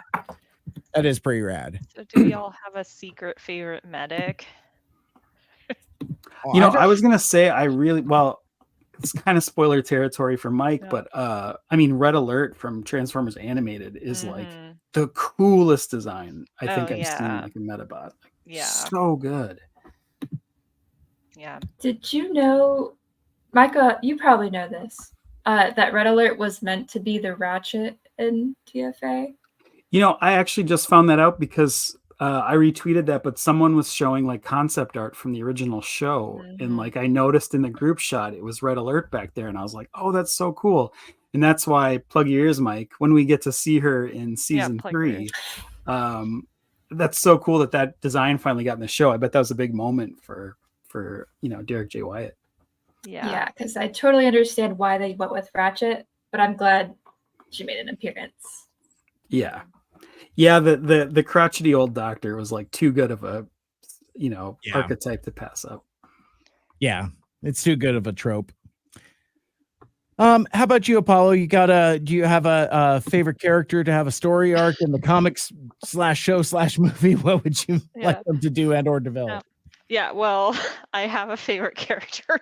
Like, so I actually really liked, there was this short story in that Transformers Legends book, and it is Starscream focused, and what I really liked about it, and I highly recommend you read this short story. Like, the book overall was like, it was okay, but the short story was, I thought, really incredible. Maybe I'm biased, but maybe. So Starscream gets amnesia because Soundwave tries to murder him, and the Autobots find him and they rebuild him, and he's got amnesia and he's living with the Autobots. And you know, and he's really liking living with them, and he feels really like at ease for some reason. He doesn't know why. And then the Decepticons do show up, and Megatron's like, what are you doing over there, Starscream? Come and join me again. And like, Starscream's kind of like looks at Optimus, looks at him, and it's like, I'm staying. You know, and he still has amnesia. So, you know, and at the end, he regains his memory, and he ends up going back to the Decepticons, but he's changed. And so I think it'd be really interesting to see like a show based loosely on that story, and like kind of go into, well, how has Starscream changed from that experience, and is he more like the Armada Starscream now, you know, who is trying to do good? So, My favorite, you know, and by who the did way. the same. Yeah, and who did the same thing. You know, he leaves the Decepticons, joins the Autobots, and then, you know, leaves, you know. So I'd like to see that as a show or a comic. Nice. I love it. My answer is as brief and as concise of a response that I will ever give ever on this podcast. 2 words: Blue Sideswipe. That's it. I need some lore around Blue Deep Cover. Yeah. That's it. And I don't remember where I've talked about this. Maybe it was here, but like you know, we all have our favorite characters, right? You know, I love Soundwave, and you know, Apollo, you like Starscream and all, and there are some folks whose favorite character is a obscure character, but then there's other folks that have like, you know, a favorite obscure character. And I think I had been searching for a favorite obscure character, and then it didn't occur to me for years that it's like, wait a sec, I have a favorite obscure character, freaking Blue Deep Cover. It's like that. Yeah. Because like it's a character that literally isn't even a character. Yeah. Like I think he's in like one scene in Siege, and Yeah. he's just like amongst the wounded or something like that. I think that's the only time you see him. Like you see Blue Sideswipe in Transformers 1 more than you see Blue Deep Cover in War for Cybertron. Yeah. You know, that kind of thing. So, but like there's something about that color scheme that just always spoke to me and kicked off a whole arm of my collection. Yeah. And really kind of like weirdly kind of like inspired other people as well. I'm just like, oh, we're all in this journey together because like, you know, Apollo, you've got a decent Lambro army. Our friend Andy does as well. Yes. And it's like, so there's quite a handful of us who have, you know, embraced this Siege Sideswipe mold. And it's kind of neat to, you know, chase all the different types of variations and all that other stuff. But yeah, I think it would be cool to see that character actually like developed into a character. Like, you know, how is he different from Sideswipe or Red Alert or actual Deep Cover or Tiger Track or something like that? It's like he has no lore. So like it would actually be kind of cool to see. And I blew it with being short and concise because that was oh well. No, that'd be cool. I mean, we could figure out why he got the battle damage too. Right. You know, because I know you've said you like that's the one figure that you like the battle damage on, and Yeah. yeah, no, that's a good pick because yeah, he doesn't really have anything, and yeah, you did start like this collection, people collecting them. I'm just low key collecting them, just taking my time, but Mhm. yeah, I've got a little army going. So thanks to you. And Well, then Andy too. Yep. Like, you know, between the two of you, I'm like, oh, I gotta join in. And it's a great mold too. it is. It's like a really Because fun. it's a great action figure. Yeah. And like I've said, you know, hottest take, I don't even like Sideswipe. Mhm. But I love that toy. Like I love that toy because It is very cool. it does everything that a Transformers figure should do. Yep. And it's great. Yep. Let's see. So you know, Michael Andrews, I apologize. I should have read this hours ago, literally hours ago. We were talking about Halloween stuff, but this was a question you put in. It was very important to you, but like, you know, what's your favorite scary movie and or Halloween tradition? You know, like checking your past trauma for spiders, stuff like that. So we got get it. Yeah, we got a couple of responses. The Thing is a classic, you know, for spooky scary Oh, movie. very scary. Too scary for me. But Yeah, it's intense. It's intense. Also got a shout for Nightmare on Elm Street Part 3: The Dream Warriors. My tradition is watching all of the Nightmare movies. And I've talked about this before, but like I'm more of a Friday the 13th guy. I'm more of a Jason guy than a Freddy guy. Freddy's a little too quippy for my taste. I like that Jason is just a unstoppable engine of vengeance. He's just a revenant, you know, that kind of thing. I think it's very ironic that you like the silent stoic type character, but the quippy villain, you're like, Yeah, too much. No. I get the feeling this might not have been the first time you said that. It's not very familiar. But yeah, it's any other spooky, scary movies we want to shout out while we're getting into Halloween times? Well, I always have to watch Monster House. That's a big yeah. one for me. Oh, I mean, that's that's a not good scary, one. but I just think that's like quintessential Halloween viewing. That one's kind of scary. Like, It's a little scary. I didn't want to say it here, but it's a little scary. yeah, it's a little scary. A little spooky. Little spooky. Very funny. Very good writing. And it has to be scary. No. Oh, I mean, again, it's just, you know, well, as Michael Andrews wrote the question, Scream voice, what's your favorite scary Yeah, I movie? guess I did say that, didn't I? You did emphasize it. It's between asterisks there. But I will say what I Oh, kind of so meant it'd be was like, what's your favorite scary Yeah, do the movie? voice. You gotta do the voice or something. Oh boy, I'm ready. No, Yeah, I'm not but I ready. was kind of wondering more about like what's your like go-to repeated like horror movie, or not horror movie, just Halloween Yeah. movie. Oh, wait, do I have one? Like that's a good question. Well, I mean, there's folks that aren't Halloween people.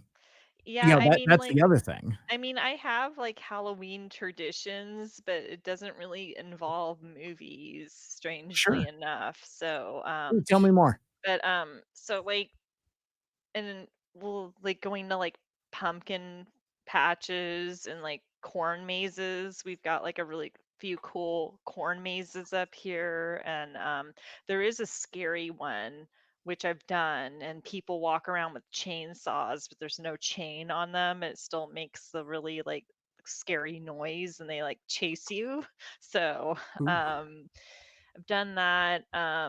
We do have, though, I'd like to point out, I did visit Halloween Town a few years ago, which is there's like a Disney movie based off of this town. Like that was filmed in this town, and every year the whole town turns into Halloween Town for like an entire month of October. Wow. So yeah, that's in St. Helens, Oregon. So that's really cool.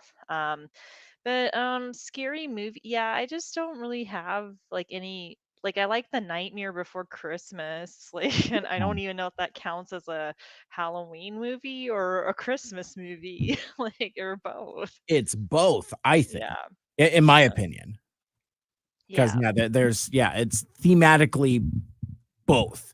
It's yeah. I mean, we could legislate what a Christmas movie is at a different time, but I think it fits into the tropes because like the holidays are integral to the plot, and I Yeah. think that's what defines what a holiday movie is, whether it's a Halloween movie or a Christmas movie, that kind of thing. So Yeah. Yeah, I have more of like the movie stuff for like Christmas and like the winter holiday yeah, stuff. gotcha. So So you're more of a winter person than a fall person? no, actually fall's my favorite season, but like for holidays, I guess that's my more favorite holiday is Christmas. Oh, I gotcha. Yeah. That makes sense. Yeah. That makes sense. Yeah, I used to be super into Halloween, but I'm not. It's okay. Gotcha. Very good. Abby, any Halloween adjacent activities? I like watching found footage movies. Oh, They don't have to really? be good. Because I've watched a lot of bad ones, but it is always fun to just see what happens. We definitely have found like series on YouTube that are like movies that are free on YouTube, which is always like I feel a very specific type of movie. Yes. But it's always fun. And so if it's not scary, it's at least kind of funny. And then that's kind of it. I gotcha. Very cool. Well, moving thematically in a completely different direction, swinging it all the way back to Transformers Animated as we get ready to think about thinking about closing out. So I wanted to come back to this question that I read World's response to, but favorite or most iconic moment of TFA season 2. So Whirl wrote the sorry reveal. Onyx wrote getting introduced to the Constructicons. And Daniel wrote my favorite moment was Prowl teaming up with Lockdown and being influenced by his upgrades, which I know that was a huge favorite of Abby's as well. But so Abby, when we had you on earlier, it was early in season 2. Now we've gotten to like the whole thing is done. Do you have any iconic moments or favorites that we ran into in season 2 that you weren't able to chat about at the time? There's several. Well, I'll say like honorable mentions. Blur, getting to see Blur. Thumbs up. Yeah, I appreciated that. And then just again, most of the last 2 episodes are something that are like heavily ingrained in my mind from watching it the first time. And then also the Shockwave reveal. Yeah. But I think I loved Omega Supreme. And so like that whole time where he starts to like wake up and kind of that moment he shares with Ratchet, I just love that so much. And I think I'll still rewatch that specific part all the time. Yeah. I think of that big cylinder with like the Autobot symbol on it. That's like his spark chamber. I just think like that's such an iconic shot, like from the whole show. Yeah. I'm right there with you on the Omega Supreme stuff. I just think definitely favorite iteration of that character. Yep. Absolutely. And from John, Slipstream putting the trans in Transformers. Which I mean that was kind of one of my iconic moments, because Abby, we had even litigated this during your episode, where it's just like, okay, Starscream close. Where is Slipstream? Is she here? Is she coming? What is happening? When am I going to meet Slipstream? And so like when it actually happened, it was so satisfying and so much fun. I love that, like, you know, and I didn't realize it at like first, and I don't know how much I talked about this during the episode, but I like that she is while she has Starscream's intelligence, like Mikel Andrews pointed out, and you know, military strategy, she's also kind of extra, like in the way that Starscream is, like, you know, aim for a spark chamber, you know, it's like, and I like the vocal delivery too, where it's like it starts low and then goes up and then goes back down. It's like there's like, you know, it's like a bell curve. And I don't know if I picked up on that at first, but then when I rewatched it, it's like, oh, every line that she says has that up and then, you know, sharp up and then back down. It was just kind of interesting, an interesting inflection choice on the Tara Strong vocal there. So that was I mean, that was definitely some of my favorites. Apollo, have you seen season 2 of TFA?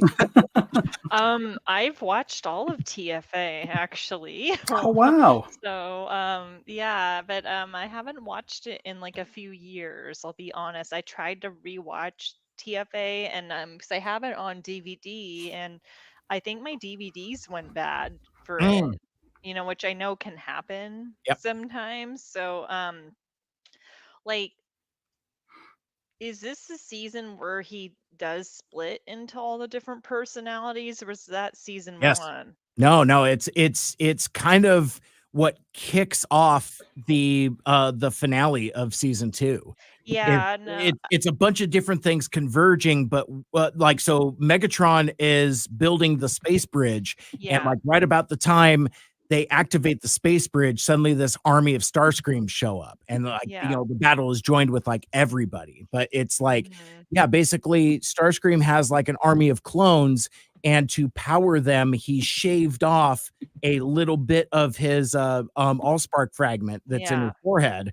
So like each clone has like a different aspect of Starscream's personality, and in our podcast episode we spent a lot of time talking about that, like if he, you know, if each clone has like a different aspect, does Starscream lose that aspect, that kind of thing. There was a lot of fizzy stuff to discuss there. That was a lot of fun. I mean, I liked that part of it, but I did like the whole sorry reveal too. I actually wasn't spoiled on that, surprisingly, and like I was actually like shocked by the reveal, which is really cool. So you know, so it wasn't a spoiler, even though the show's been out for years. So well, I actually avoided spoilers. Well, and here's the thing. It's like, you know, and I'll say this here now that we, you know, we're 4.5 hours into, you know, our season 2 wrap up live stream thing. Like, there are things that I know, but there are things that I don't know. And really there's there's a lot of stuff that I've seen through like mostly fan art, ironically enough. So it's like I'm like, I don't know what that is.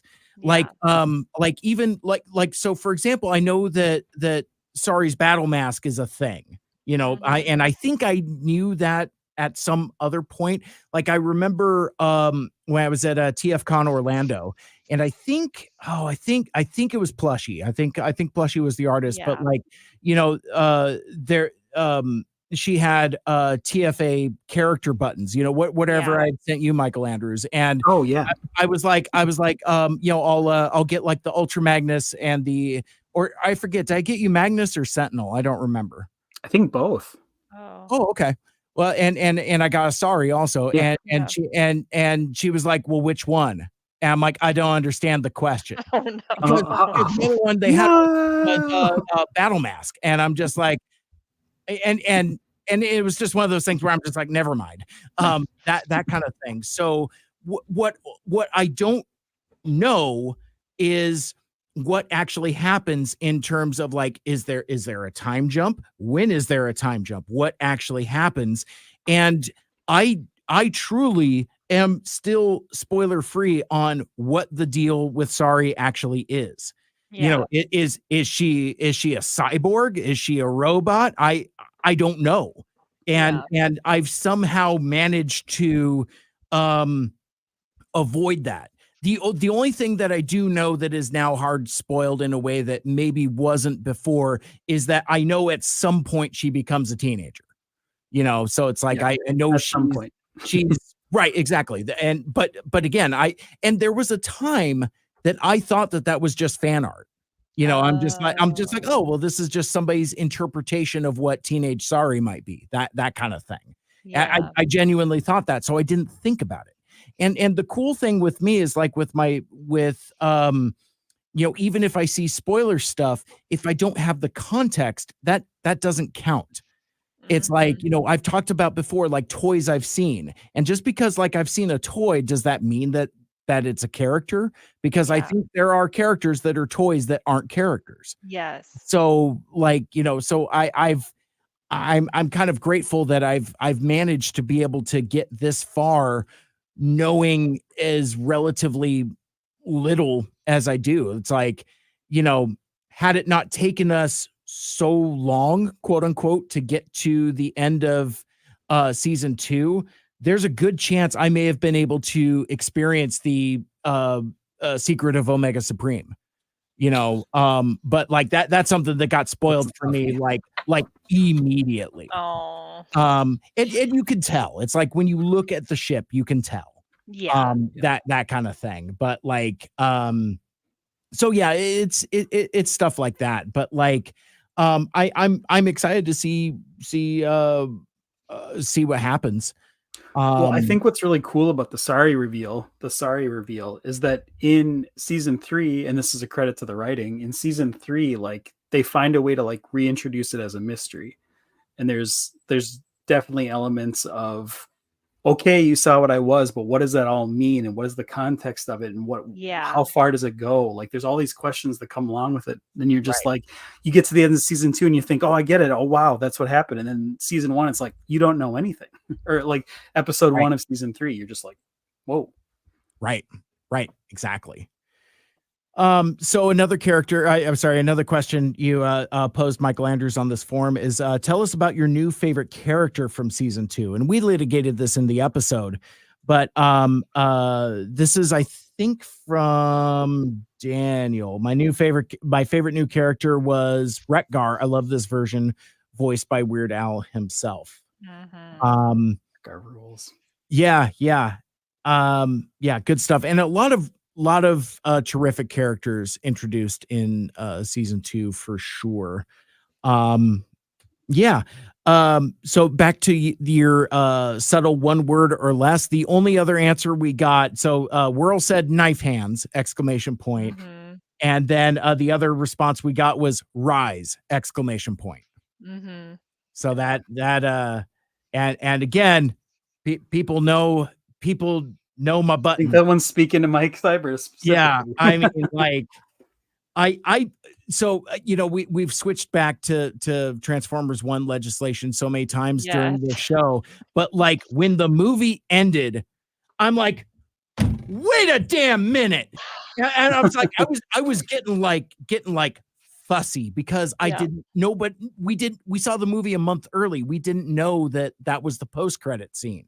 I know. And so I'm just like, I am here for a very specific thing. Now, granted, we got a version of it earlier in the movie, where you get a full-throated rise up, and I love how that call is reclaimed and recontextualized by D16, now Megatron. I was just like, I loved all of that. I'm like just nom nom nom nom nom, just eating it up, gobbling it up.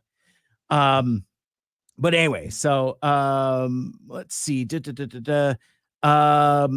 to the question about season 3. Any specific guests, bits, topics? Do you have a concept of a plan? Sound off cog. Wouldn't be against doing a crossover episode when we see the Starscream clones, and that's from our friends at Swerve's Bar. So like it sounds like they would like to do some kind of crossing over or chatting about the Starscream clones. I almost want to write back and say like, but you saw season 2 though, right? We've seen Starscream clones. We're good there. So so there's that. Are we? Well, spoilers. And Daniel wrote, I'd love to hear Corey Burton or David Kay on an episode. Oh, we would too. We would too. And we have a list of folks we would like to chat with. I think we're going to potentially hold off on like high profile interviews until after we get through season 3. Because like I think it would be awkward to talk to David Kay and say like, okay, well, you can't talk about anything that happened. David, stop. Like, he's like, oh well, and this episode, I'm like, no, I don't. Yeah, but I do now. To mute him. Yeah. Gone. Gave David Kay the hook. Oh gosh. So yeah, it'll and it becomes a larger conversation of what we do after season 3, right? It's like that.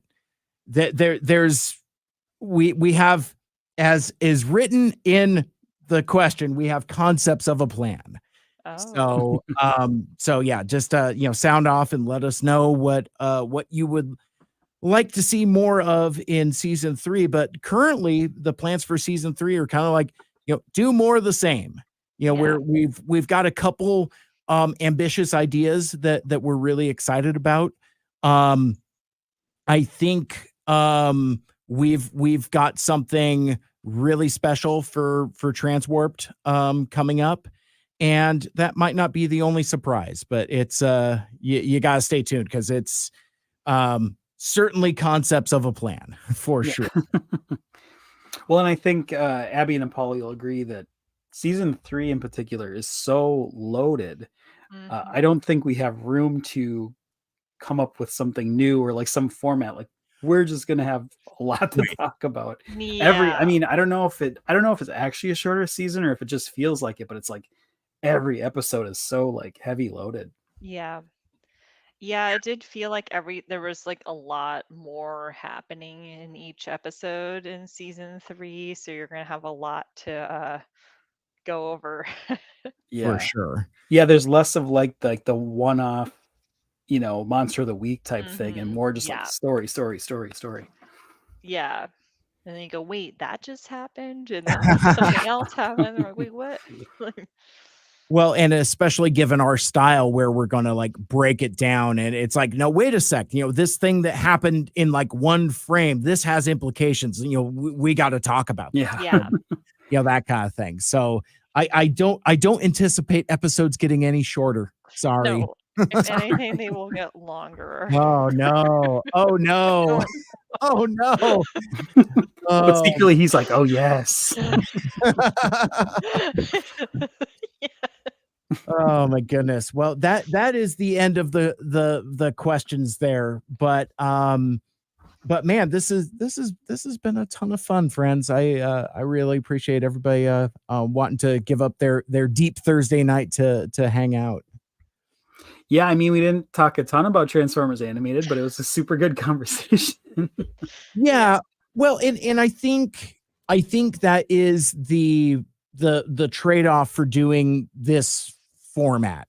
Yeah. Like, it's like, and I think originally, the format was going to be just doing listener feedback because we didn't have time. But then it's like, I mean, that's fun. That's fine. But this is funner with friends. Yeah. So, I for sure thought it was just gonna be you and me and a box of letters, just doing this whole thing for 4 hours. But yeah, all of a sudden everyone hopped on, and I was like, "Where was this turnout on my birthday call? You okay? Where was you had that? a bunch of people on your birthday live stream. What are you talking about? We didn't max out the StreamYard capabilities. Oh, with that is true. guests. That is true. That is true. Maybe it was the timing is just more Wait, advantageous. did I miss your birthday this year? I know I was on it last No, year. no, it's coming. It's Oh, coming. it's coming. It's Oh, coming. okay, good. 2 weeks. Like, I was 2 weeks from I tonight. was just actually. like, wait a second. Like, Yeah, no, you're Yeah. fine. You're fine. okay, good. I don't remember my birthday from last year, so it's fine. I need to go back and watch that. I Yeah, mean, we just because it recorded was. it. Nah, I think it's fine. I think guess Well, what happened. and that's funny because, like, so we've now, as we approach hour 5, now it gets real rummy. It's like, oh man, Mike Seibert's all loosed up. He's going to give up all the secrets, like, Yeah. like shaking out the change jar and stuff. But we talked about putting that audio up as a podcast, and we were both like, absolutely not. It can just live as the live stream video. in infamy, Wanna in go internet back to infamy. it. Exactly. Abby, were you on that call? I mean, I know you weren't on it like you are tonight, but were you in the chat, or like were you watching that at all? Oh, I'm so sorry. I was well, no, it was fun. Like, and I don't know if I was there the entire time either. I think I also joined Me late. neither. It's very late. But I do remember, being in the chat. That's amazing. I Glad love one of us does. Yeah. Well, and not for nothing. I mean, like, and I'm not saying this to toot my own horn or be boastful or whatever. But after 4 hours and 40 minutes, there are still 9 people watching. What's wrong with Right. People sleep. Yeah, well, but that is with I hope this doesn't come across the wrong way, but like that is a testament to the community that we've cultivated and connected with. Mhm. That, like, and that's why we like doing this format of show. This is like why we like reading the listener interaction, because it's without our fans, without you, without the audience, we're just 2 mics. And it's so cool and so satisfying to connect with this larger group of like-minded folks that and I like, and I've said this too many times, but like I am genuinely appreciative and grateful that we've been able to connect with a fan base that's outside of our friends. Like, Apollo, you and I go way back. Mikel Andrews, we go way back. We go way back with the APDC guys. But like, folks like Abby, folks like Matt, folks like Daniel, folks like John. I mean, who just discovered our podcast here in the off season. It's like it's so gratifying and gives us fuel to want to keep doing this. Because, like, I always joke, it's like, well, if you keep showing up, we'll keep showing up, as long as you want it, we'll still do it, that kind of thing. Yeah, it's been awesome. I think that's kind of the joke of the name of it. Like, we're not furious yet, but like, you keep fueling us. If you ever go away, then we'll be furious. But so far, too furious, even. Yeah. Too furious. My goodness. Yeah. Well, it does speak to that you've like created like a good community, and you have the engagement because if people are listening after almost 5 hours or watching after 5 hours, you have we have things that are interesting to say and that people want to listen Yeah. to and then provide feedback on, like in the feedback letters that you read off tonight. So, and Transformers, that's what I think is really cool about Transformers is like there's a lot of good entry points into it, and then also just things to discover, like what you're doing with this podcast, Yeah. because Transformers Animated is one of the best shows that's been made so far, Yeah. for Transformers. And I think that's really cool that you're doing this deep dive on it, because it tends to get overlooked a lot even Yeah. though it is so popular, which is really weird. So Well, yeah, there's almost this sort of like it's a kind of flash in the pan, bubble gummy. I mean, it's mhm. just something like easily digestible, but there's a lot of depth in the writing and storytelling as we've shown over the last couple seasons. Yeah. Yeah, exactly. Absolutely. Layers. Yes. Yeah. Layers upon layers. Well, Michael Andrews, I still have a fat sack of listener feedback. Yep. So we've once again written ourselves into a chasm. Fortunately, we haven't put up any new episodes, so the hole hasn't gotten any deeper. But yeah, at some point I want to talk about and revisit, like in canon on the podcast, about like the Transformers like radio drama stuff, and there were some really good conversations there that I think are definitely worth revisiting. We may have to come back to this and maybe do this format again at some point. I don't know. I kind of love the bit that we never actually get to the mail in the mailbag episode. Yeah. Seems like that could be a good running joke. Yeah, that's true. Good stuff. But friends, I mean, I know folks are still jumping on. Like I'm looking at the views and it's like 2 more people just jumped on, and I'm Oh, just like, wow. I think we've reached the end. What how are we all feeling? You go home. I'll keep dancing. Yeah. All right. I mean, No, because yeah. what time is it there? It's got to be like 2:00 in the morning, right? Yeah, 2 a.m. Wow. And you guys are all kind of in the same time zone, right? Yeah. Best Yeah. Coast. Yeah. West Coast. West Coast. Exactly. But yeah, no, I think I think it's about time to Midwest. call it. But yeah, exactly. But again, just we say this every time, but thank you all so much for hanging out with us, listening to us, interacting with us, and just it's the best feeling of the world. Best feeling in the world when folks are interested and invested. Matt in the chat here we go. Almost 3 a.m. and I'm still here. Does he get a prize for being here that long? Yes. Maybe Olivia in the chat. Transformers Animated is the best. Oh my gosh, good stuff. But before we all part ways for now, Apollo, you're a part of a really cool group of podcasters. Could you let folks know where we can hear you do podcasts and art stuffs and literally anything else you want to plug? The floor is yours. Okay, all the things. Yeah. So so I'm a guest host. Well, I think I got upgraded to being on the A team. You heard that on an episode, right? Like I I have haven't heard that I yet. have the fact Congratulations. things. I have to fact check that. Like I have to go back and listen. But I'm a guest. I'll just say I'm a guest host still. So I'm a guest host on this podcast called Transmissions. I've been on there since 2021. So and you can find. I'm not prepared at all to do this. No, Like I fine. was It's not fine. even planning on jumping on, but It's they're all on good. all of the social media sites, and anywhere you go to listen to podcasts, just search for Transmissions Podcast and it should come up. You add show notes to this, right, Mike? Sure. Okay, yeah, you can put the links in there. Yeah. Yeah, so I am also an artist. You can find my stuff. I don't know how much I'm going to be on there longer, Twitter, but also Blue Sky and also Instagram, and I'm at Robo Apollo. So Excellent. that's where you can find me. I do have commissions open.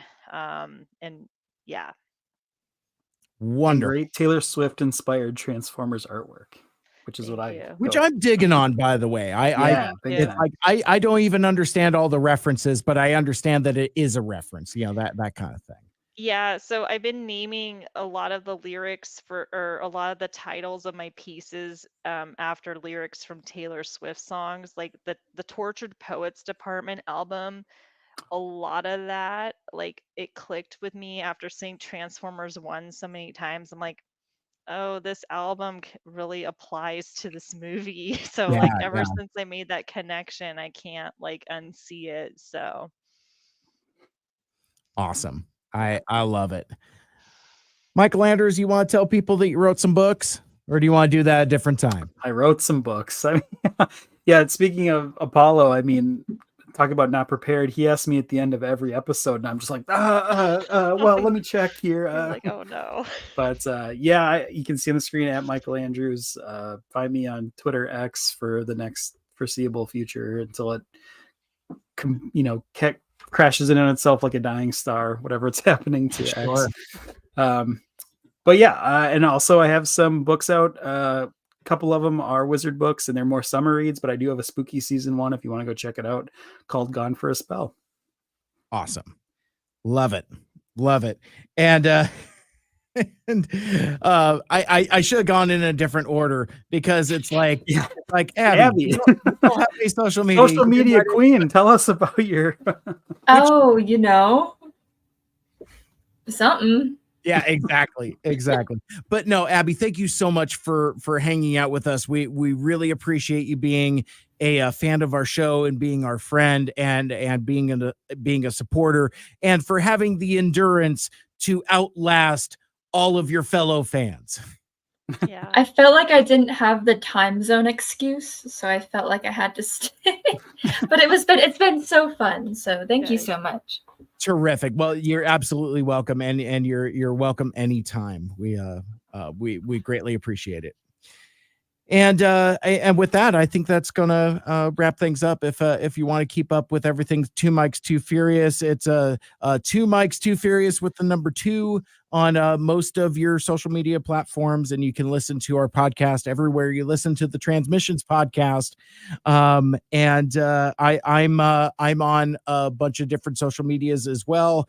I mostly stick to Twitter. I'm gonna stick around until I have to pay for it, so it's fine. But I am posting more on Blue Sky, so I'm trying to get myself into that. But since I don't live there and the user experience isn't quite the same, it's still not quite the same. It's still a little store brand for my taste, but we'll get there.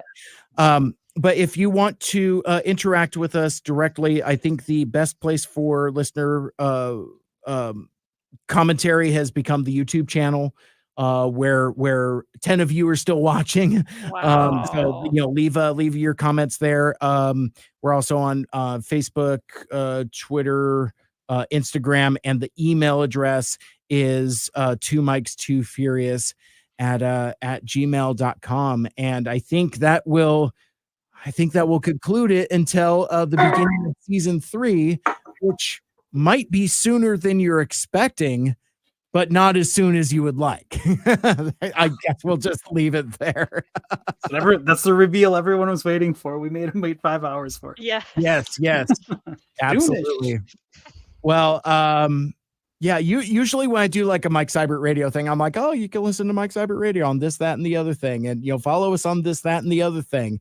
And until next time, tell all or one, make good choices, that type of thing. But like, usually the thing that's interesting with Two Mics Too Furious is we end it so differently. It's like kind of like our own postmodern thing on it. It's like we just end it and then just trail out the post-show banter, which is a Michael Andrews creation. But now that we're live, I don't know what the on-ramp, what the off-ramp here is. Do we tell people to like make good pizza choices? Do we tell people to make eat good pizzas?